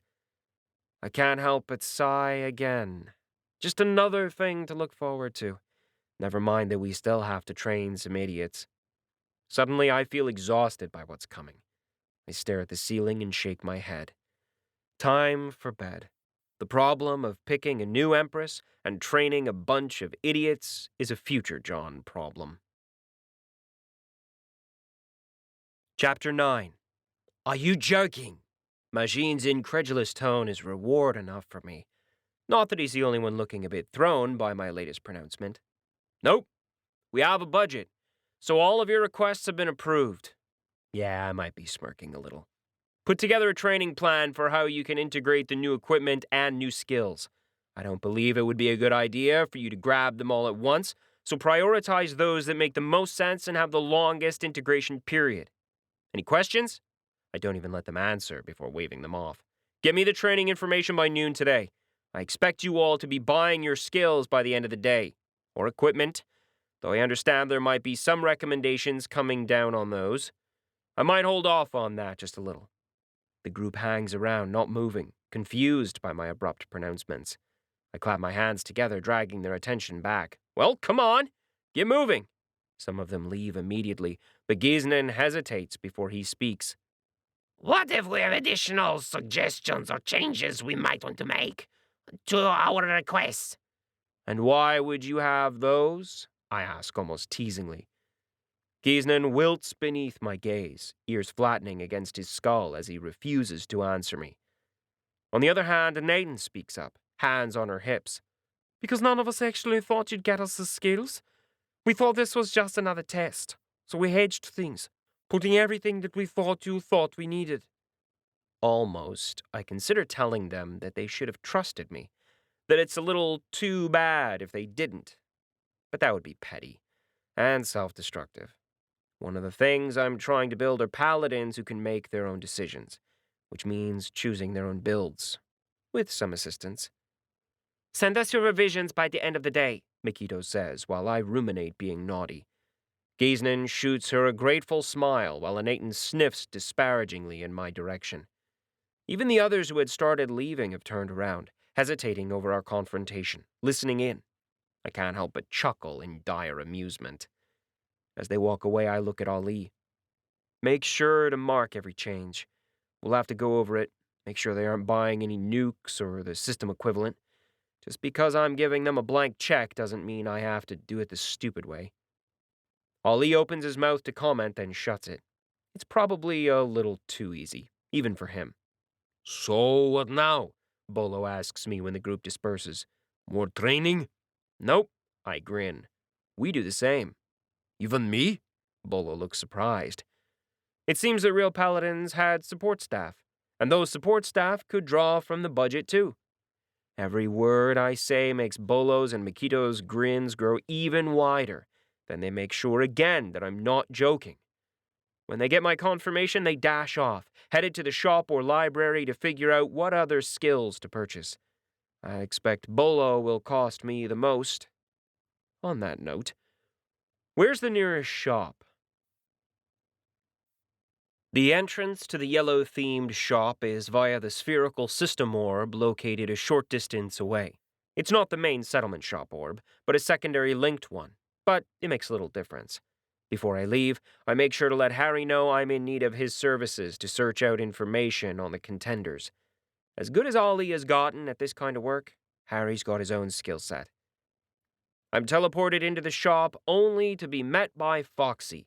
The humanoid fox creature is dressed in a dapper set of robes, reminiscent of African-colored robes, thrown over both shoulders rather than the Roman toga style. He sways over to me, bushy tail waggling, and I find myself smiling in greeting. 𝗪𝗪's one of my oldest friends, in a way, even though in some ways he's not really a friend, so much as a good hairdresser? Huh. I'm reaching for an equivalent designation. 𝗪𝗪, good to see you, I say. I've got a challenge for you. Oh? A near unlimited budget and a rather difficult task. I watch 𝗪𝗪's eyes glitter with avarice at the first part, then dim with caution at the second. Skills and equipment upgrades. For me. That makes 𝗪𝗪 frown. He turns his head side to side before he eventually says, You must understand, to do that, we will require... Bullshit. You guys already know, I smirk. Most of what I bought has come right from here, and my current status screen is something you can see already, no? The fox grows still as he processes my accusation. I see the gears spin in his head before he finally inclines his head, acknowledging my guess. Yes, your equipment is powerful, but in here... You have the advantage. So, put together a buy list. We do need to ask a few questions. About what kind of build? I nod. Limit reductions on regeneration. I expect in the future I'll be in more slugfests against master classers and higher, so survivability and ability to win are paramount. That might mean burst attacks, obviously. Some skills or equipment, preferably equipment, to increase my stealth capabilities. And more versatility would be good, I say. Upgrades and abilities to alter my equipment or keep them in working order in the field would be useful. Ah, I might have to caution you on that one, 𝗲𝐸 says, raising his hand. The skill-mental ratio limit? I know it. Aim for the median resistance, I say. If you wish, we do have access to class skill testers who might be able to verify your limits with better accuracy, 𝗲𝐸 says. Really? I consider trawling through my mind for data on skill testers. They're a weird offshoot of general class advisors, individuals who focused on testing aptitude for various classes. Mostly they were used before an individual met the age of majority, but they also had a sideline set of skills for those hitting the higher edge of classes in the advanced and master class stage. There, they tested for the skill-mental ratio limit. There's no direct correlation in the skill-mental ratio, like you can have 10 skills outside of your class for every 100 points of intelligence and willpower. It's more that one's mental attributes form a pool of potential class limit points. But each non-class skill uses a number of those limit points, and adding too many such skills eats into that limit. Of course, that limit isn't a hard limit, and the number of points is unknown, again because intelligence and willpower grow in different directions depending on the individual. On top of that, classes by themselves limit or expand those limit points. Even when you expand all the points and overburden yourself with the skills, there's almost no perceptible difference to the skills themselves when they're activated. Instead, what happens is a lag in the non-class skills activation rate. I kind of imagine it like a computer. There's core programming, the class skills, that are saved to a solid-state hard drive, SSHD, super fast access, guaranteed to work without a problem. And non-class skills end up being stored on the same SSHD for the most part. However, at a certain point, those additional non-class skills get to be too much for your SSHD, and you offload them to a cloud computing server. For the most part, it doesn't matter, but occasionally you get a lag. Obviously, that's a problem when you're in the middle of a fight. Less of an issue if you're an artisan. All that being said, it's why legendaries don't bother purchasing multiple legendary class skills, or heroics, other heroic skills. A single non-class skill of that kind can force all your other purchased class skills into remote use, and since most legendaries or heroics specialize in their class for a reason, it makes more sense to stay with what you know and can use. That's the other part of the equation. While you get the skill via the shop, along with the understanding of how to use the skill, you don't get the side benefits of a class skill like automatic integration and understanding. Not to say you don't still have to train your class skills, but it's much easier to do so and doesn't require as many uses. If you have to test, say, the ability to create a black hole, the lack of automatic integration can be quite troublesome. The obvious workaround is to only buy artisan and passive combat skills, forcing the system to keep the passive skills loaded at all times. Unfortunately, that brings its own problems, outside of the obvious decrease in mana regeneration, as the corrupt questers have found out. Sounds good. Set the meeting up with the testers. I don't want to overload, I say. 𝗲𝐸 flashes me a grin and chivies me over to a private room while he arranges for a skill tester to port in. In the meantime, I get to window browse, idly wondering what kind of skills I should be purchasing. The room I'm in is quite bare except for a lounging chair and a meal dispenser, both of which I make full use of. What do you think, Ollie? What should I get? I ask, staring at the numerous windows I've pulled up.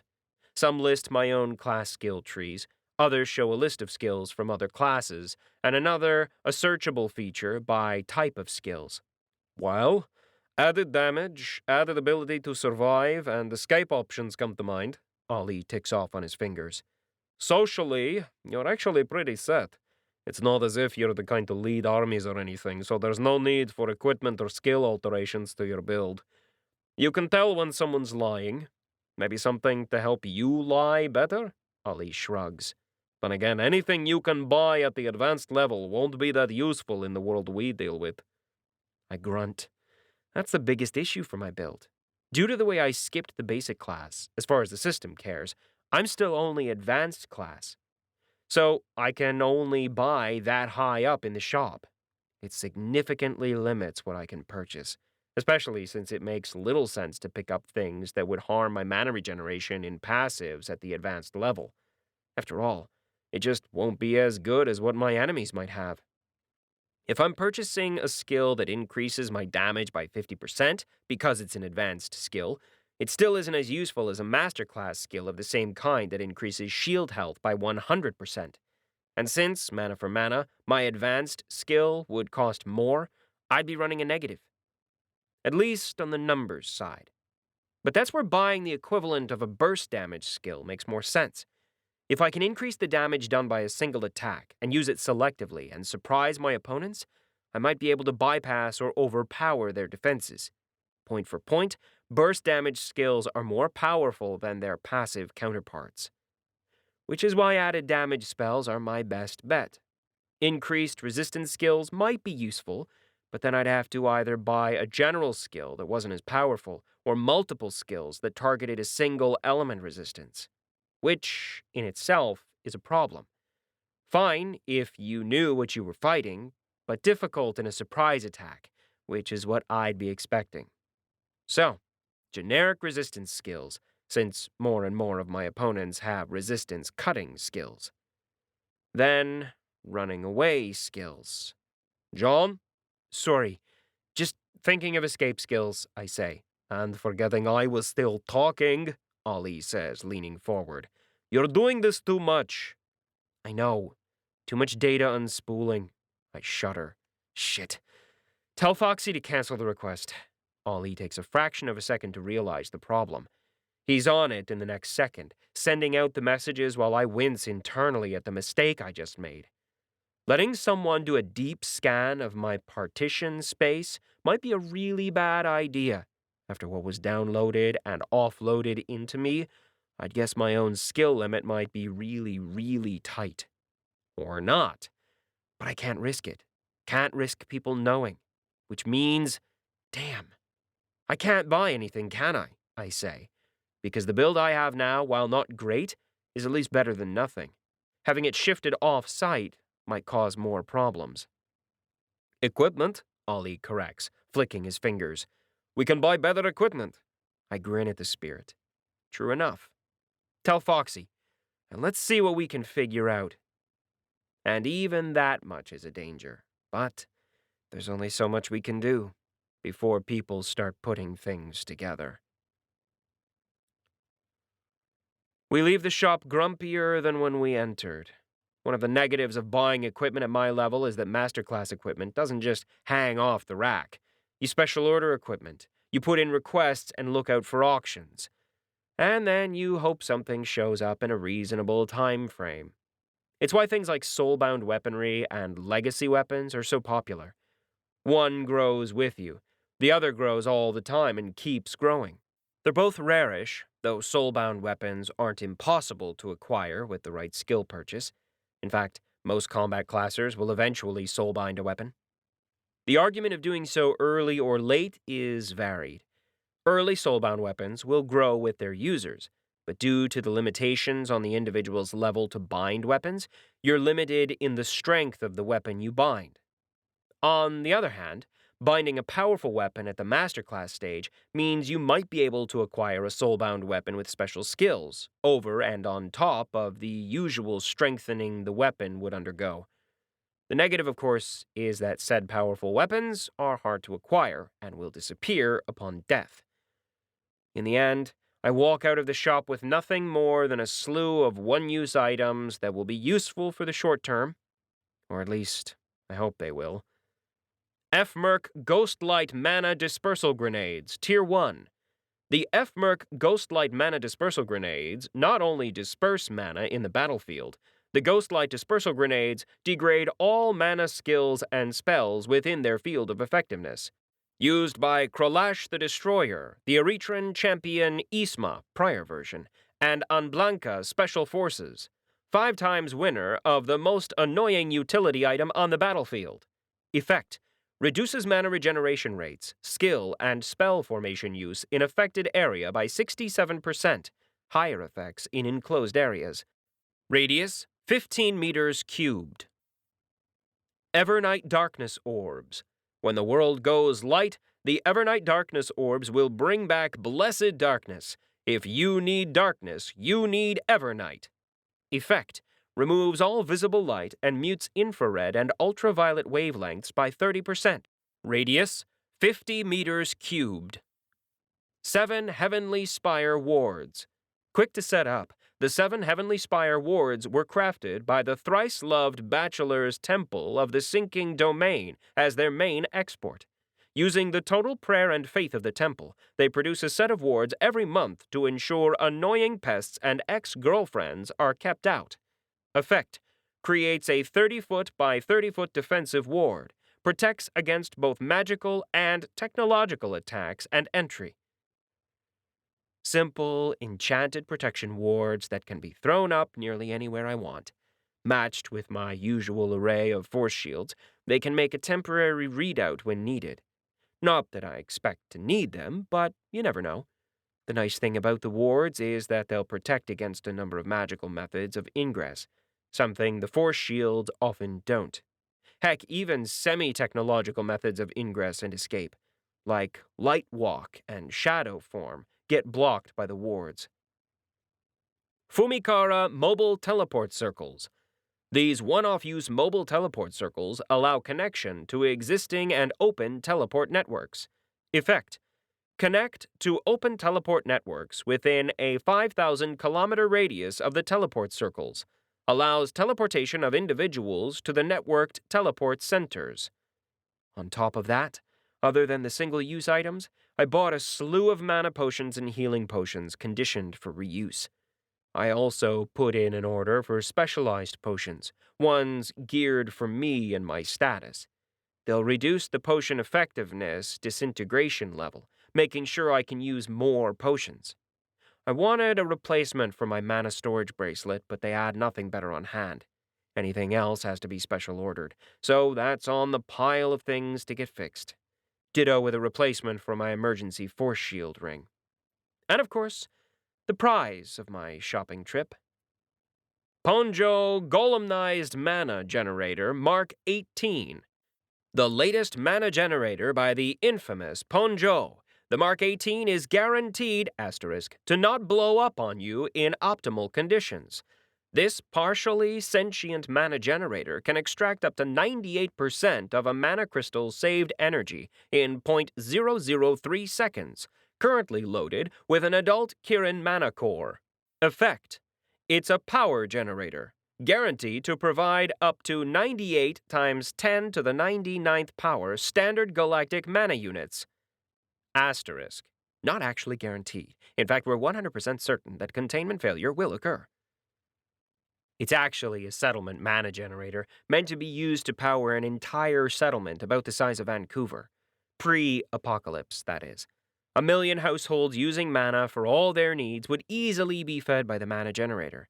The ability to increase the draw on the mana core is, theoretically, meant to allow the shield generator to withstand even fleet-level bombardment, or the attack of another heroic-level combat classer.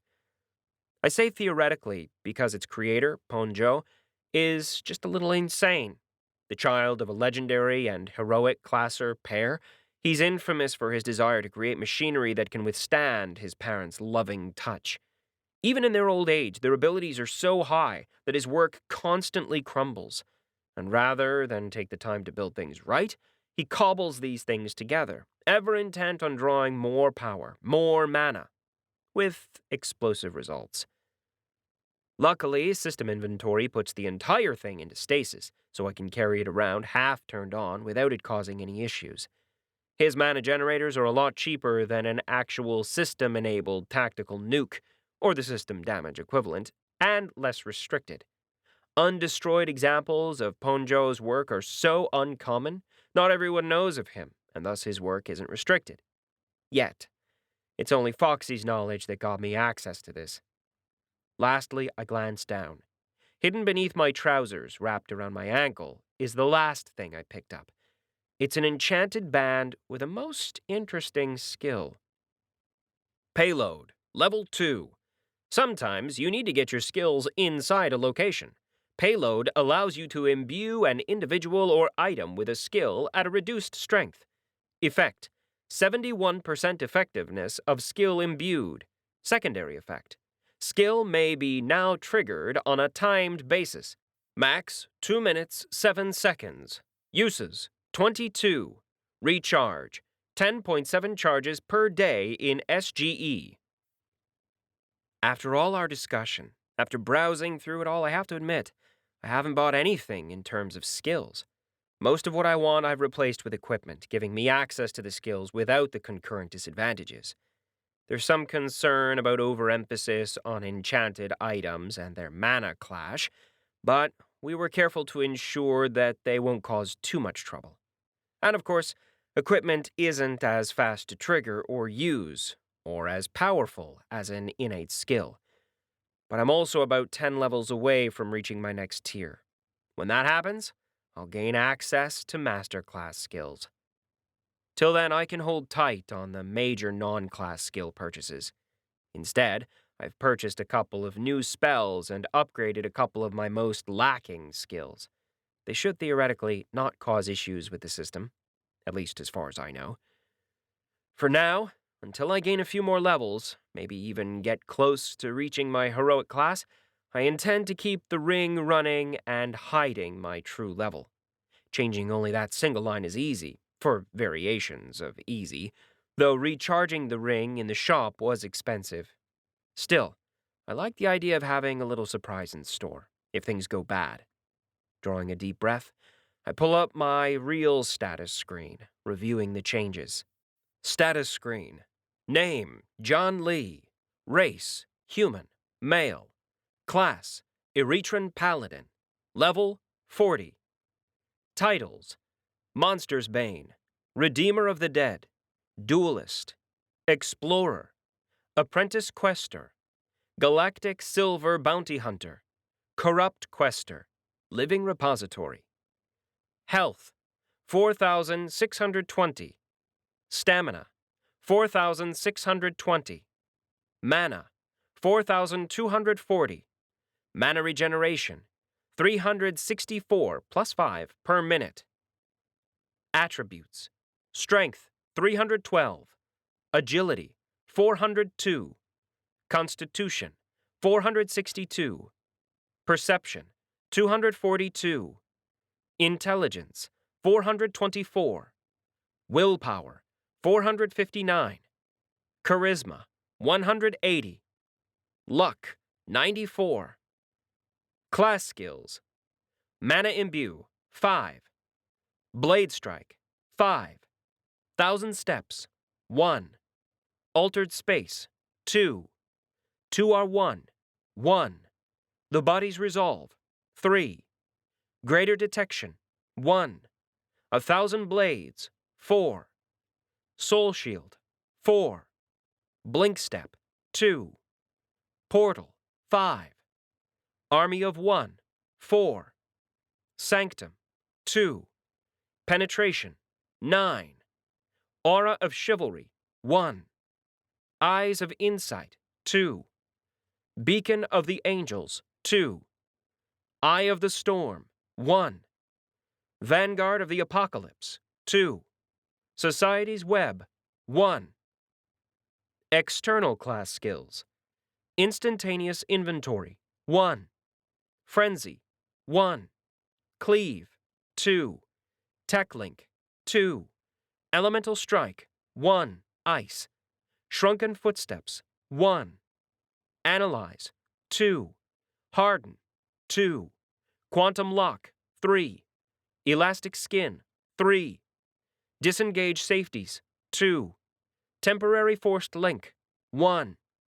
Hyperspace Nitro Boost, 1. On the Edge, 1.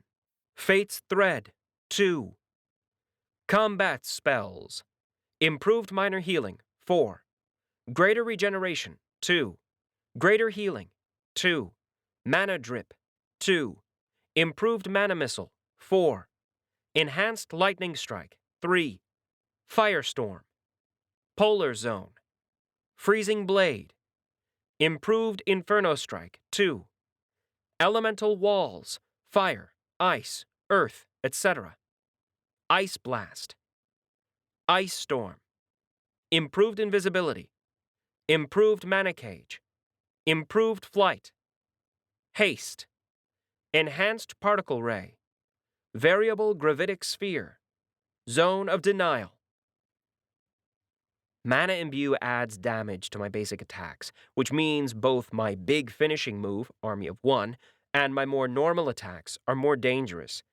I didn't upgrade it too much due to the effect on my mana regeneration, but it was about time to throw some credits at it. It's one of those linked skills that makes sense to increase.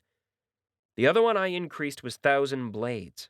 Again, it makes Army of One even more powerful due to the way they're linked, but just as useful, it adds another floating blade for me to play with.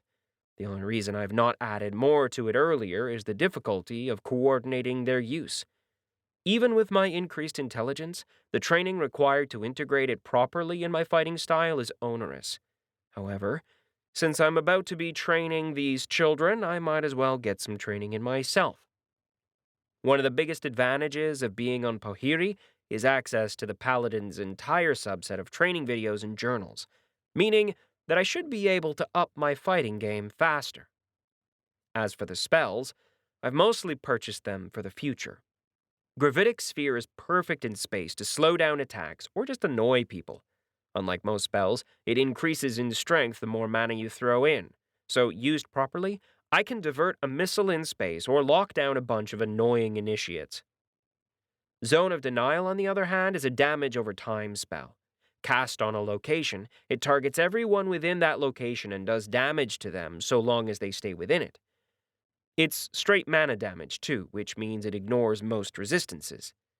It's not a lot of damage, even if the zone is variable by mana use, but when taken into a crowded situation, it can be highly useful.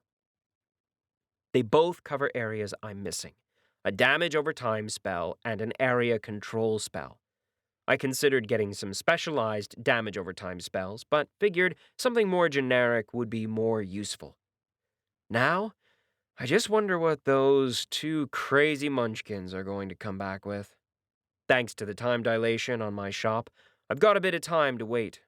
Rather than waste it, I take over a training hall and leave Ali to keep an eye out for Mikito and Bolo while I work on integrating my new blade. Chapter 10. Mikito finds me first, Bolo taking his time in his shop. I was a little bit surprised to find that the Dragon Lord doesn't have a time-compressed shop of his own, but when questioned during one of the lulls in the battle on Spax, he muttered something about loyalty and enjoying the broader suite of services. When he started waggling his eyebrows when pressed, I decided to not push the matter. We weren't that close, especially back then. Mikito saunters over and I let my gaze wander over the samurai. The short Japanese lady has improved her looks in subtle ways as her charisma stat gets little boosts. Surprisingly, even if she has received the gene therapy upgrade, she had it done such that she stayed much the same, including her height, or lack of it. I'm not entirely sure why, though I have a feeling it has to do with her pride in her heritage or her dead husband. Some things you just don't ask. As she arrives, I gesture and let the hard light projections disappear. The moving blue figurines I've been practicing against fade, leaving the room bare of anything but us. Even the walls are completely smooth, a pale gray that hides the increased durability of the setting. Mikito stops in front of me and I offer her a smile, glancing upward to check her status. I found as she leveled her feudal bond skill that my access to her status screen increased. These days I have full access to her status and limited details about her skills. No more than general descriptions, but enough so that I know her attributes and skill set. I mentioned it to her last time I realized this happened, and the woman just shrugged.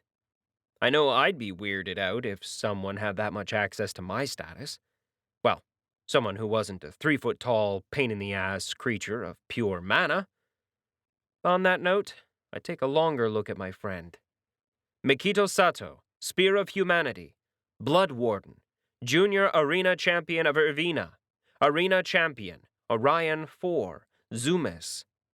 Truebound Honor, Upper Samurai Level 23, Master. HP, 3,641 of 3,641. MP, 2,625 of 2,625. Conditions: Isoide, Jin, Rei, Mayo, Ishiki, Ryoyo. Feudal Bond, Blitzed. Future Projections. Galactic Reputation 21. Galactic Fame 14,327.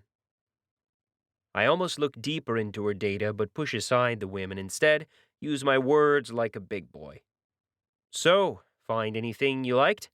Mikito's eyes narrow, her lips sliding into the tiniest hint of a smile. Just a few. She frowns in concentration, then the data slides across to me. Blitzed, Level 3, Master. A messenger can be slowed, they can be delayed, they can be diverted, but they can't be stopped. And Blitzed makes sure that even those minor inconveniences are over in a flash. Speeding up the existence of the messenger, Blitzed ensures you'll never live life in the slow lane. Mana regeneration reduced by 15 permanently. Effect: Blitzed increases all physical and mental reactions by 120%. Caution: Blitzed increases physical existence speed, making subjective view of passing time significantly higher. A high willpower and meditation skill is recommended to reduce chance of psychosis. Future Projections, Level 3, Advanced. You never know what might be coming up without future projections. When active, Future Projections allows user to absorb and project potential actions into the future. Perfect for dodging oblivious pedestrians, blind teleports, and the occasional monster spawn. Effects: allow future projection of actions 1.2 seconds into the future. Cost: 60 mana per minute. That's just wrong, I mutter. He gave you enough trouble. And that skill? Mikito shakes her head. It's better than anything else I've seen. Well, considering speed is his entire build, I'm not surprised, I say. Do you have activation problems? Mikito raises an eyebrow at me and I realize I never told her. I proceed to explain the issue, eliciting a deep frown from the samurai. She proceeds to test her skill, and then just for fun, I assume, her basic haste skill on top of it. She literally vibrates when she's standing still, then flickers to the end of the rectangular room. Thanks to my higher perception, I can just barely follow her movements, which is still an improvement compared to my experience with the Speedster Masterclass. Then again, I wonder if it's a matter of attributes or her lower total speed.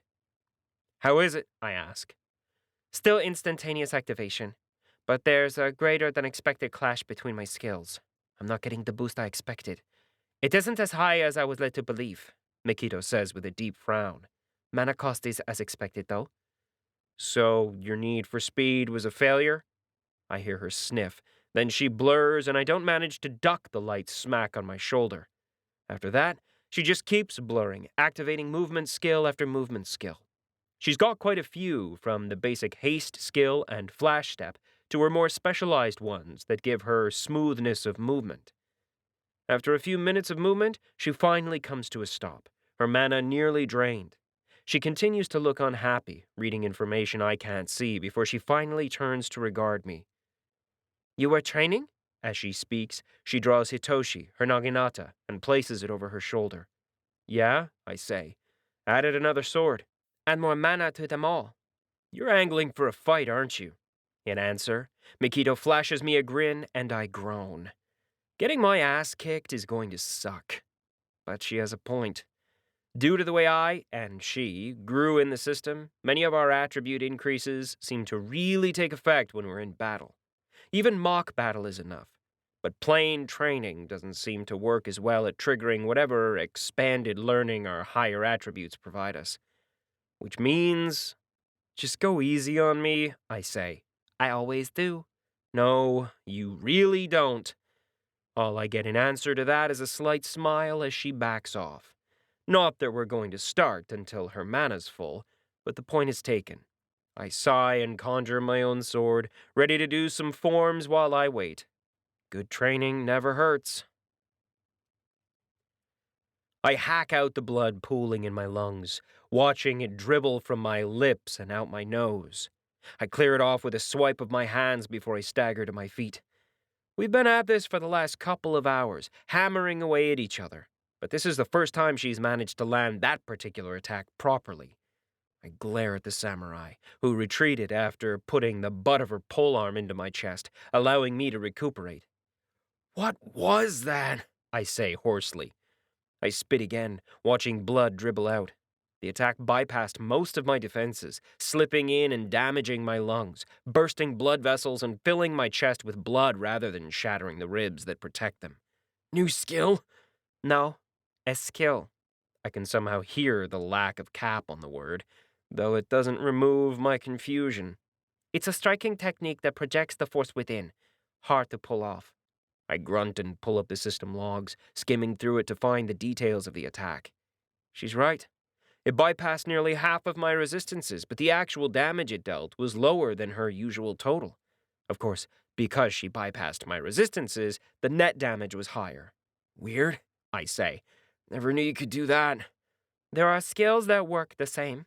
In fact, some skills are just skills packaged up by the system, 𝐸𝐸𝑆 says. Sort of like spells and skills. I guess. It kind of makes sense, I say.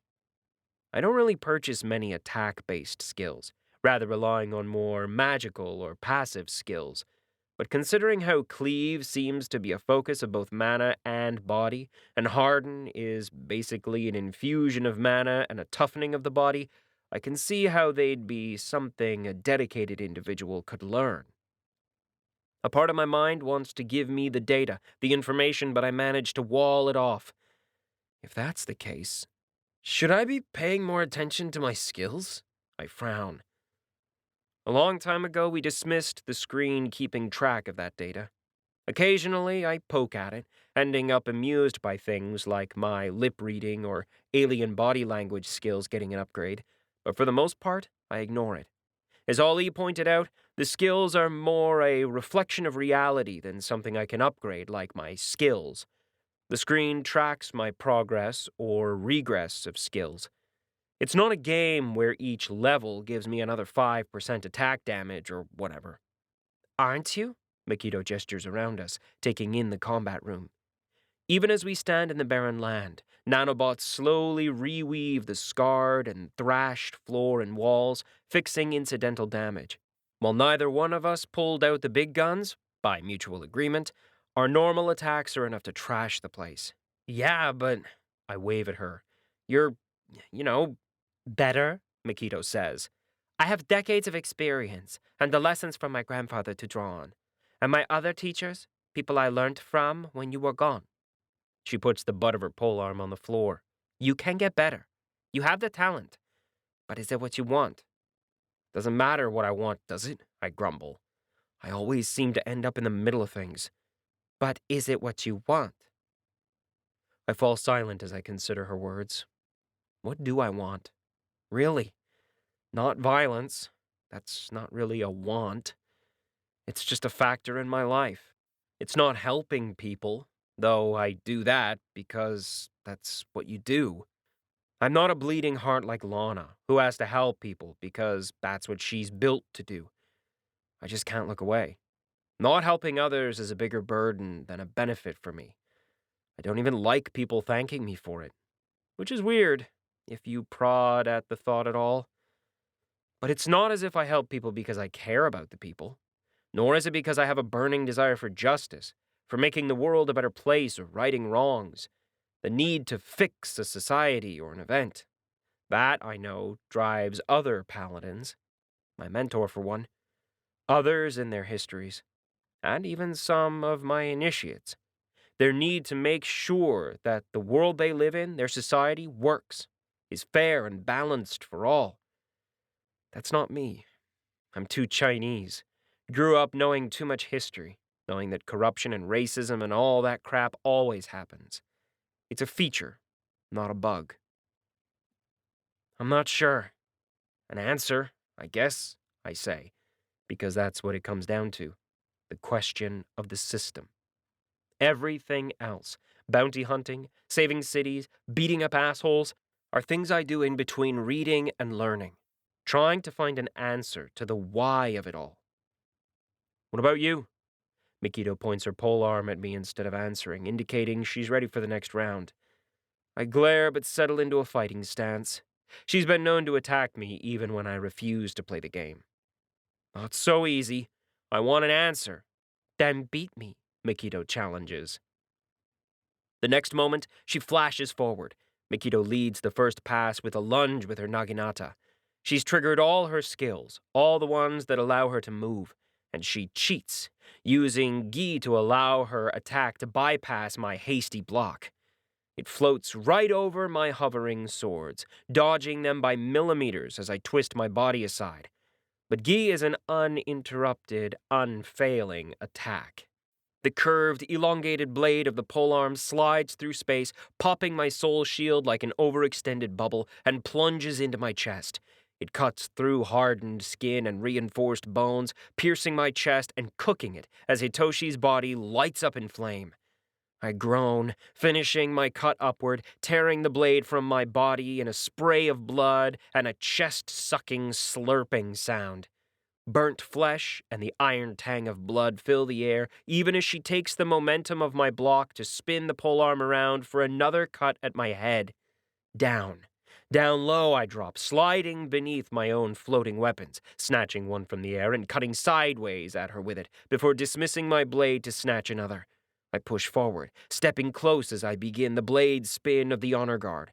5 blades, free-floating in space, move along the trajectory of the previous motion of the original soulbound blade.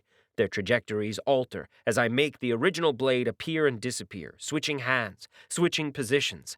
I fight, throwing cuts, blocking attacks, and launching my own blade strikes. The blades cut through the air, sometimes disappearing as I will them gone, sometimes reappearing as I bring them back, darting alongside my body as I attack 𝗪𝐞𝐸. The samurai blocks and deflects each attack, her naginata spinning in an intricate dance, moving at such speed that the crack of the sound barrier being broken time and time again resounds through the room. A swirl of air erupts, forced aside by our movements, changing air pressure and creating a mini vortex. The rush of wind mixes with the ring of metal blades blocked, the spark of ozone as blades clash, the smell of burnt flesh, of healing wounds, of freshly spilled blood swirl past my face, remembrances of our past fight, and the current battle as cuts and surface wounds accumulate. I trigger cleave, swinging down with all my might, almost cutting into her collarbone. She blocks and sags to the floor under the strength of my blow. Her ghostly, traditional samurai armor cracks, shattering around the glowing edge of my blade. 𝗪𝐞𝐸 twists her hips and angles her hand, shedding the remnant energy to the side, then uses the same motion to block another swinging blade with the haft of her polearm. A flash step pushes her backward, moving her without her using her feet. The blade points at me and Makoto triggers, a beam of power lancing from my torso. I hop over the attack, dancing across my own blade to continue to close the distance, never wanting to give her space, a gap in time to recover. Her stamina is one of her weak points. I pressure her as damage accumulates on both sides, as attacks that I fail to block get through, as blade strikes cut across her own blocks or tear away at her translucent defense. We dance across the room, neither side willing to give up. In the end, skill and class win out. She has the advantage over me in terms of total levels, in terms of a class geared for solo combat, in terms of skill. I miss a block, get cut, and don't even see the grapple she set up with the attack, her polearm tangling my arms, which she turns into a throw. I land on the floor and the blade sinks into my collarbone, pinning me. Pain. I struggle not to scream as my flesh burns. Brown eyes, filled with life and a dark joy, stare down at me. There's a crazed light there, a need. For a second, I wonder if she's going to end it, if she'll trigger a skill to pile on the damage.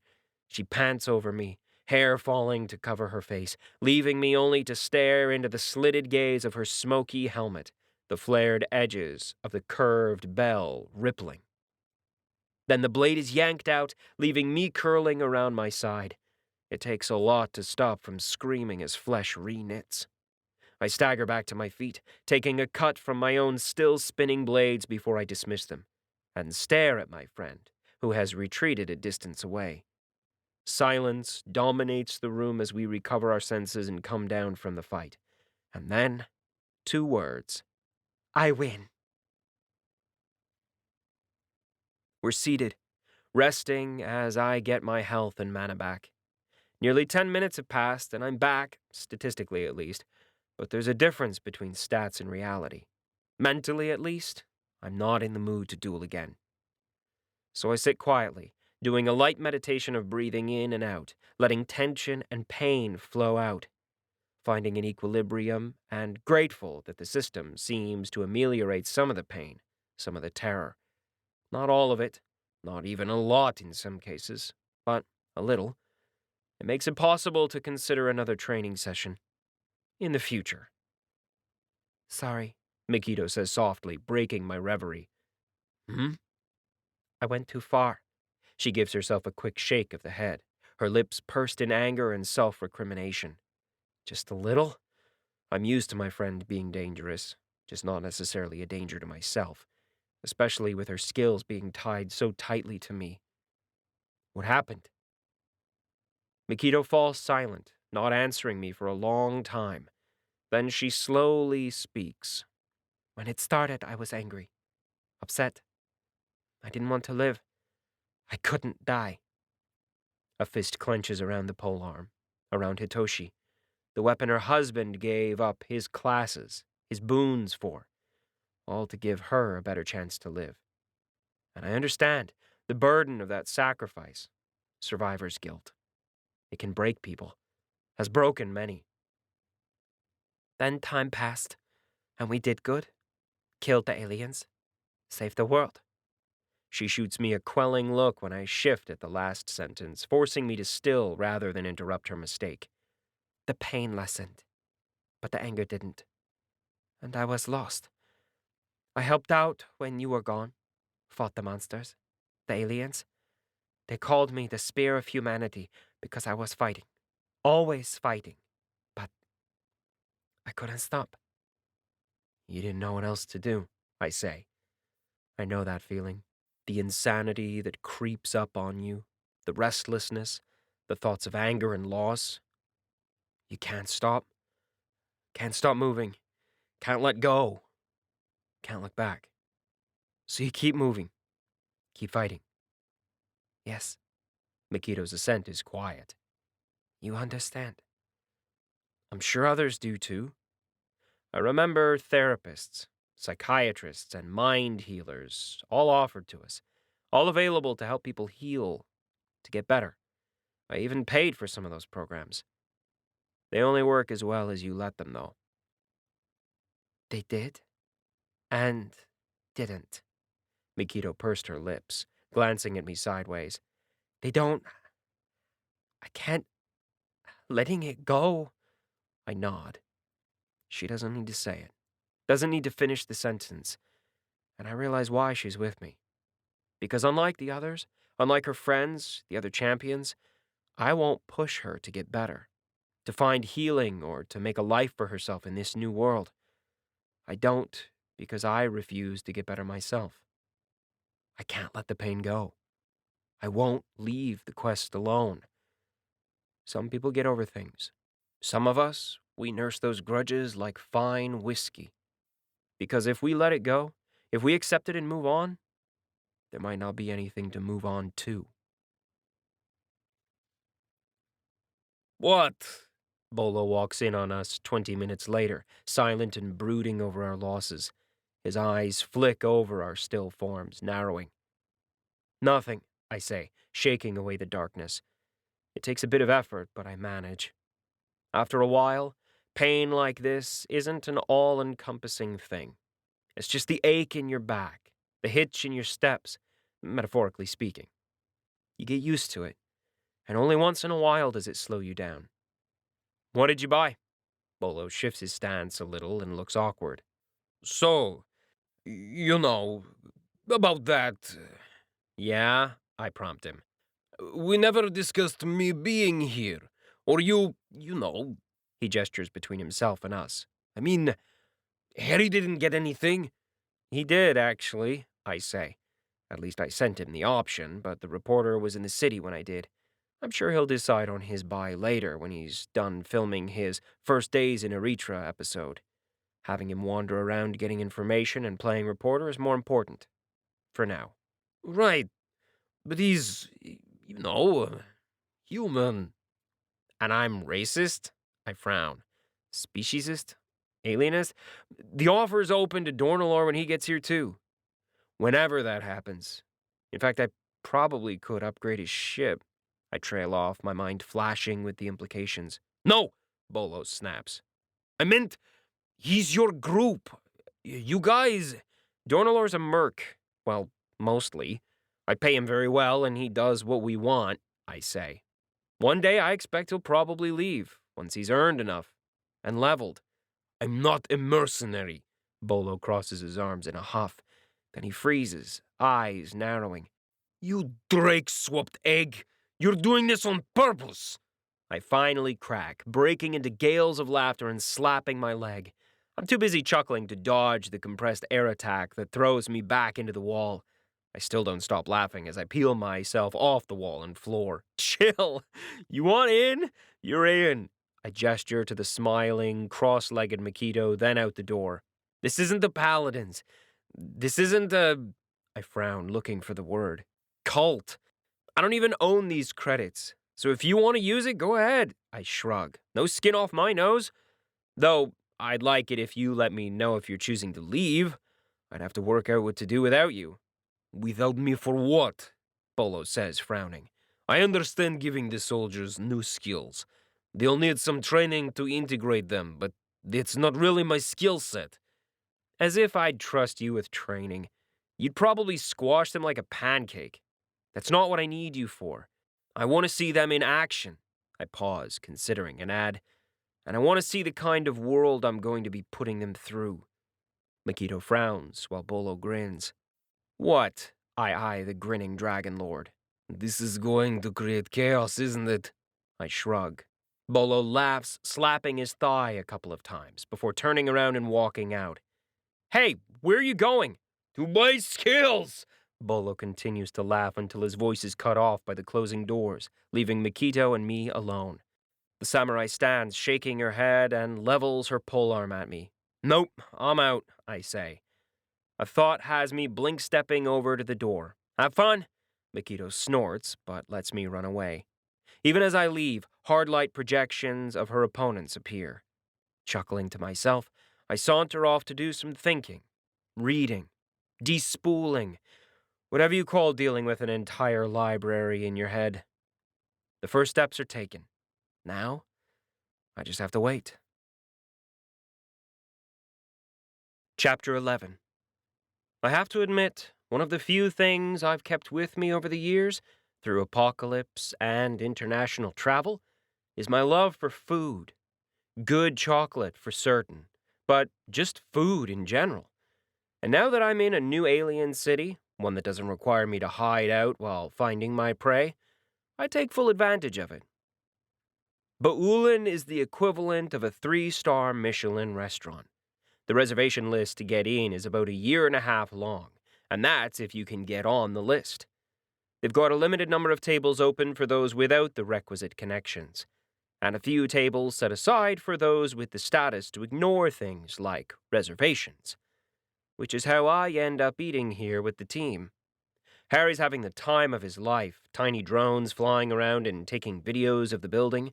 It's all carefully arranged and agreed upon by the owner of the establishment, ensuring that his guests, who all have their own privacy clause active, are either not bothered or featured as contracted.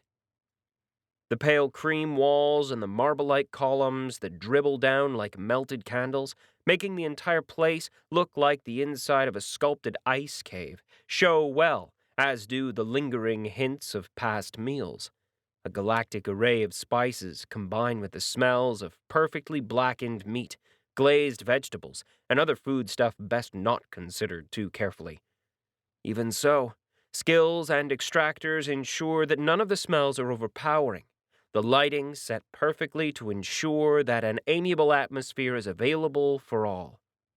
As for the patrons themselves, there are a wide array of celebrities, socialites, noblemen, and military personnel. In Eretra, the last mixes with the first three in strange ways, with the concept of the celebrity soldier dominating their culture. Entire units are created or kept together because of specific individuals who might have been given unique classes for their actions, or because of their natural charisma. There's even a subtle power play between various generals as they promote their own armies, with celebrity, soldier, and actual class. Of course, part of the requirements for them to be popular includes a series of death-defying stunts, so the lifespan of such soldiers is often limited. When you add in the fact that the Erethran Empire spans literal solar systems and dozens of races make up their population, the array of patrons within Ba'ulan is staggering. The need to draw support from a wide range of sapient races makes the breakdown of celebrities on species lines a little more equal than you'd think. The only reason there isn't a wider range is due to natural population and recruitment numbers among member races. After all, certain races, like the living, rabbit-looking 𝗧𝗪𝗵𝗆, are just too cute not to use for publicity purposes. All of which is a long way to say that even in a racially diverse cast of patrons, our particular table still gets a lot of eyeballs as we eat. You seem to be taking the looks well, I say to Bolo, who chows down on his food. The Dragon Lord is a big contrast compared to 𝗪𝗍𝐸. She's hunkered down, glaring at everyone who even looks halfway at her. If she had 𝗕𝗏𝗁 out, I'd be a little more worried, but she's chosen to store it in her inventory. Ollie's floating above us, out of sight, in a portion of the establishment reserved for companions. They've got their own servings, their own setup which keeps them out of our hair. Though the occasional complaint from Ollie tells me it's a lot less nice than the main room. We were much the same in Xylorg, says Bolo. Attention, when earned justly, is not to be shirked. Good to know. I lean back, grinning at the occasional glances. The restaurant maitre d' appears by my side. It's a bit magical the way he manages to glide through the room, making himself known but yet not disturbing his guests' enjoyment of their meals. He makes his presence known subtly, so no one gets twitchy when he does want your attention. Yet, he never impinges on our conscious consideration. It leaves people like 𝗪𝗍𝗁 able to handle his presence without stabbing. Is the meal to your liking, Paladin? The maitre d' asks, bowing low. He's a full Eretran, dressed in a variation of a pale yellow and blue trimmed serving uniform, almost looming over me as I sit. Almost, because he's standing far enough back that he doesn't tower. Nor do his luminescent yellow locks distract from the professionalism of his outfit and demeanor. Definitely, I say, gesturing to the empty plate before me. That last dish was amazing. What was it called again? Leontophone-hunch, braised with walnut nuts, and a touch of open herb mix, caramelized afterward, the maitre d' replies. We can bring a second serving if the paladin desires. No, not yet. Let's finish the suggested course, I say, shaking my head. No need to mess with their suggested menu. At an establishment like this, their menu is certain to build upon itself. Of course. Also, there's a gentleman who would like to join you, the maitre d' says hesitantly. His eyes flicker to the side, and I get a new notification. So. Just about time, then. I smile to set the maitre d' at ease. I'd be happy to speak with him. And his friend. No sooner have I finished speaking than waiters appear, moving our utensils and adding a pair of chairs to the table that grows to fit another pair of diners with ease. I don't even have to scoot my chair back as it moves by itself. That gets a little yelp from 𝐼𝐞𝐸 and a glare that the waiters all studiously ignore. I don't ignore the small blade that 𝐼𝐞𝐸 disappears back into her inventory with a twitch of her hand. "Who's joining us?" Harry asks. Before I can reply, our guests arrive. Jourdain Raminer, the general, leads the way. He saunters over, his charisma washing over us all even though he's not projecting his aura. Per usual social conventions, people keep their aura retracted around others unless they're looking to make a point. Even portly and older like he is, there's a charisma to him and his presence that the vid did not showcase. Beside him is an Erethran female, decades younger. She's clad in a twinkly, tight sleeveless dress that shows off the muscles in her arms and legs thanks to the long slit up her leg, while the tasteful makeup on her face and coral ears accentuate her features. Interestingly enough, she's a little on the short side for an Erethran at just about 6'6". As she smiles at me, I can't help but notice the way the light around her brightens a little, angling to deepen the cleavage, shadow her cheeks, highlight parts of the shimmering rainbow of her long hair. Paladin, thank you for letting us join you. Jourdain greets us with a polite smile.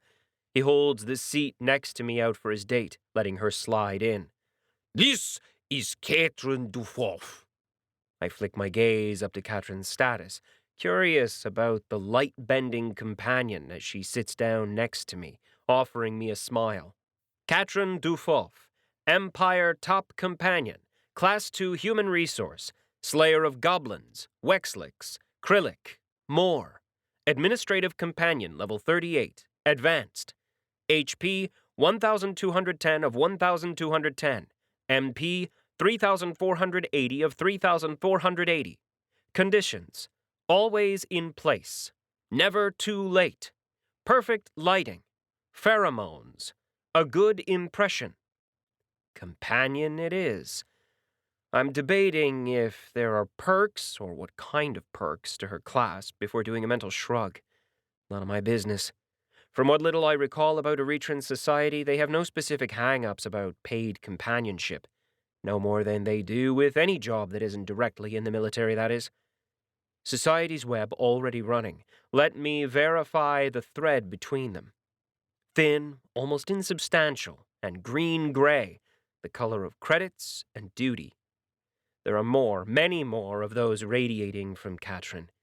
She's as connected to those in this room as any who have walked in. Some of those threads heavy with scarlet and burgundy, passion and lust. Others are threaded with black and gray, heavy motes of duty and obligation.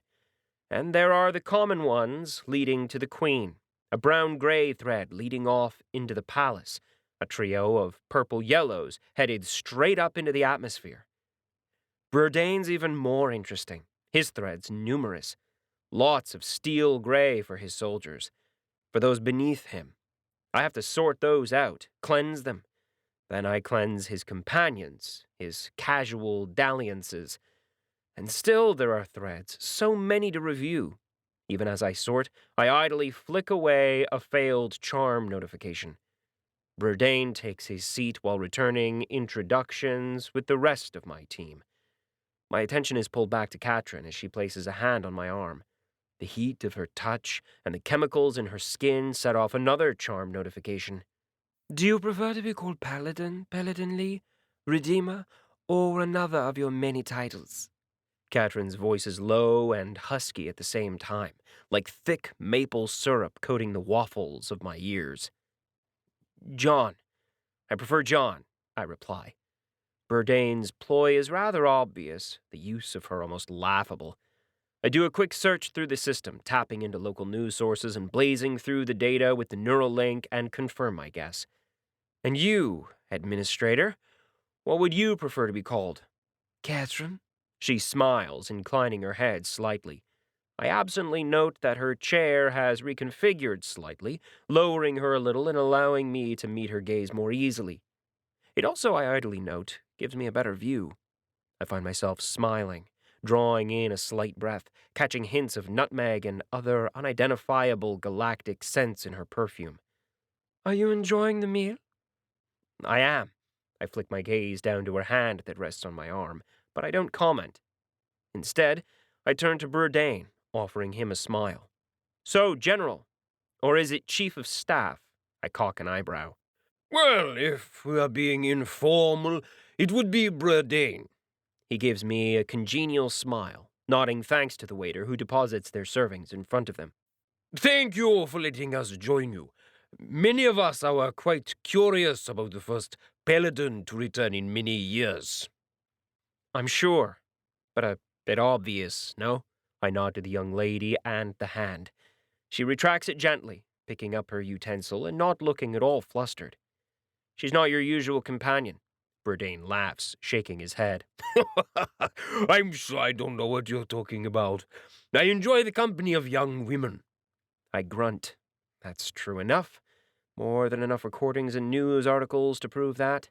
He and his wife have an open relationship, especially since his wife continues to serve on board ship as a Marine sergeant.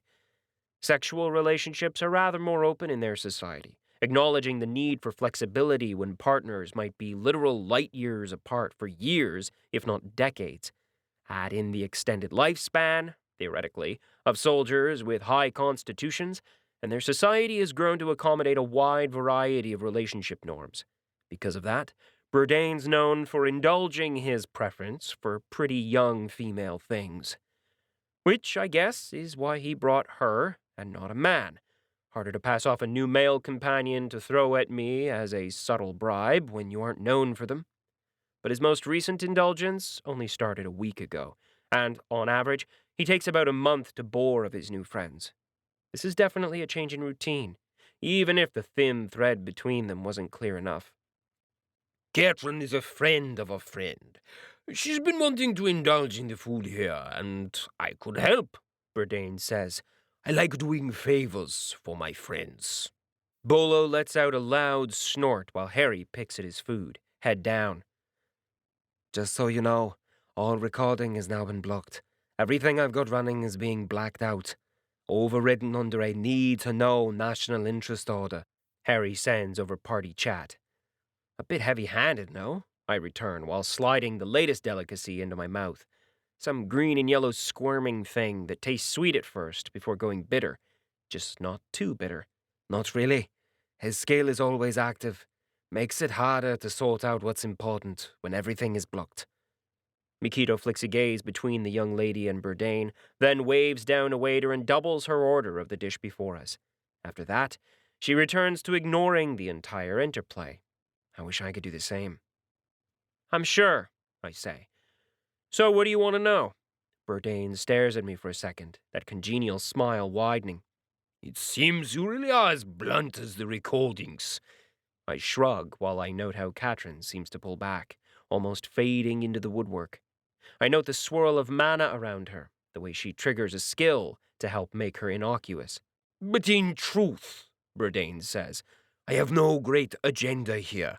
I wish to learn about you, your personality, your history, your plans. The first two are easily purchasable in the shop, I say, pointing toward where the palace should be. I'm really not that hard to understand. As for the last, I have a bunch of paladin initiates to train. I'll get them up to speed, then let them loose. Let them loose, Jourdain says, drawing out the last word. And what would that mean? You'd have to ask them, I say, opening my hands and the utensils I carry in them, letting them balance on the edges of my hand. I'd morphed the weird spork and knife combo into a simple human knife and fork combination, having decided that I wasn't interested in working with alien cutlery. Cultural assimilation is all well and good until you drop your 2,000 credit steak in your lap in a 3-star restaurant with hovering paparazzi drones everywhere.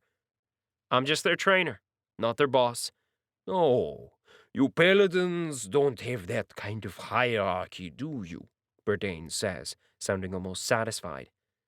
I make note of his satisfaction, of the way he says it, and I remember that the guards, for all their indication of being outside the hierarchy, are all still soldiers.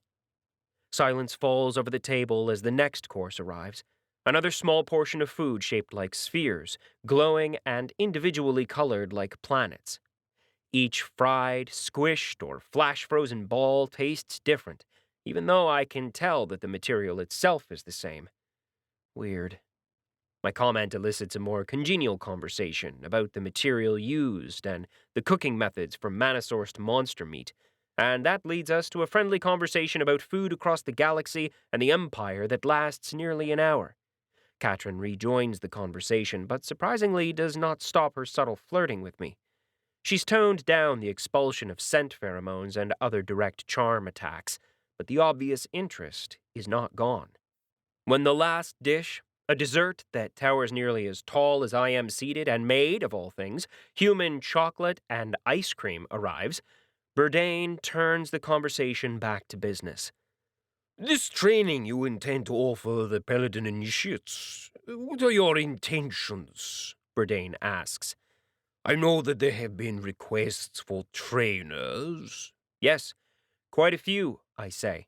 Through the right channels, or so I'm led to believe. But of course, live fire exercises will be needed. No better training? Jourdain smiles. If you want, I'd be open to hearing about any problem areas that you need fixing, I offer easily. Preferably something that a single individual or a small group can manage. Multiple problem areas in the same locale would be preferable. Threat level? Jourdain says. High. I'd almost say deadly, I grin. Katrin freezes for a second in the process of spooning her chocolate before she continues. Harry gives me the side eye but doesn't comment. Bolo, as usual, is grinning wide at the thought of more violence. That man has a problem. Complexity? Jourdain asks. For this? None at all. I shake my head. No need to make it hard for them. Yet. Jourdain leans back and laughs, eyes twinkling. The lines along his eyes crinkle, his ears catching the glint of light. I think I like you, Paladin. He flicks a glance at Katrin, who offers him a smile, and he gestures at the meal before him. Though I must admit, I'm not a fan of this chocolate of your earth. Your ale, on the other hand, is a respectable addition to galactic cuisine. I pause and consider how much of an incident it'd be if I kill him. I am a paladin. No, boyo, down! Ali sends the thought to me, almost making me laugh. Well, we're all allowed our own tastes, I say with a smile. If there's a little more teeth than there needs to be, that's okay. Having said his portion, Jourdain makes his excuses and takes the young lady along with him. She, at least, has the grace to look disappointed at not being allowed to finish her dessert. I can't be too sad about her departure. After all, I'm willing to sacrifice myself for the sake of galactic hunger and waste. As the pair stroll off arm in arm, Bolo sighs. That too? Yep. One more to go. Bolo shakes his head and turns back to the consumption of dessert. Somehow, he's sneaked the general's portion over to his side of the table. My eyes narrow before I dig into mine. As for the rest of the politicking, that can wait. More important things are at hand. Touch her dish, and I'll stab you. I'm not surprised when later that night I receive a visitor. She arrives about half an hour after we finally make our way home. The others are taking the break to meditate, train, or just relax in their portion of the building, leaving me to stare at the notification window of our visitor standing outside the gates. John? Katrin stares at the small hovering drone, her eyes wide and alluring. The shift she wears is artfully draped off-shoulder, accentuating her charms as she looks up. Katrin, I'm surprised to see you here, I say. And that's the truth. I was expecting a much higher-level visitor. Well, your rather blunt refusal didn't make Jourdain happy. But he's a fair employer, she says with a smile. Better than most, in fact. I grunt. Doesn't really answer why you're here. Well, I'm no longer employed. She bends her neck, letting her hair fall over her eyes and hiding the cat-like slit pupils for a second. But I did find you intriguing. I've never met a paladin before. Are your attribute gains as high as they are rumored to be? The way she arches that eyebrow makes me cough. She's rather blunt about her intentions here. A quick query sent to Ali at least assures me this isn't unusual. Between being a militaristic society used to clear commands and their more open policy about sex, Erethrans don't waste time on subtle flirting when they really want something. So, boyo, you going for it? On the other hand, just because she says she's done with the employment doesn't mean that's true. Even Society's web offers no help here. The thread tying her to Burdain still exists, but it doesn't say why it exists. Her presence, no matter what she says, comes with strings, of that I'm sure. Those strings based off female companionship seem rather a weak one to pull upon in a society that doesn't frown on such dalliances. Then again, maybe there's more to this that I'm not seeing, that I'm not— If this is too complicated, I can leave, but it'd be a pity, Katrin says, shifting on her feet and making her body wiggle in a rather distracting way. I look for the notification, but don't see it. So this is all skill, not skill. I understand it's been a while since your last visit with Lord Roxley? Huh. The room is getting rather warm. Something definitely needs to be done about the heating. In either case, Katrin's reminder makes me think. But Roxley doesn't care, and Lana was a long time ago. And truth be told, it's been a long time since. And what can I say? There's a certain level of curiosity involved. Aliens are alien. A hand pauses, and I find myself asking Ali for his thoughts. The query causes the spirit to send back a rather risque image. I laugh and will the gates open, giving the Erethran administrator access through the security systems. Sometimes caution is all well and good, but as I told the initiates, sometimes you just have to risk being shot at. I watch Katrin sweep in, and if there's a self-satisfied smile on her face, I'm not sure I can blame her. Chapter 12. Are you certain this is a good idea? Harry asks as we float high above the ground on the anti-gravity platform. Around us, low-hanging gray clouds filled with soot and other worse pollutants float, obscuring the ground from normal vision. Thankfully, multiple screens float alongside us, showing the feeds from the military drones. High above, I know the sun shines brightly, the large red dwarf of this planet's star offering scant heat in comparison to its size. Alongside myself and Harry are the rest of the team, all but 3 of the initiates. Everyone has their own portion of the float to themselves, watching what plays out below and keeping an eye out for threats. And there are threats. Some of them are dangerous enough that the automated drones I've dispersed around us won't be enough of a defense. Among them are swarms of razor-beaked, insect-like creatures and larger, floating gas bag monsters with too many tendrils. On the torn and shattered land below, 3 paladin initiates make their way through the desolate landscape of the planet 𝗪𝗏 in a separated V formation. Around them float a wide array of drones, feeding back telemetry data. Rather than green earth, the soil is black, with charred carbon and foul pollutants, only broken up by the occasional lurid, mutated plant. A drone floats too close to one of those plants, and its orange leaves shoot outward, grabbing and twisting metal. We can't hear the drone's demise, but my mind adds the scream of metallic pain as the floating eye comes apart, its defenses insufficient. A second later, the component pieces are swept toward the heart of the plant. Roots burst from the ground, grabbing at other pieces and dragging them deep below the earth before the plant stills. It's good TV, isn't it? I say, waving at the screens. Not often we get to see a border planet like this. There's a reason for that, Harry says, eyes narrowing as he eyes the zone status information once more. Warning! You have entered a restricted zone.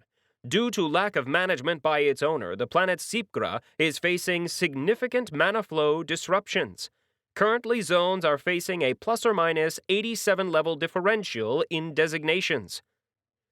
We're technically supposed to be in a level 100 zone, but it could easily be much more, or less, though from our experience, it's much higher. 𝐾𝐞 releases another drone from his inventory to replace the gap in his net, while 𝗲𝗡 takes a moment to fire upon the plant. His attack arches up high, then slams straight down into the plant, burrowing deep before exploding and showering the ground with plant matter and dirt. The last of their group, Ropo, just flicks his gaze over before returning his attention to his quadrant. I hear him murmuring orders as they close in on their target. Well, this way people will know why, I say to Harry, gesturing down. And Bourdain was kind enough to find us these problem spots. It'd be rude to turn down his generosity. Bolo snorts, while I idly eye the way the initiates shift uncomfortably at what I say. Not to say Bourdain's disliked, but most think I've been compromised by my current 2-week-plus dalliance with Katrin. Even if she's indicated she's not in his employ, few believe her. Of course, she's not been my only visitor in the last few weeks, though most weren't as personal. Even Julie Rudy's managed to make an appearance, having made arrangements to transport us here. That meeting was less than spectacular, with conversations stilted and formal over the captain's meals. I get the feeling her position isn't as secure as Ollie's initial analysis showed, with competing factions arguing over the reintroduction of the paladins. But the restricted planets, Harry says, shaking his head. There's not much point for us to do whatever it is you're having them do. Destroy dungeons, I say, clarifying the trio's orders below. They're there to destroy 3 dungeons at least, or more if possible, in the next 3 hours. Harry's lips thin. I know what he's thinking, and the number of dungeons as well as time frame does seem a little arbitrary, especially when levels and thus the threat rating they're facing can alter so easily. But that too is part of the test. What's the point? Anyone with any sense has left the planet. Outside of a few highly fortified guild and military bases, no one lives here. Not really, Harry persists. I hum in thought, then raise my voice, calling, Majin! Explain to the reporter why we're here. Harry, not one to lose an interview opportunity, spins around to face the pretty elf. Majin keeps his face neutral, though I can tell from the flicker in the strings that tie him to me that he's annoyed. All this time, training and goading the group has allowed me to read them, and their threads, much, much better. Restricted planets are not forbidden planets. Travel to and from restricted planets is not forbidden, but is tightly regulated. This is due to the need to lower casualty numbers and, in some cases, to help the rehabilitation of those planets. In some cases, such as the planet 𝗧𝐸, its introduction as a restricted planet is due to sapient disruption of mana. English. Try English, I call to Majin. When he frowns at me, I grin. Dumb it down. Harry's audience is a bunch of neobarbs. Majin's hand by his side twitches, and for a second, I can see him regulating his temper. Then he turns his attention back to Harry. 𝗧𝐸 was the epicenter of 4 different battles between ourselves and the 𝗪𝘆𝘀 kingdom. Multiple spells and skills, as well as certain near-forbidden technology, was put into play. In the last war, 2 different heroic classes clashed. All of this induced significant mana flow effects, damaging the system's hold on the planet as well as the system orbs that regulate mana flow. When I narrow my eyes at Majin, he sighs and dumbs it down even further. The mana here is messed up, but it can be fixed because we messed it up. It's not an overflow issue like other restricted planets near the Forbidden Zone. Good man, I say, clapping my hands together. I knew you could do it. I turn to Harry, who focuses on me. It's possible to pull back, even keep restricted planets as residential planets, at least for a time. It requires a significant expansion of personnel, as you have to kill monsters, clear dungeons, reset them to the right locations, plant and build out settlements, and the like. But it is doable, as history has shown. We're just tackling an easier example below. Below us, the trio pause for a fraction of a second as they cross the invisible boundary of the dungeon they're here to clear. This is an open-area dungeon, meaning that mana density is vastly increased within the dungeon itself, making dungeon monsters spawn more frequently. In fact, looking at it from the air, you can see the boundary, the way the earth changes, the increase in mana-suffused vegetation. We can even see the sudden change in motion as monsters that lay dormant wake and approach the group. But why dungeons? Harry asks. Dungeons are mana sinks. Sometimes that's a good thing, I say. City dungeons allow cities to broaden the safe zone by adjusting mana flows and sending overflows to the dungeon. Wild dungeons, though, those created by chance, can create whirlpools in locations. Areas where mana keeps flooding in, making the dungeon bigger, stronger. Rather than let that happen in zones where they're not meant to be, we destroy them. Help the system regulate. I run my mind over options before continuing. Think of it as selective burns. The planet is an overgrown forest with too many trees and underbrush. Easy to set off. Rather than let it get worse, we do selective burns. Harry frowns, then asks the obvious question. So what's the fire? The monsters? I pause, rubbing my chin. Not exactly. Monsters are a byproduct of the system, attempting to shunt mana into something it can control, but they're not exactly the fire. Or are they? After all, the production of powerful monsters, including over-leveled alphas or worse, do drop the surrounding mana density. Not by a lot, but by a little. In fact, I look at Bolo. The Dragon Lord meets my gaze placidly. You are correct in your thoughts, Paladin. This is how dragons were first created, a shunting of excess mana.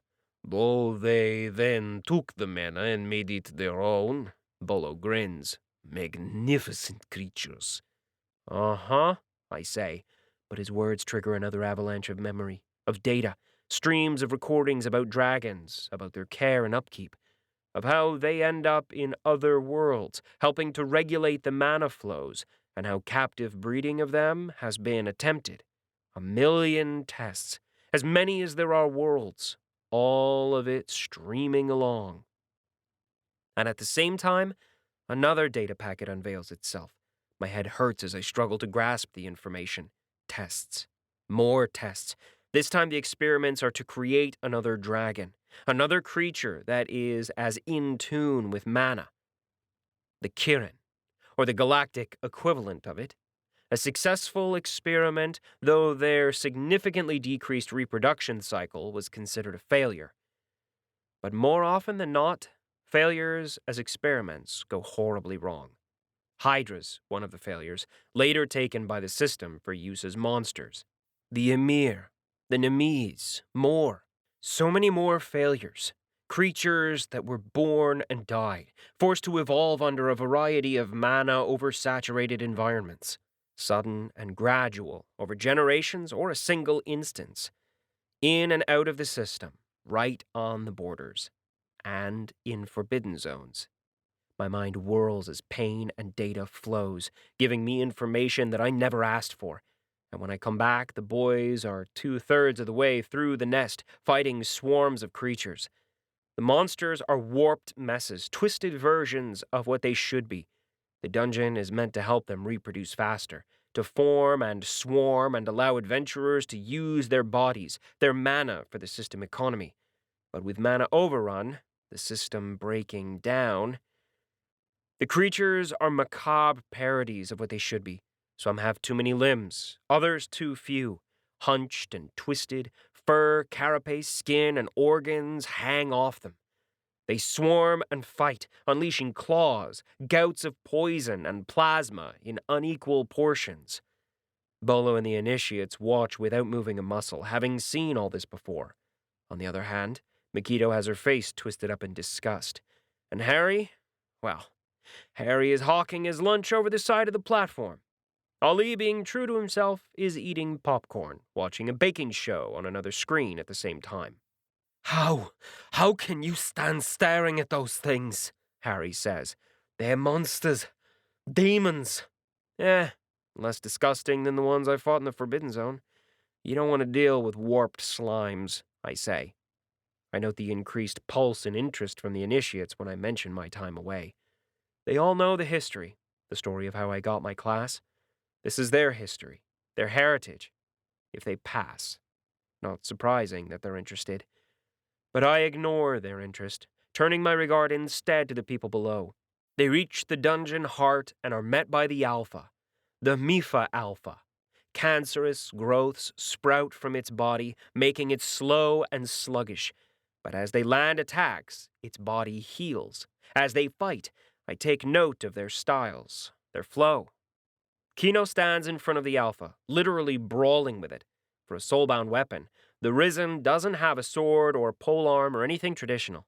No, Instead, both of its arms are covered in metallic gauntlets, gleaming dark red and brown as he blocks and attacks, keeping the creature's attention on him. His build is almost purely defensive, so he doesn't bother manifesting his equivalent of the Thousand Blades skill.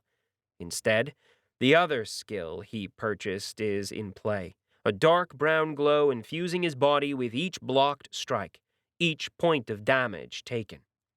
Retribution Delayed, Level 3, Advanced.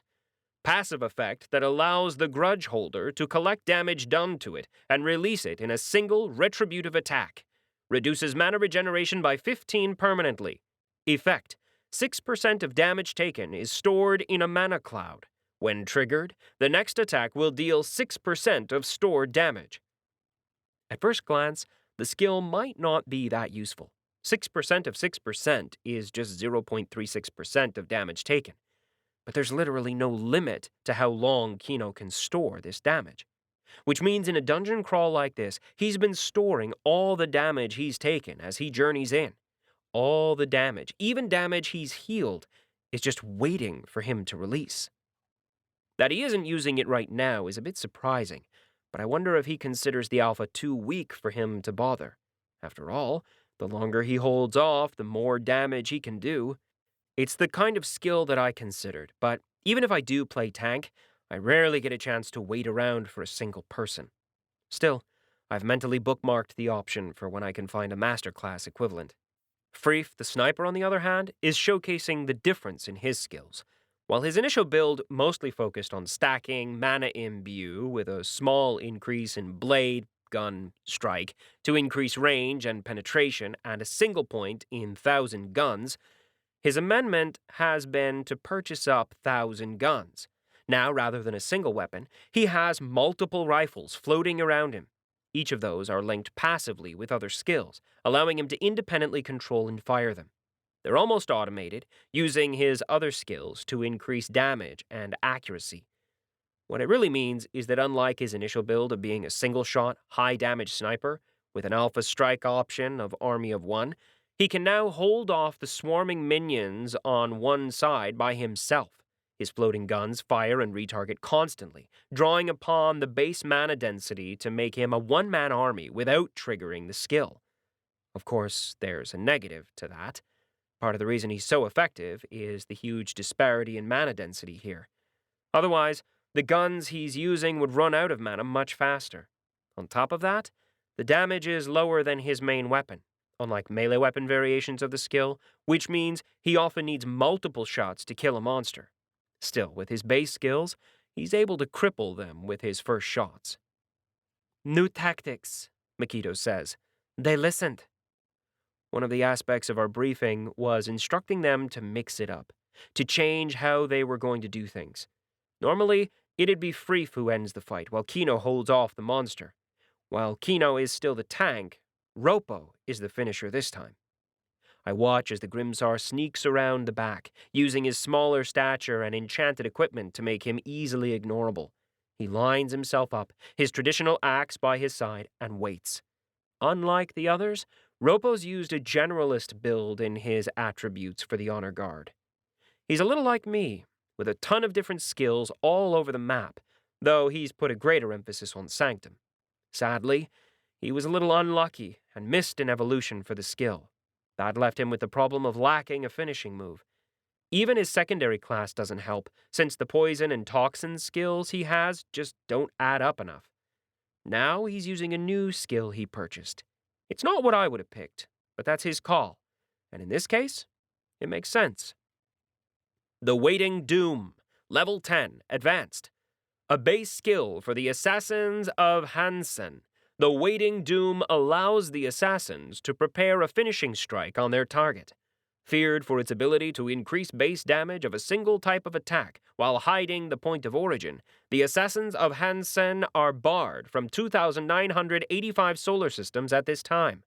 Luckily, their need to be flamboyant and have a specific calling card makes them slightly less of a galactic threat.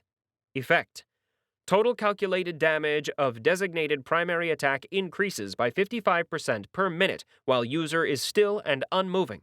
Charged attacks can be interrupted. Upon use of attack, Assassin gains a 0.55-second time displacement on light, sound, and other incidental effects of attack.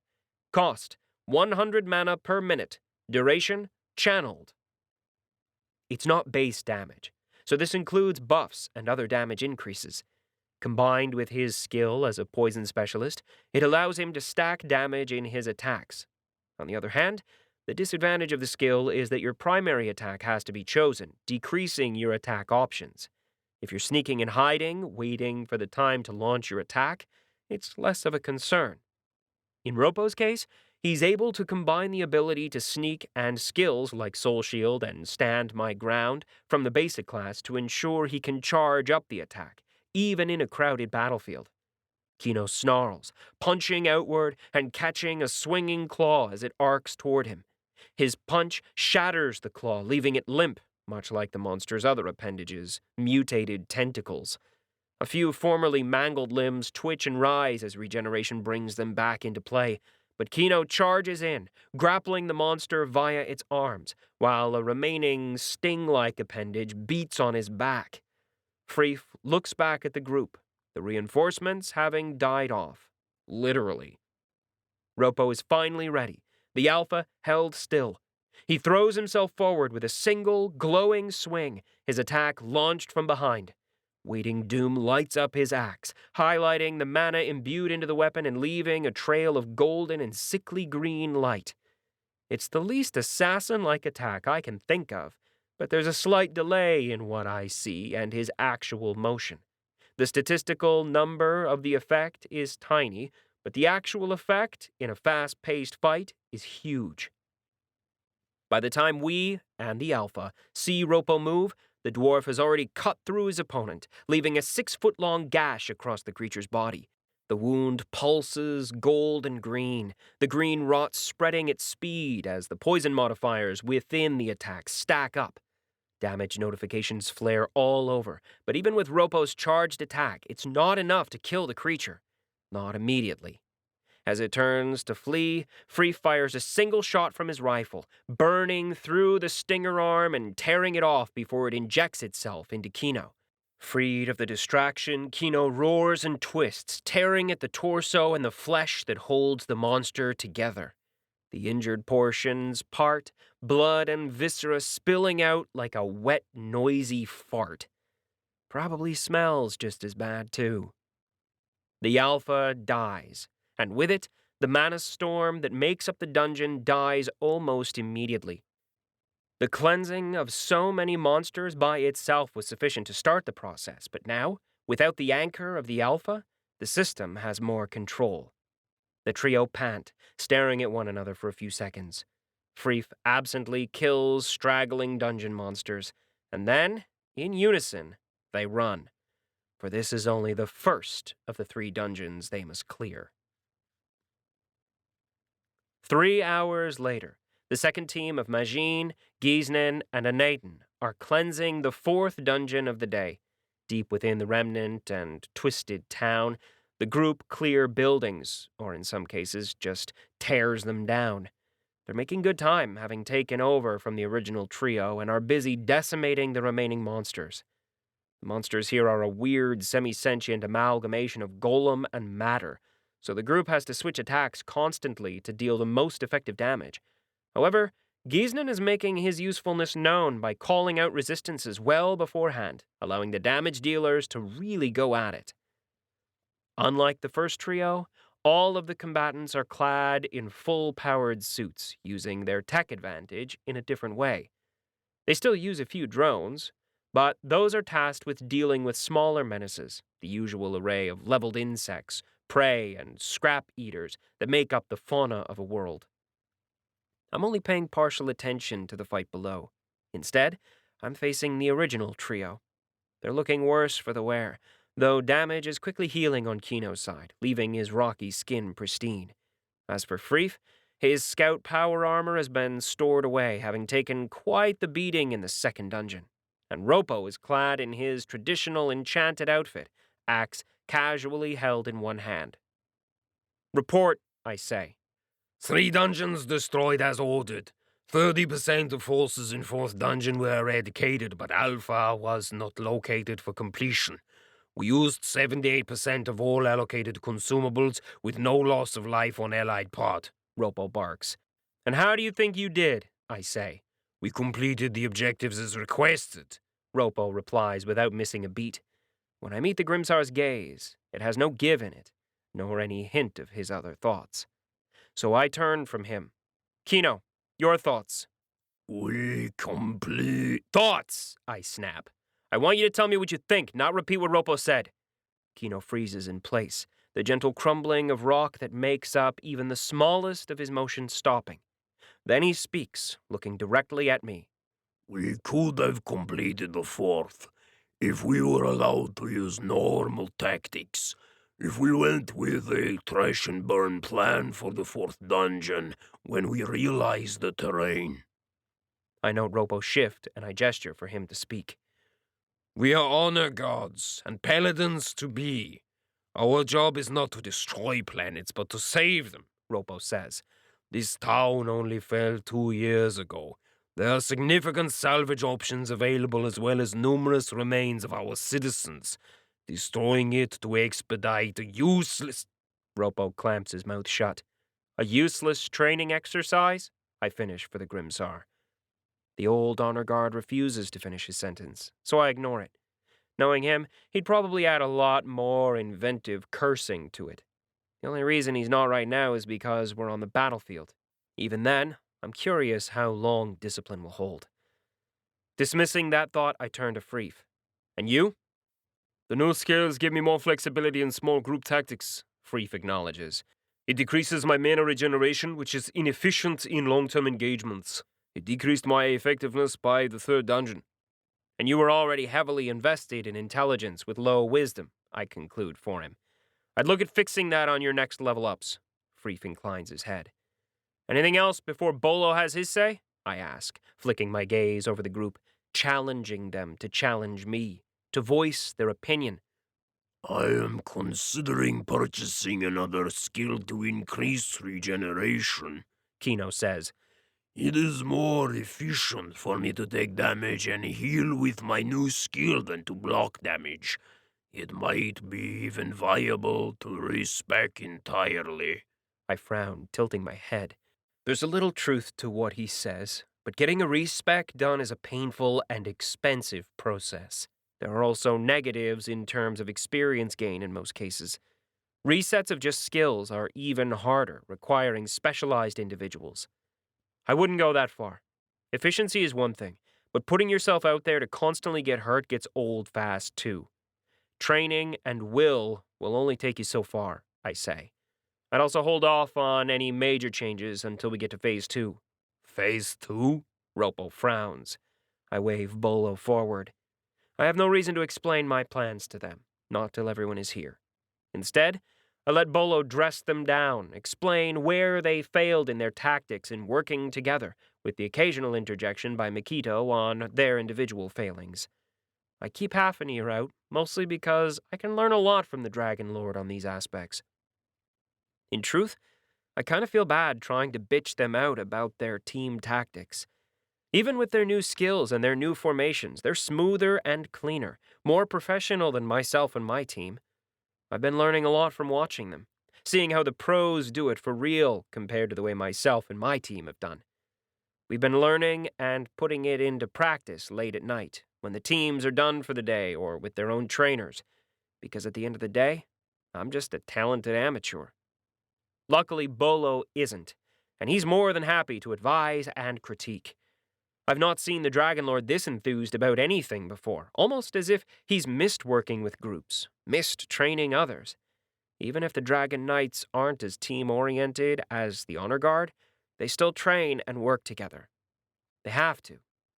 And so, half listening, half learning, I watch the group below take on the new dungeon. Hours later, we're on dungeon number 5 for the second trio, and time's running out. They're pushing faster and harder than the previous team, so much so that I'm a little concerned. I eyeball their health and mana bars, gauging their needs, and frown further. They've used all their potions, popped them into full regeneration and instant increases. Thrice. Additional uses will see significantly lower gains, to the point that it's not really worth it. They're cutting it close with the way they're pushing, taking risks, being aggressive, trying to impress me, or are they just competitive? 𝗪𝐺ine is in the front of the group, dancing past the swarm of monsters coming at him.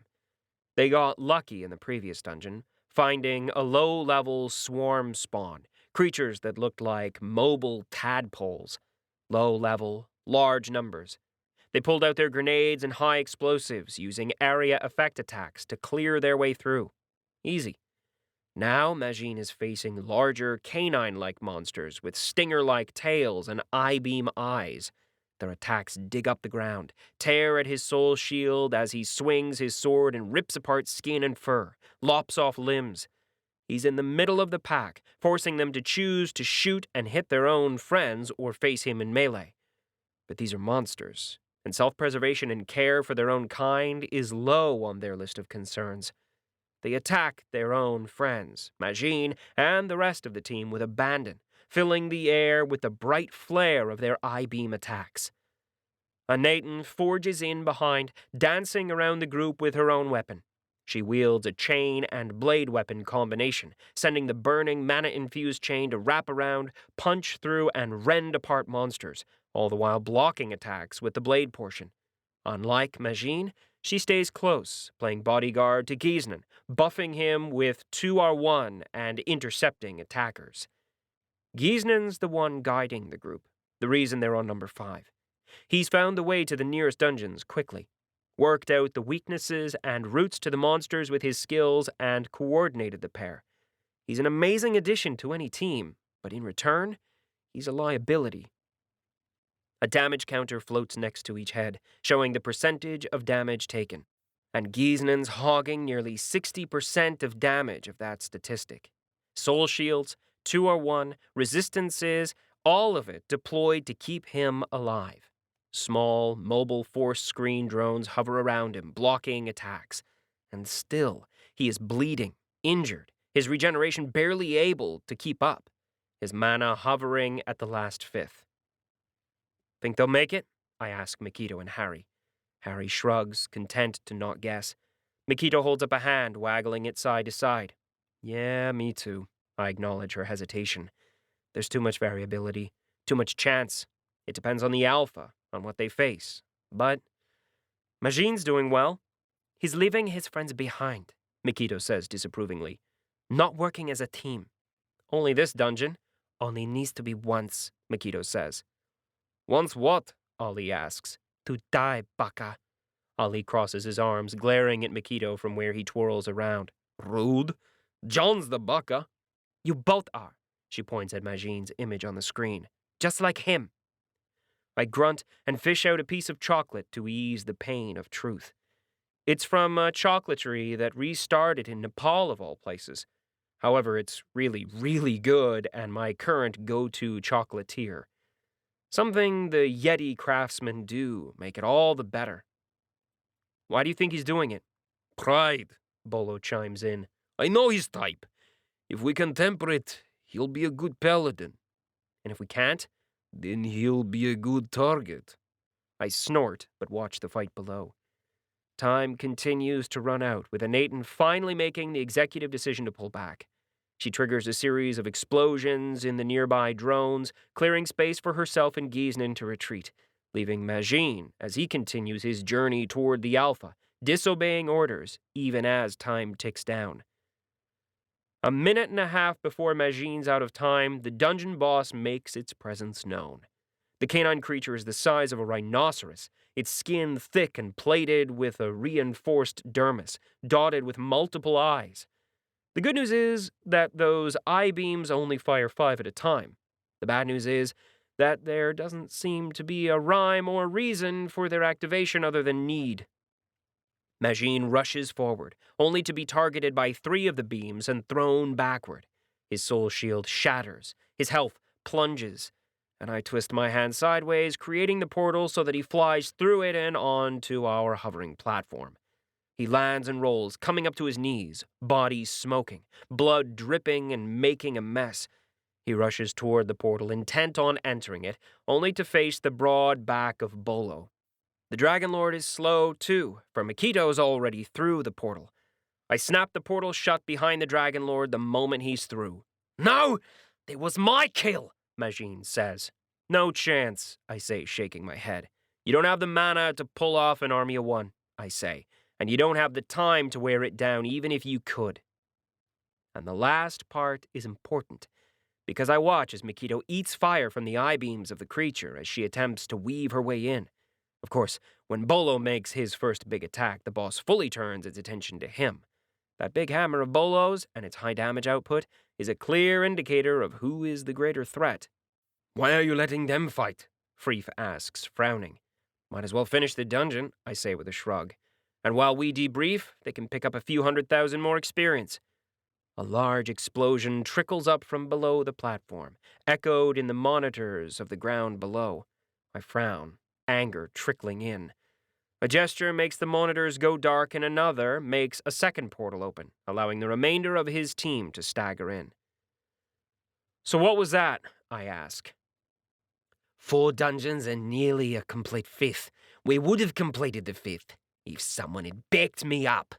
𝗪𝐺's lips curl in disgust as he turns around and glares at Anaten and 𝐺iznn. "I told you not to retreat." "And you are not in operational command," Anaten says. "𝐺iznn was. You didn't listen to orders."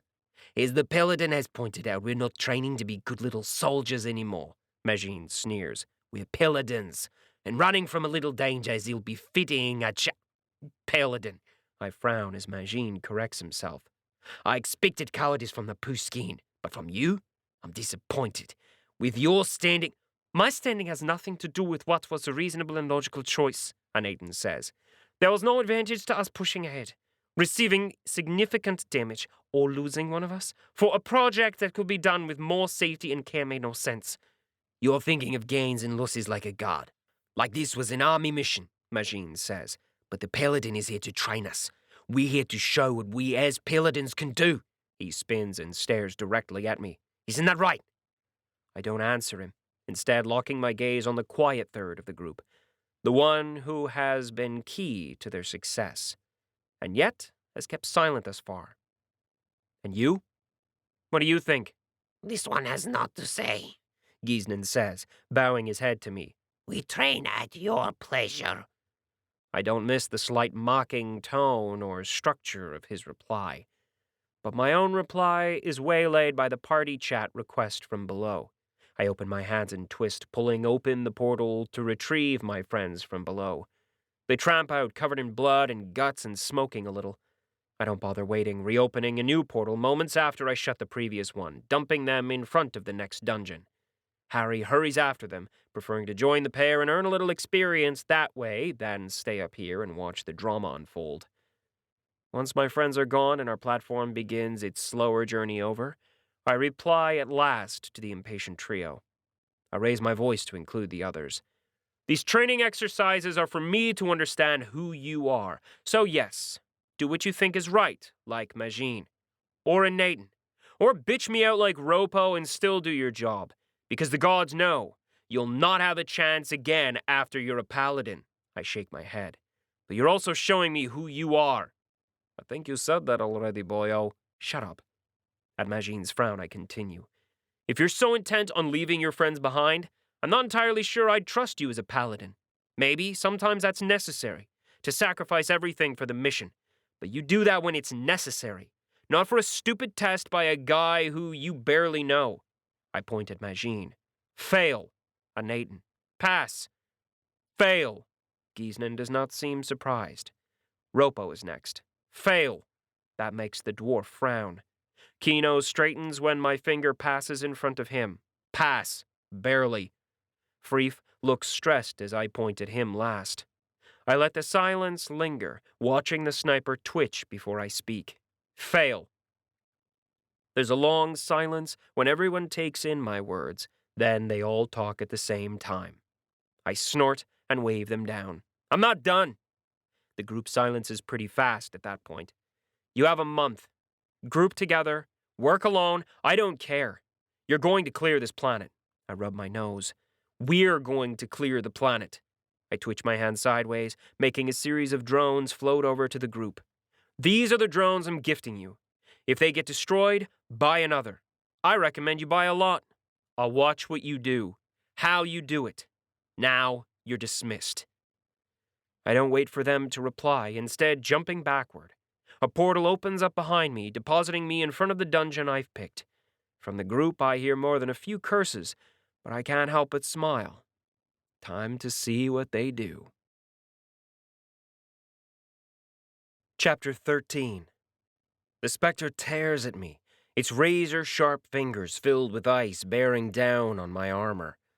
Hod's triple-fused armor is amazing for most things, and it peels portions of the mana-generated cold away, but it does nothing to stop the insubstantial hands from passing through and scoring my skin.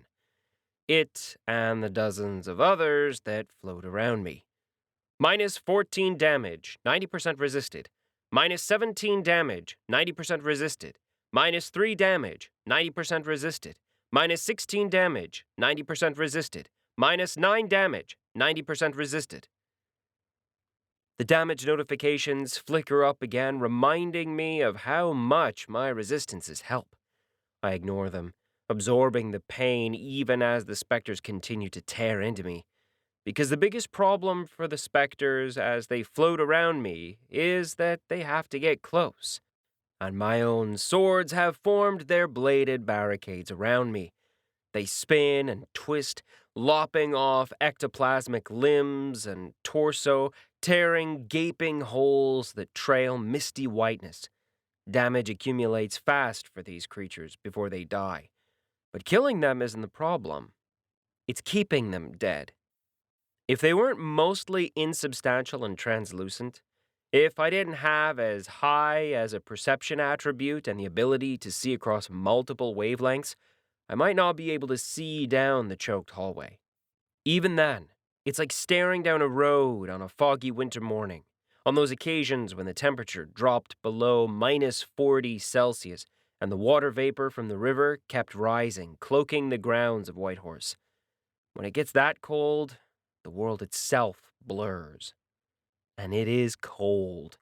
The walls are frozen, the ground is slick with ice, and the creatures themselves are shards of angry frost.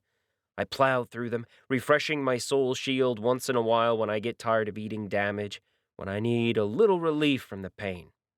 I plow through them one after the other while Ali strolls along, full size for once, hands behind his back. The specters try to attack him, try to tear him apart. They should be able to do so, but the damned spirit has pulled out another trick, and so their attacks pass through his body. You could help, I snap at the spirit as I throw my knives, letting them tear through the specters. I'd noticed my lack of use of them, of using their ability to return to me in my previous altercations. And I admit, watching the other Eretrans fight gave me inspiration.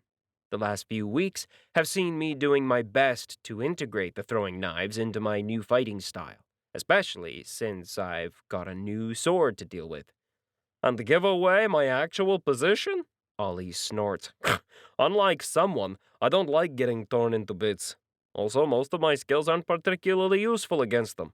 I know that for the lie it is, but I'm a little too busy to call him out on it. I catch one of my swords, switch its position as it cuts down, deflect another of my own swords with my forearm and send it on another trajectory, while making a third sword disappear before it lops off my toe. In the meantime, one floats above my head, ending its trajectory by decapitating a specter. Another finishes dismembering another specter, and the last just floats at my back, fending off potential attacks. And I am helping. Ali floats on as another portion of the wall highlights itself. I cut upward, watching my sword shift direction again, and I duck low, releasing my soul-bound sword and snatching a knife from its sheath. An underhand toss, and it tumbles through a specter, cutting through the wall. Behind, the totem shatters, and a half-dozen specters howl and disappear. Experience rolls in. Discounted, as the monsters aren't true monsters, but dungeon creations. specters, half-formed immaterial golems are held and replicated by totems laid throughout the building. I've been grinding through this dungeon, the 6th largest in the damn planet, for the last 3 days, plunging deeper and deeper each day, and all the while, a portion of my mind gets updates. Data streams in from drones, verbal communications, and the party chat. Even the occasional report. All of it flowing through the neural link, all of it mixing with the slew of knowledge that keeps bursting into my mind from the library. Tests on golems, system creations that the questers try to make sapient, AIs driven mad by the prods of questers and system manipulation, destroyed in fire and flame, long-winded diatribes. And more updates on how my friends are faring, how the initiates are managing. Majin fighting in a team this week, chopping apart a half-dozen flying monsters, literally hopping from one monster to the next before bouncing off the mountain walls to ascend higher. Freef hiding in the distance, providing covering fire and picking off monsters, even as Ropo continues to climb stealthily to the top, where a giant egg resides, the prize and ending for their dungeon. Kino is fighting by himself, plowing through a marshy dungeon. Waterlogged, dragged down and pounded into the ground, the Risen struggles to his feet time and again to tear at the wet seaweed-like tentacles that attack him. He punches his way through, the 1,000 blades option on his gauntlet making them larger, allowing him to hit harder. Blade Strike becomes a power punch projection from his gauntlets, shooting mana-infused attacks into the water and showering him with seaweed and gore. Always pushing ahead, never concerned about being drowned or being alone. 𝗬𝐸zhnan is by himself, too. He's been alone for the last half of the month, even as the other paladins join together and split apart, tackling challenges and makeshift teams as necessary. Except for him. Where the shaman used to rely on others, buff others, he's in the midst of the fight now. Teeth bared, small daggers plunging in and out of the creatures he fights like a sewing needle. He's savage, using teeth, claws on his feet, and his knives as he clears dungeon after dungeon, trying to prove himself to me. But I've noticed he never takes on one that's over-leveled. He always knows when to pull back, when to retreat and recuperate, and come back later with even more savagery and determination. As for Erethran, she's working through the remnants of the 14th strongest dungeon.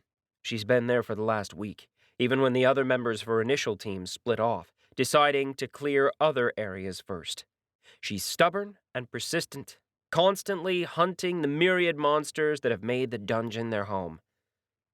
For the 14th strongest dungeon is also the physically largest.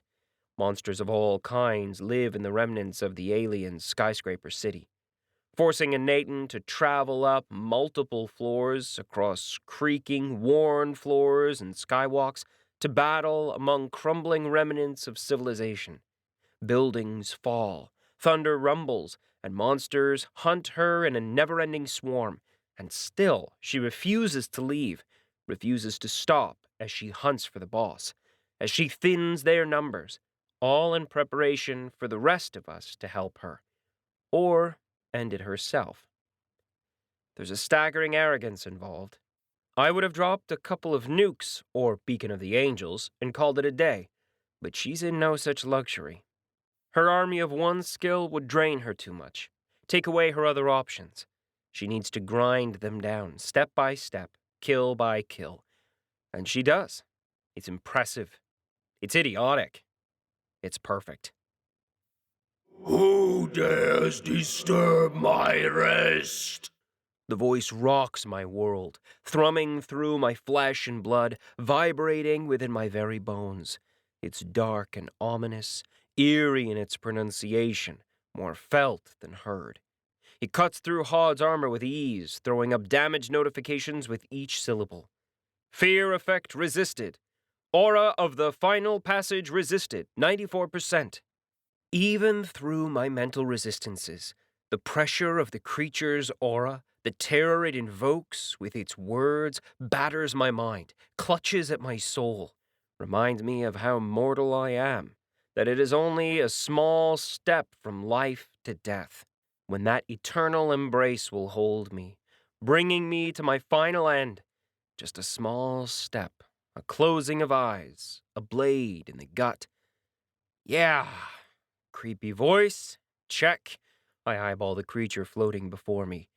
The boss monster is nearly 100 feet tall, having emerged from the ground itself when it finally deigned to make itself known.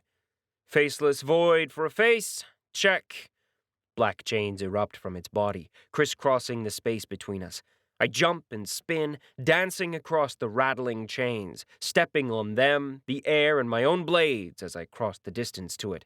And of course, big flowing spectral robes. Check. A chain glances off my armor, throwing off sparks. More damage notifications flash up, reminding me of the danger I'm in. 𝗪𝗪𝗪𝗀 confirmed. Blade strikes erupt from my sword, cutting at the monster. Spectral chains block the cuts, wrapping themselves together into an impromptu shield. I don't stop, cutting apart spiked chains as they reach for me, throwing out a few more blade strikes while dropping a couple of grenades. From the corner of my eyes, I'm watching, waiting. A trio of knives fly out, crisscrossing the space between us as I near the monster.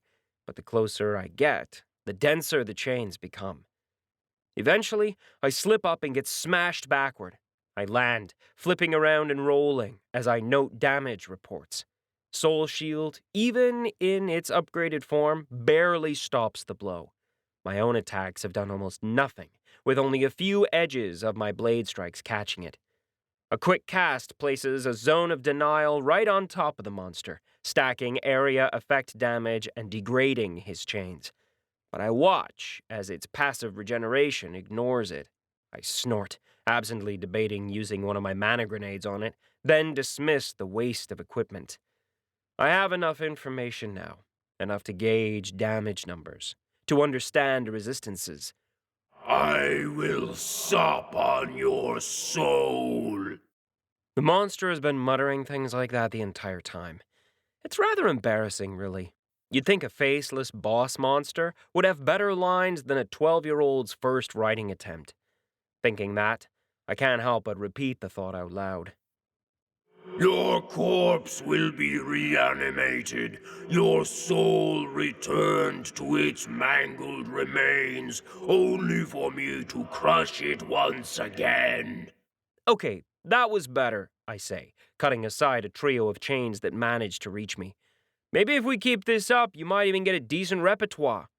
John, it's nearly time. No more playing around, Ali tells me. He's well back from the fight. Even his ability to adjust his position by bending light and displacing himself with his elemental affinity can't help him when there are so many chains flying around.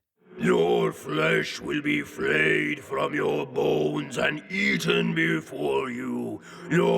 I get it, I say.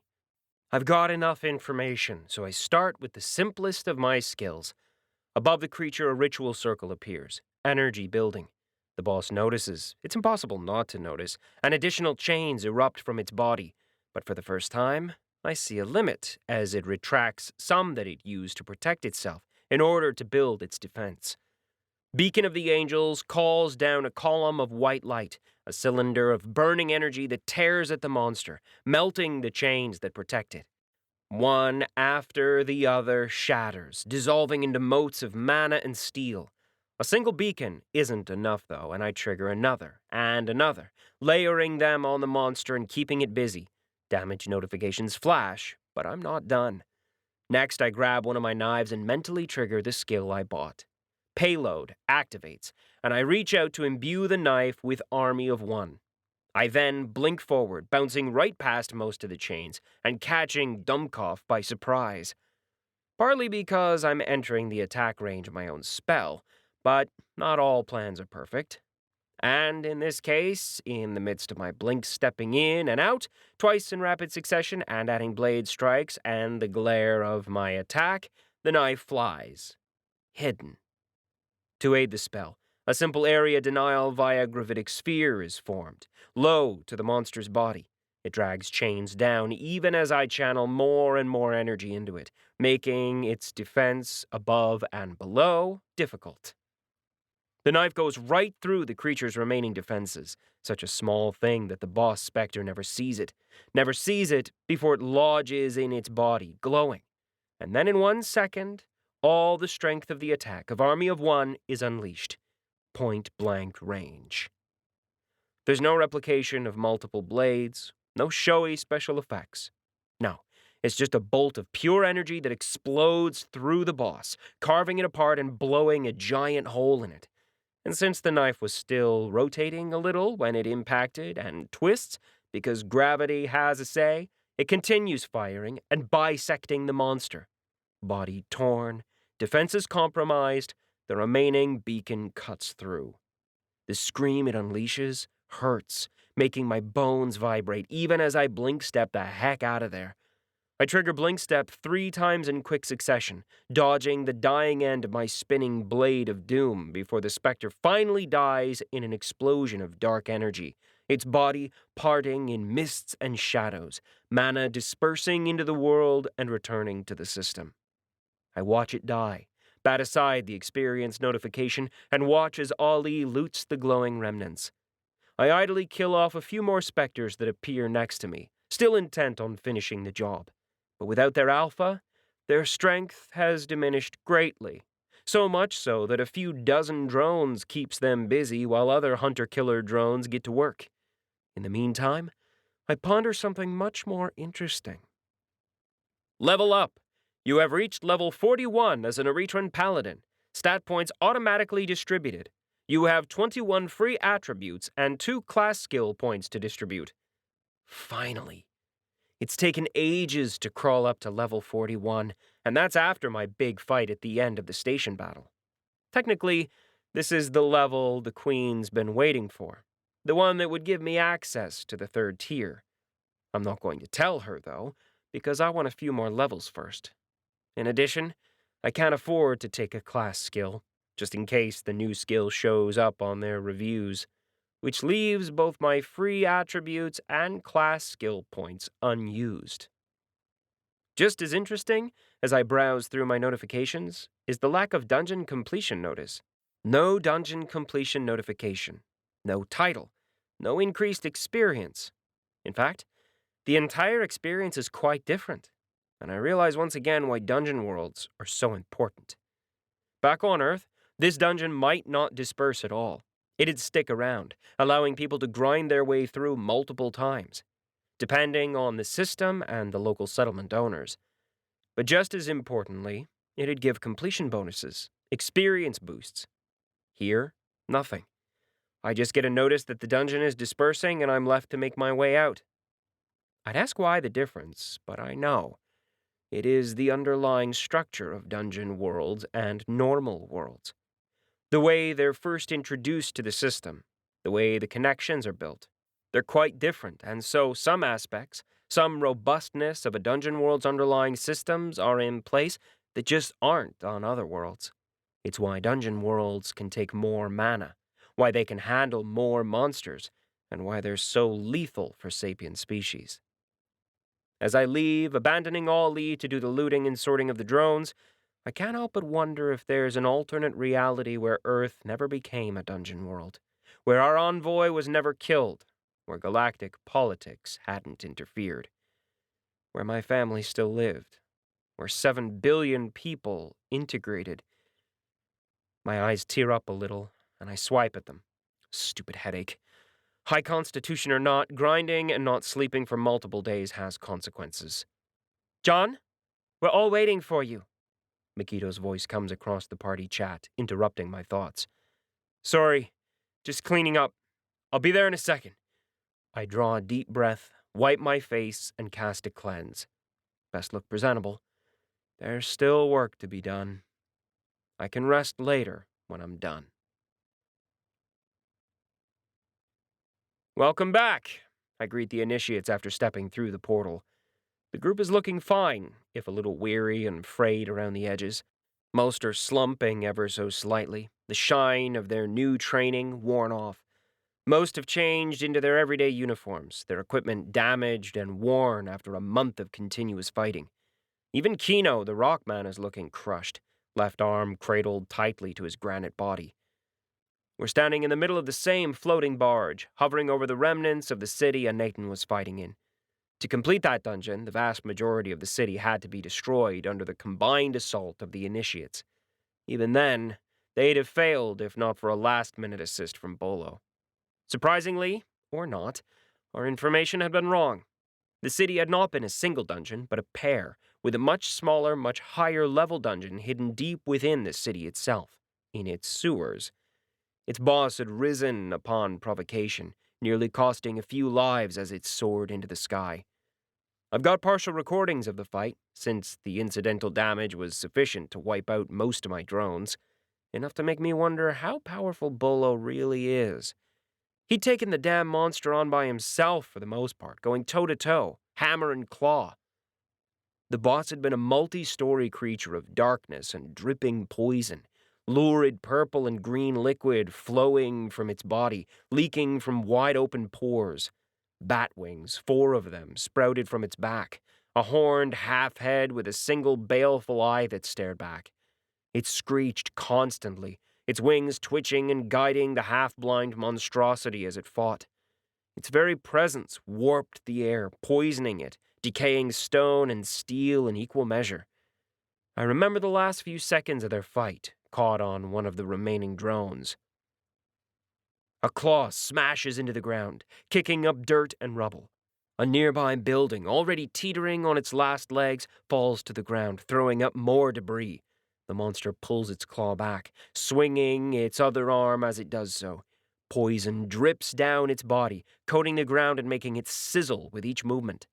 A small figure, almost too small to see at first in comparison to what he fights, appears from the smoke as the claw retracts from the dust cloud. It runs up the claw, flame wreathing its entire body, originating from the hammerhead. It grows with each second, burning away the poison that tries to infect the Dragon Lord. And then Bolo jumps as the boss notices him, as it launches globs of living, twisting poison blood cells. Bolo blasts one away with a gesture, using a spell to cast it aside, to let him close the distance. Air parts and burns around the blow, the concussive force and speed pushing the poison away even before the hammer lands. When it does, it crushes and tears through the monster's reinforced skin, muscle and skin warping beneath the blow. Flesh crisps and burns, kinetic energy pushing all the way through the creature's chest, delivering pain and damage. Energy contained and released. The force travels through the monster, held inward for a second, before it bursts apart like a grape swung at by a golf club. Its body collapses backward, wings unable to hold it aloft as it crashes into the ground. A crater forms as even more debris is blasted apart, a crater painted with its insides. Organs, spine, and nerves spin through the air, blasted miles away, covering rubble and torn apart streets with gore. And the boss dies.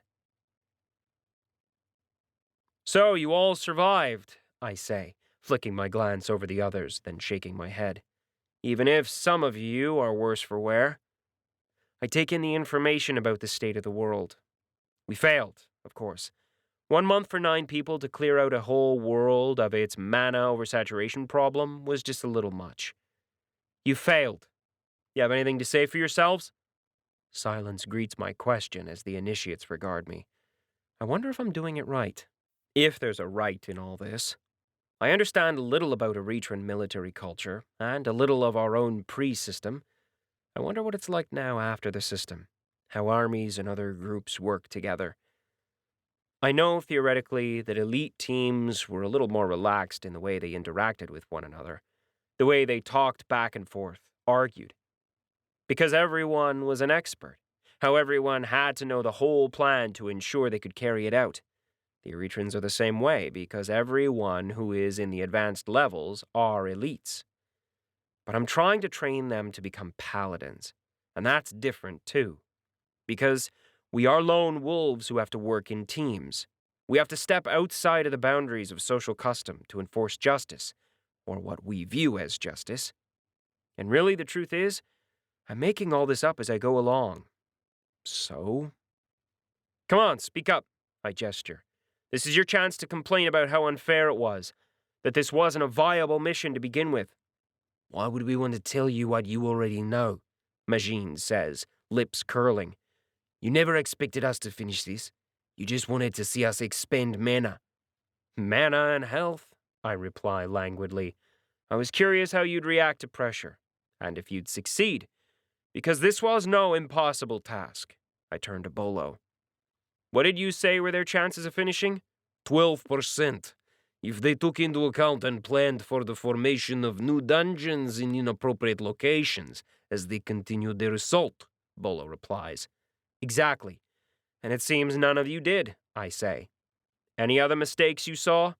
Not using us, 𝗪𝗏𝗍 pipes up, her arms crossed.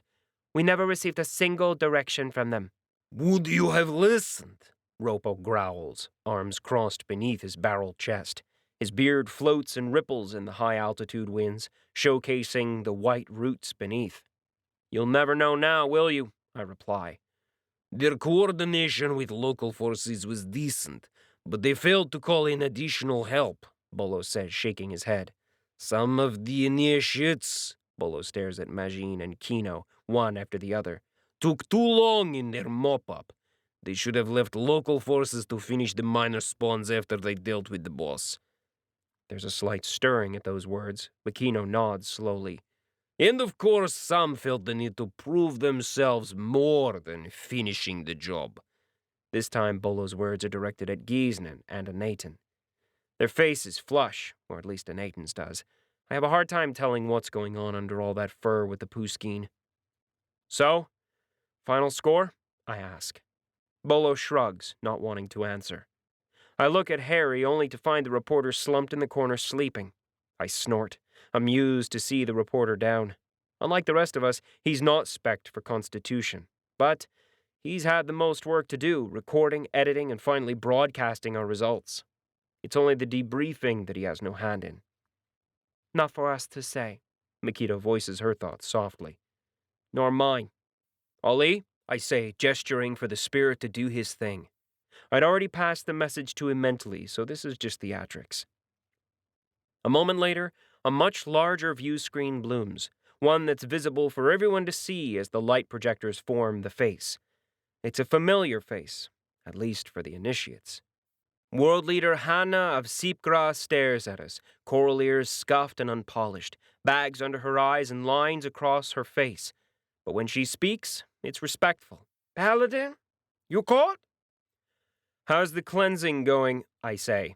Slowly. We don't have enough settlement cores or the personnel to guard the ones we do have. Reinforcements are still a week away, but we've been able to lock down at least 70% of the locations freed. World ruler Hannah says. She runs a hand along her coral ears. Then, when she realizes she's doing that, she snatches her hand away. Our elites are dealing with some of the smaller, newer alphas that are popping up. Your people did good work, cleaning out so many dungeons, especially those in the top 10. I nod, flicking my gaze sideways as a notification pops up. I grimace at the information it offers. The guilds? Whining, Hannah replies flatly. But they didn't get the job done, and we'll have more dungeons they can raid soon. Then, World Ruler, your final opinion? I say. Passable, Hannah says. In another year we should be able to regain control of the planet, if we're able to hit my immigration goals. Something in her voice at the end made my eyes narrow, but it's not something I want to tackle right this second. Another call then, later. Thank you, World Ruler. You're welcome, Hannah says, and then she flicks her hand, killing the feed before me. Her abruptness makes me smile slightly. I guess even the rank of paladin doesn't hold much sway when things are as busy as it seems. Well then, boys and girls, you heard the lady, I say, turning to the initiates. You passed. There's a stir from the group, surprise and happiness that quickly gets masked by concern as I continue speaking. Good thing, too, because if you'd failed, I'd have to kick a few of you out. I offer them all a smile, then wave a hand. A portal opens. one that leads back to the main settlement base of 𝗪𝗏. You have 3 days. Rest, re-equip, train. Stage 2 will get a lot worse. As the group trundles off, I lip-read Kino as he rumbles to his friends. That wasn't stage 2? I can't help but grin, especially when Mikito meets my gaze. Yeah, stage 2 is going to be fun. Chapter 14. It is the night of our return to the capital planet Pahiri. Instead of having a nice relaxing break, I'm here, striding up the hallway, being stared at by many, many jealous figures, while I hang off the arm of my more beautiful and graceful companion. Multiple cloth banners, reproductions of military unit standards, hang from the walls, telling their own tale of victory. Scattered throughout the hallway are small pedestals holding captured trophies, military equipment, and the occasional legacy weapon. And that's just the entrance walkway from the teleportation chamber. We're in the Viscountess of the Purple Sky March's abode, invited to one of her semi-annual soirees. The invitation had been waiting for me when I got back, Katrin's call not far behind. She had been so excited, so thrilled by the idea of going, I couldn't say no. I have to admit, it was smart of the Viscountess to send an invitation to Katrin as well, dependent on me coming, of course. I still would have declined, mind you, if I didn't have my own objectives tonight. After my private talk with world ruler Hannah, it was quite clear that certain steps need to be taken if all our hard work is not to be wasted. Are you sure about this, boyo? Ali floats alongside us, visible to everyone, even if he wasn't directly on the invitation. After all, companions are considered part of one's retinue, and a single addition like him is nothing compared to the dozens some of these nobles have. In fact, as I walk, I spot a young lady, the Countess of Jade, with floating butterflies all about her head. Strange form for a companion, but then again, Ali is really a floating ball of spiritual energy and mana. The only reason he looks like an overweight Middle Eastern man is because I somehow, somewhere in my brain, felt that was the ideal form for a spirit. Gotta get going on stage 2. I turn my head from side to side, searching for my target. Problem is, even after gene therapy, I'm 6'2", and everyone else, even the women, is at least 7 feet tall. That means I'm at a major height disadvantage. Mostly I see a lot of chins and necks, suited bodies and gowned women, and others who float in between. Erethran biology is kind of fascinating. John? Katrin leans in and murmurs into my ear, waking me from my reverie. Right, keep moving. You lead, I'll follow. I offer her a wan smile. It's a bit annoying how fast she's picked up on my inability to stay focused. Find him for me, will you? I send to Ali.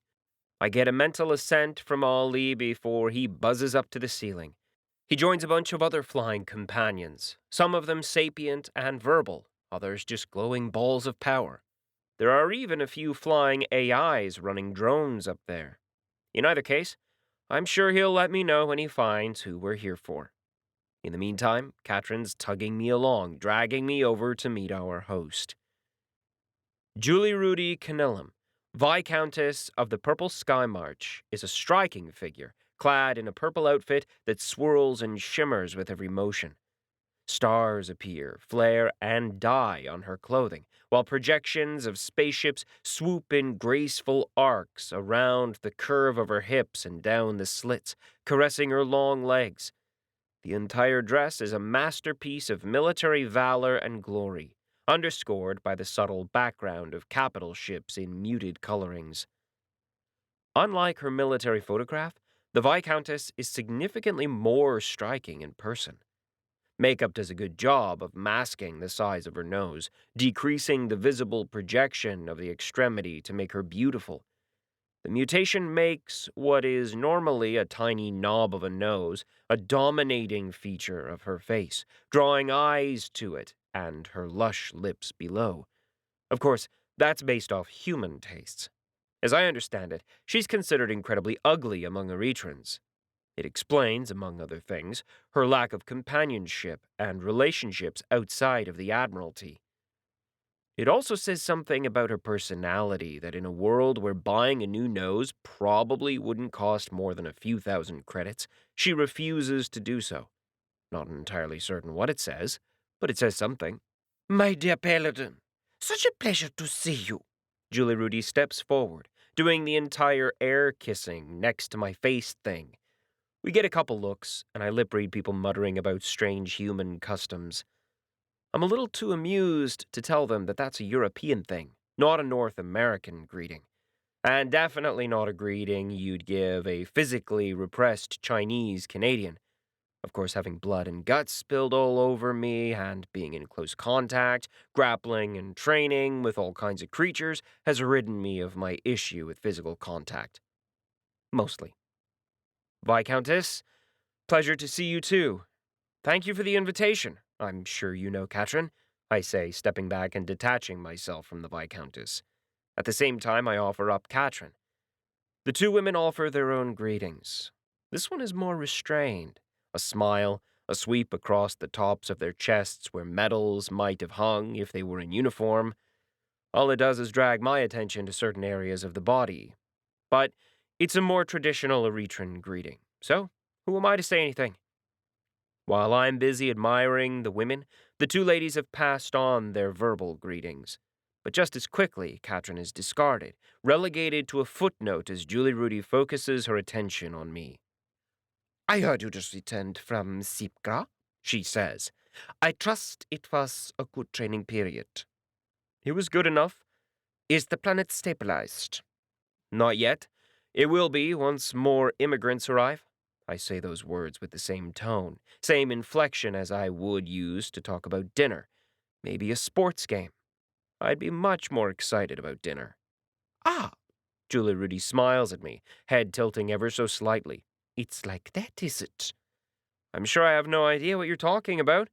𝗠𝐿𝐿 goes silent, her eyes going distant before she focuses again on me. Well, I won't keep you. Do try the food and enjoy the dancing. Perhaps in the North Hall? When I nod, taking her hand and kissing over it, 𝗠𝐿𝐿 smiles.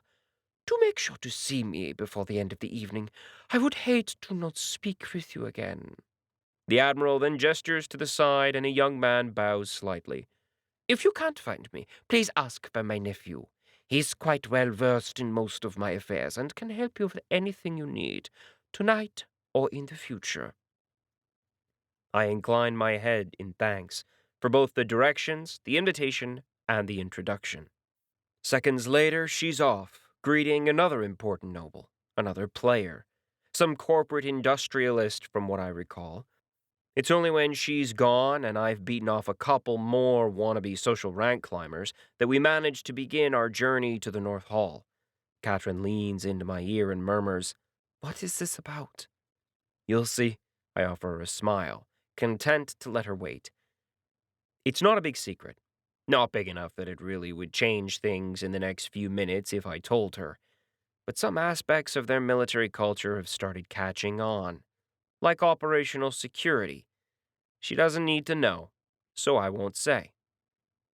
We enter the North Hall, sweeping past open doors with a smile and nod. Unlike the main greeting hall, the Northern Hall is decorated with a more tropical theme. Floating fish, chirping five-limbed, lightly furred creatures, swing from what I'd call tropical rainforests. If our trees moved and tried to eat its inhabitants. A significant amount of solid light projections are involved in the display, but as my fingers brush against one of the plants and come away slightly sticky, I realize there's just as much real vegetation scattered about. It gives the entire display a surreal and physical sense that hard light projections miss, for the plants bring with them the smell of turned earth, fresh oxygen, and bleeding sap. I found him. 𝗁𝐿𝐿's flashing waypoint on my minimap directs my feet as we edge around the hall. 𝗁𝐿𝐿's floating high above, along with some of the more active guests. They're swooping through hanging branches and vines, dancing and playing. There's a game of laser tag, with real lasers, going on above. shield drones taking care to soak up errant blasts. A cyan buzzer goes off, and one of the Erethrans grumbles, floating down to the floor as he's knocked out of the game. For now. The sight catches my attention, and another piece of data unfolds. I shake it off, pushing aside the information.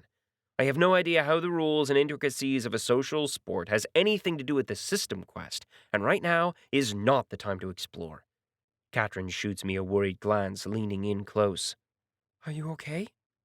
I can only offer her a half-smile, placating her. Telling her would be a bad idea, for millions of reasons, but I reassuringly pat her arm. It's nice to have someone show they care, even if it is fake. As we near my target, I turn on Society's web. The mana drain isn't the problem with the skill, it's the strings that float everywhere.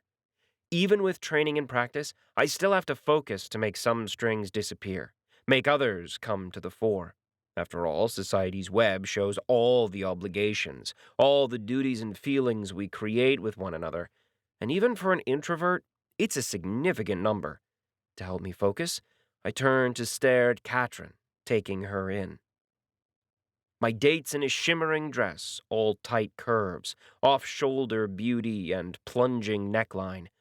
But I'm more focused on the threads that erupt from her body, that cover her form and attach themselves to the individuals around us, and fly deeper into the city and the palace. A deep, dark purple, thick but shimmering in the way that denotes a shared obligation. That string is similar to the ones every single individual in this room has, all leading to the Queen.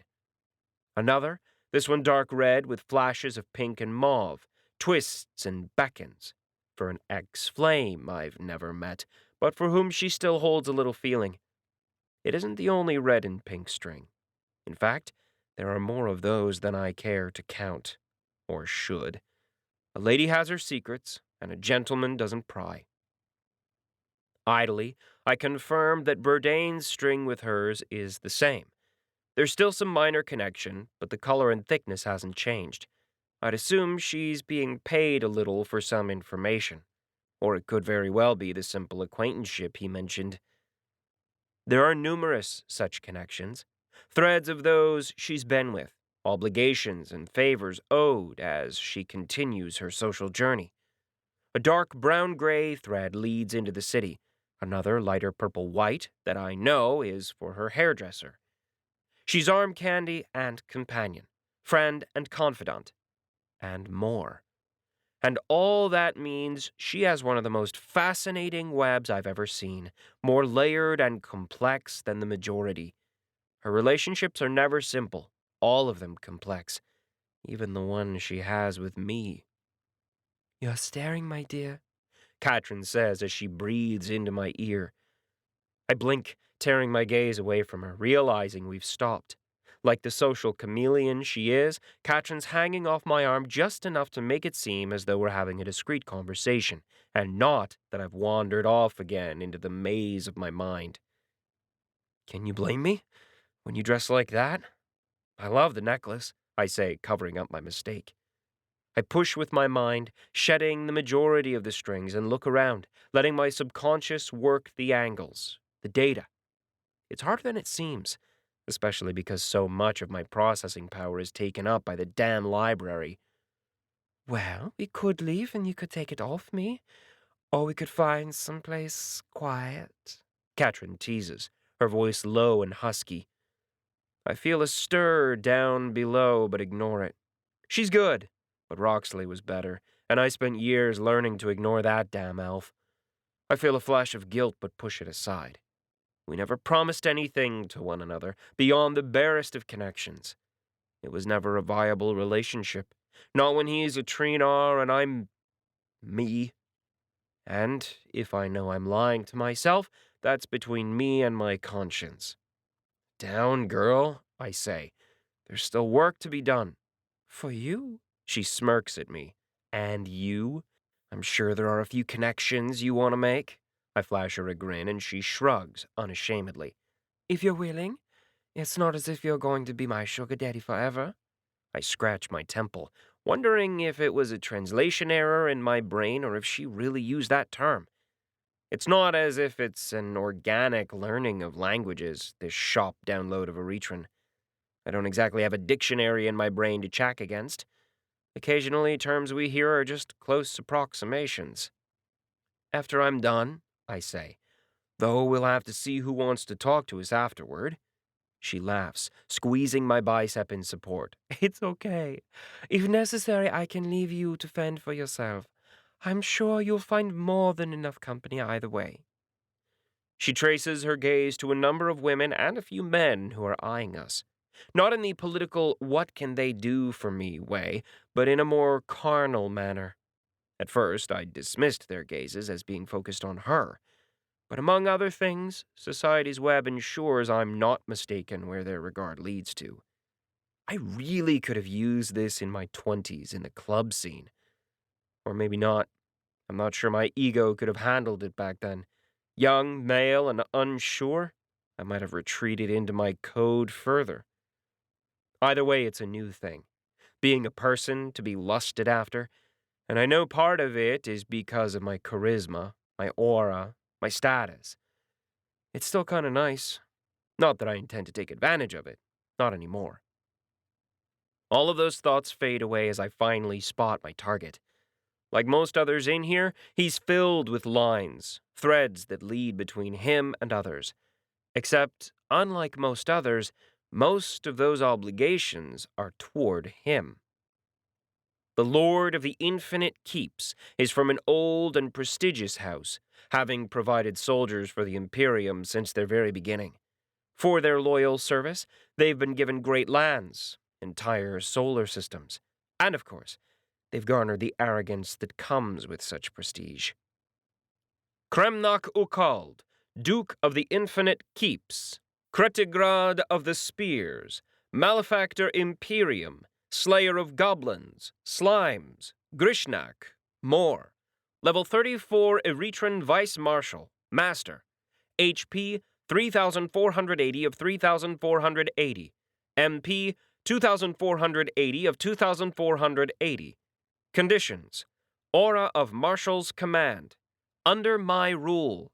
Only death and taxes. Personal force. Confidential business.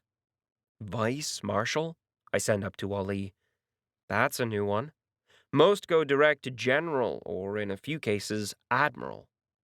I've not seen Vice Marshal, though I'm assuming it's an Air Force designation.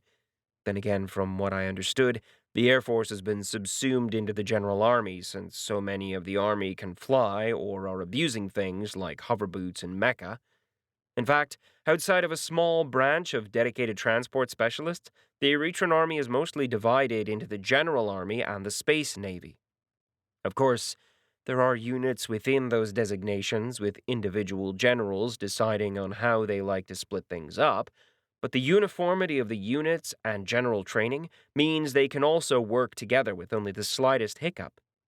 It's still a little complicated, especially for someone like me, and truthfully, I don't really need to know. I seem to be saying that a lot. Vice Marshal. It's a general rank for those without a unit directly under their command, but who still want some of the perks of being a ranking officer. Quite common about 100 years ago, but fallen out of favor recently among the Erethran nobles. Splits skills between personal bonuses, unit bonuses, and domain bonuses. Most put emphasis on the unit in their domain. Ali provides the details as usual, having anticipated my question. But as he was detailing skills, we've already reached the man. He's noted my approach and hasn't made a move away from me, which is a good thing. I'd hate to have to chase him down in public. "Ah, Paladin, it's good to see you," 𝗪𝗏 says when I approach. He even offers me a formal greeting, that weird salute from the chest. "I was just telling my friends that we've sorely missed having paladins overlook our activities." Even if I didn't have a finely tuned sarcasm detector, I could pick it out here. So instead of returning the greeting, I look him over. He's not wrong about the friends part, though, as threads around him vibrate to his words. Multiple lines of obligation vibrate and twitch as his hangers-on and audience laugh as he wishes. More surprisingly, he's got a thick, brilliant red burgundy and pink thread leading to his wife who swoops and ducks above. The thread speaks of love. True love, if you believe in things like that. Otherwise, when I filter for business and military contacts, the strings he has to pull on are numerous. They don't just include the nobles clustered around him, but more, much more, prestigious, old, and connected. When I notice that Katrin, in her usual social mode, moves to pacify him in my silence, I pull gently on her arm hooked onto mine. She's smart enough to stop, shifting from the beginnings of an apology to a demure smile. Paladin? It is common to reply to others in Erethran society, says 𝗪𝐺. Oh, I was going to reply. I'm just trying to decide if it was with a punch or not, I say. My casual threat isn't taken lightly, with a few of his hangers-on putting their hands on weapons. But it would be poor taste to spill blood outside of a formal challenge, I say. And that isn't the kind of party that the Viscountess has chosen to host. How have I generated the ire of our illustrious paladin? After all, I do not believe we've met, 𝗪𝐺 says. Did I perhaps tread upon an Earth custom? The planet 𝗪𝐸. Your men have been interdicting transports in, I say. It's for their safety. 𝗪𝐸 is a restricted planet. There are too many dangers for the unprepared. We do not need to be feeding the monsters, increasing their levels, 𝗪𝐺 replies. It's smooth and almost plausible. Yet somehow, guilds who have paid you off, who have close contact with you, get through without a problem. And on top of that, any native Erethran who is looking to level is able to reach the planet. As we speak, I note the increasing number of stairs and scrying orbs. We're good entertainment in a place that is always looking for gossip. It's only non-Erethran groups, guilds that are out of favor, and competing companies that get stopped. I don't deal with the details. 𝗪𝐺 is very careful, making sure that he never tells an actual lie, only partial truths. He doesn't deny knowledge. He doesn't deny stopping or giving those orders, just that he doesn't do it himself. It's one way of escaping truth-telling skills. Not that I have one. My eye of insight only stops skills from working on me. They don't tell the truth. I think the old paladins were cynics like me. Society's web tells the tale of actions taken, obligations and duties and emotional resonance, but only when those things are acted upon. At the end of the day, it's the truth of what we do that it shows, rather than the platitudes of what we say, or try to say. I really don't care. My words send a ripple of shock racing through the hall, and a few of his minions hem us in, trying to intimidate by presence alone. They are stilled by a look, not mine, but the Viscountess, who has made an appearance, though she takes no other overt action. I say, your obstructions stop now. In fact, you're going to make sure that every single immigrant ship arrives safely. That's an extremely wide-ranging order. I cannot stop bandits and pirates and lousy maintenance, 𝗪𝐺 exclaims, playing to the crowds. Surely you don't expect me to provide those immigrants with new ships if theirs break down? Again, I don't really care. I give the man a grin filled with teeth. Get it done, or I'll find someone else who will. The Duke's gaze sharpens, but before he can ask for clarity, if he's going to ask for clarity, I walk off with Katrin on my arm. I said what I wanted to say, and maybe it's the crowds, the way he acted, but he reminded me of Minion, of the mayor, of the way they tried to shade what they did in the guise of a better world, and it sparked an old hurt, made me blunter, cruder than I needed to be. Whatever. What will come, will come. For now, what is. And what is that I've got a beautiful lady on my arm who wants to meet a lot of people.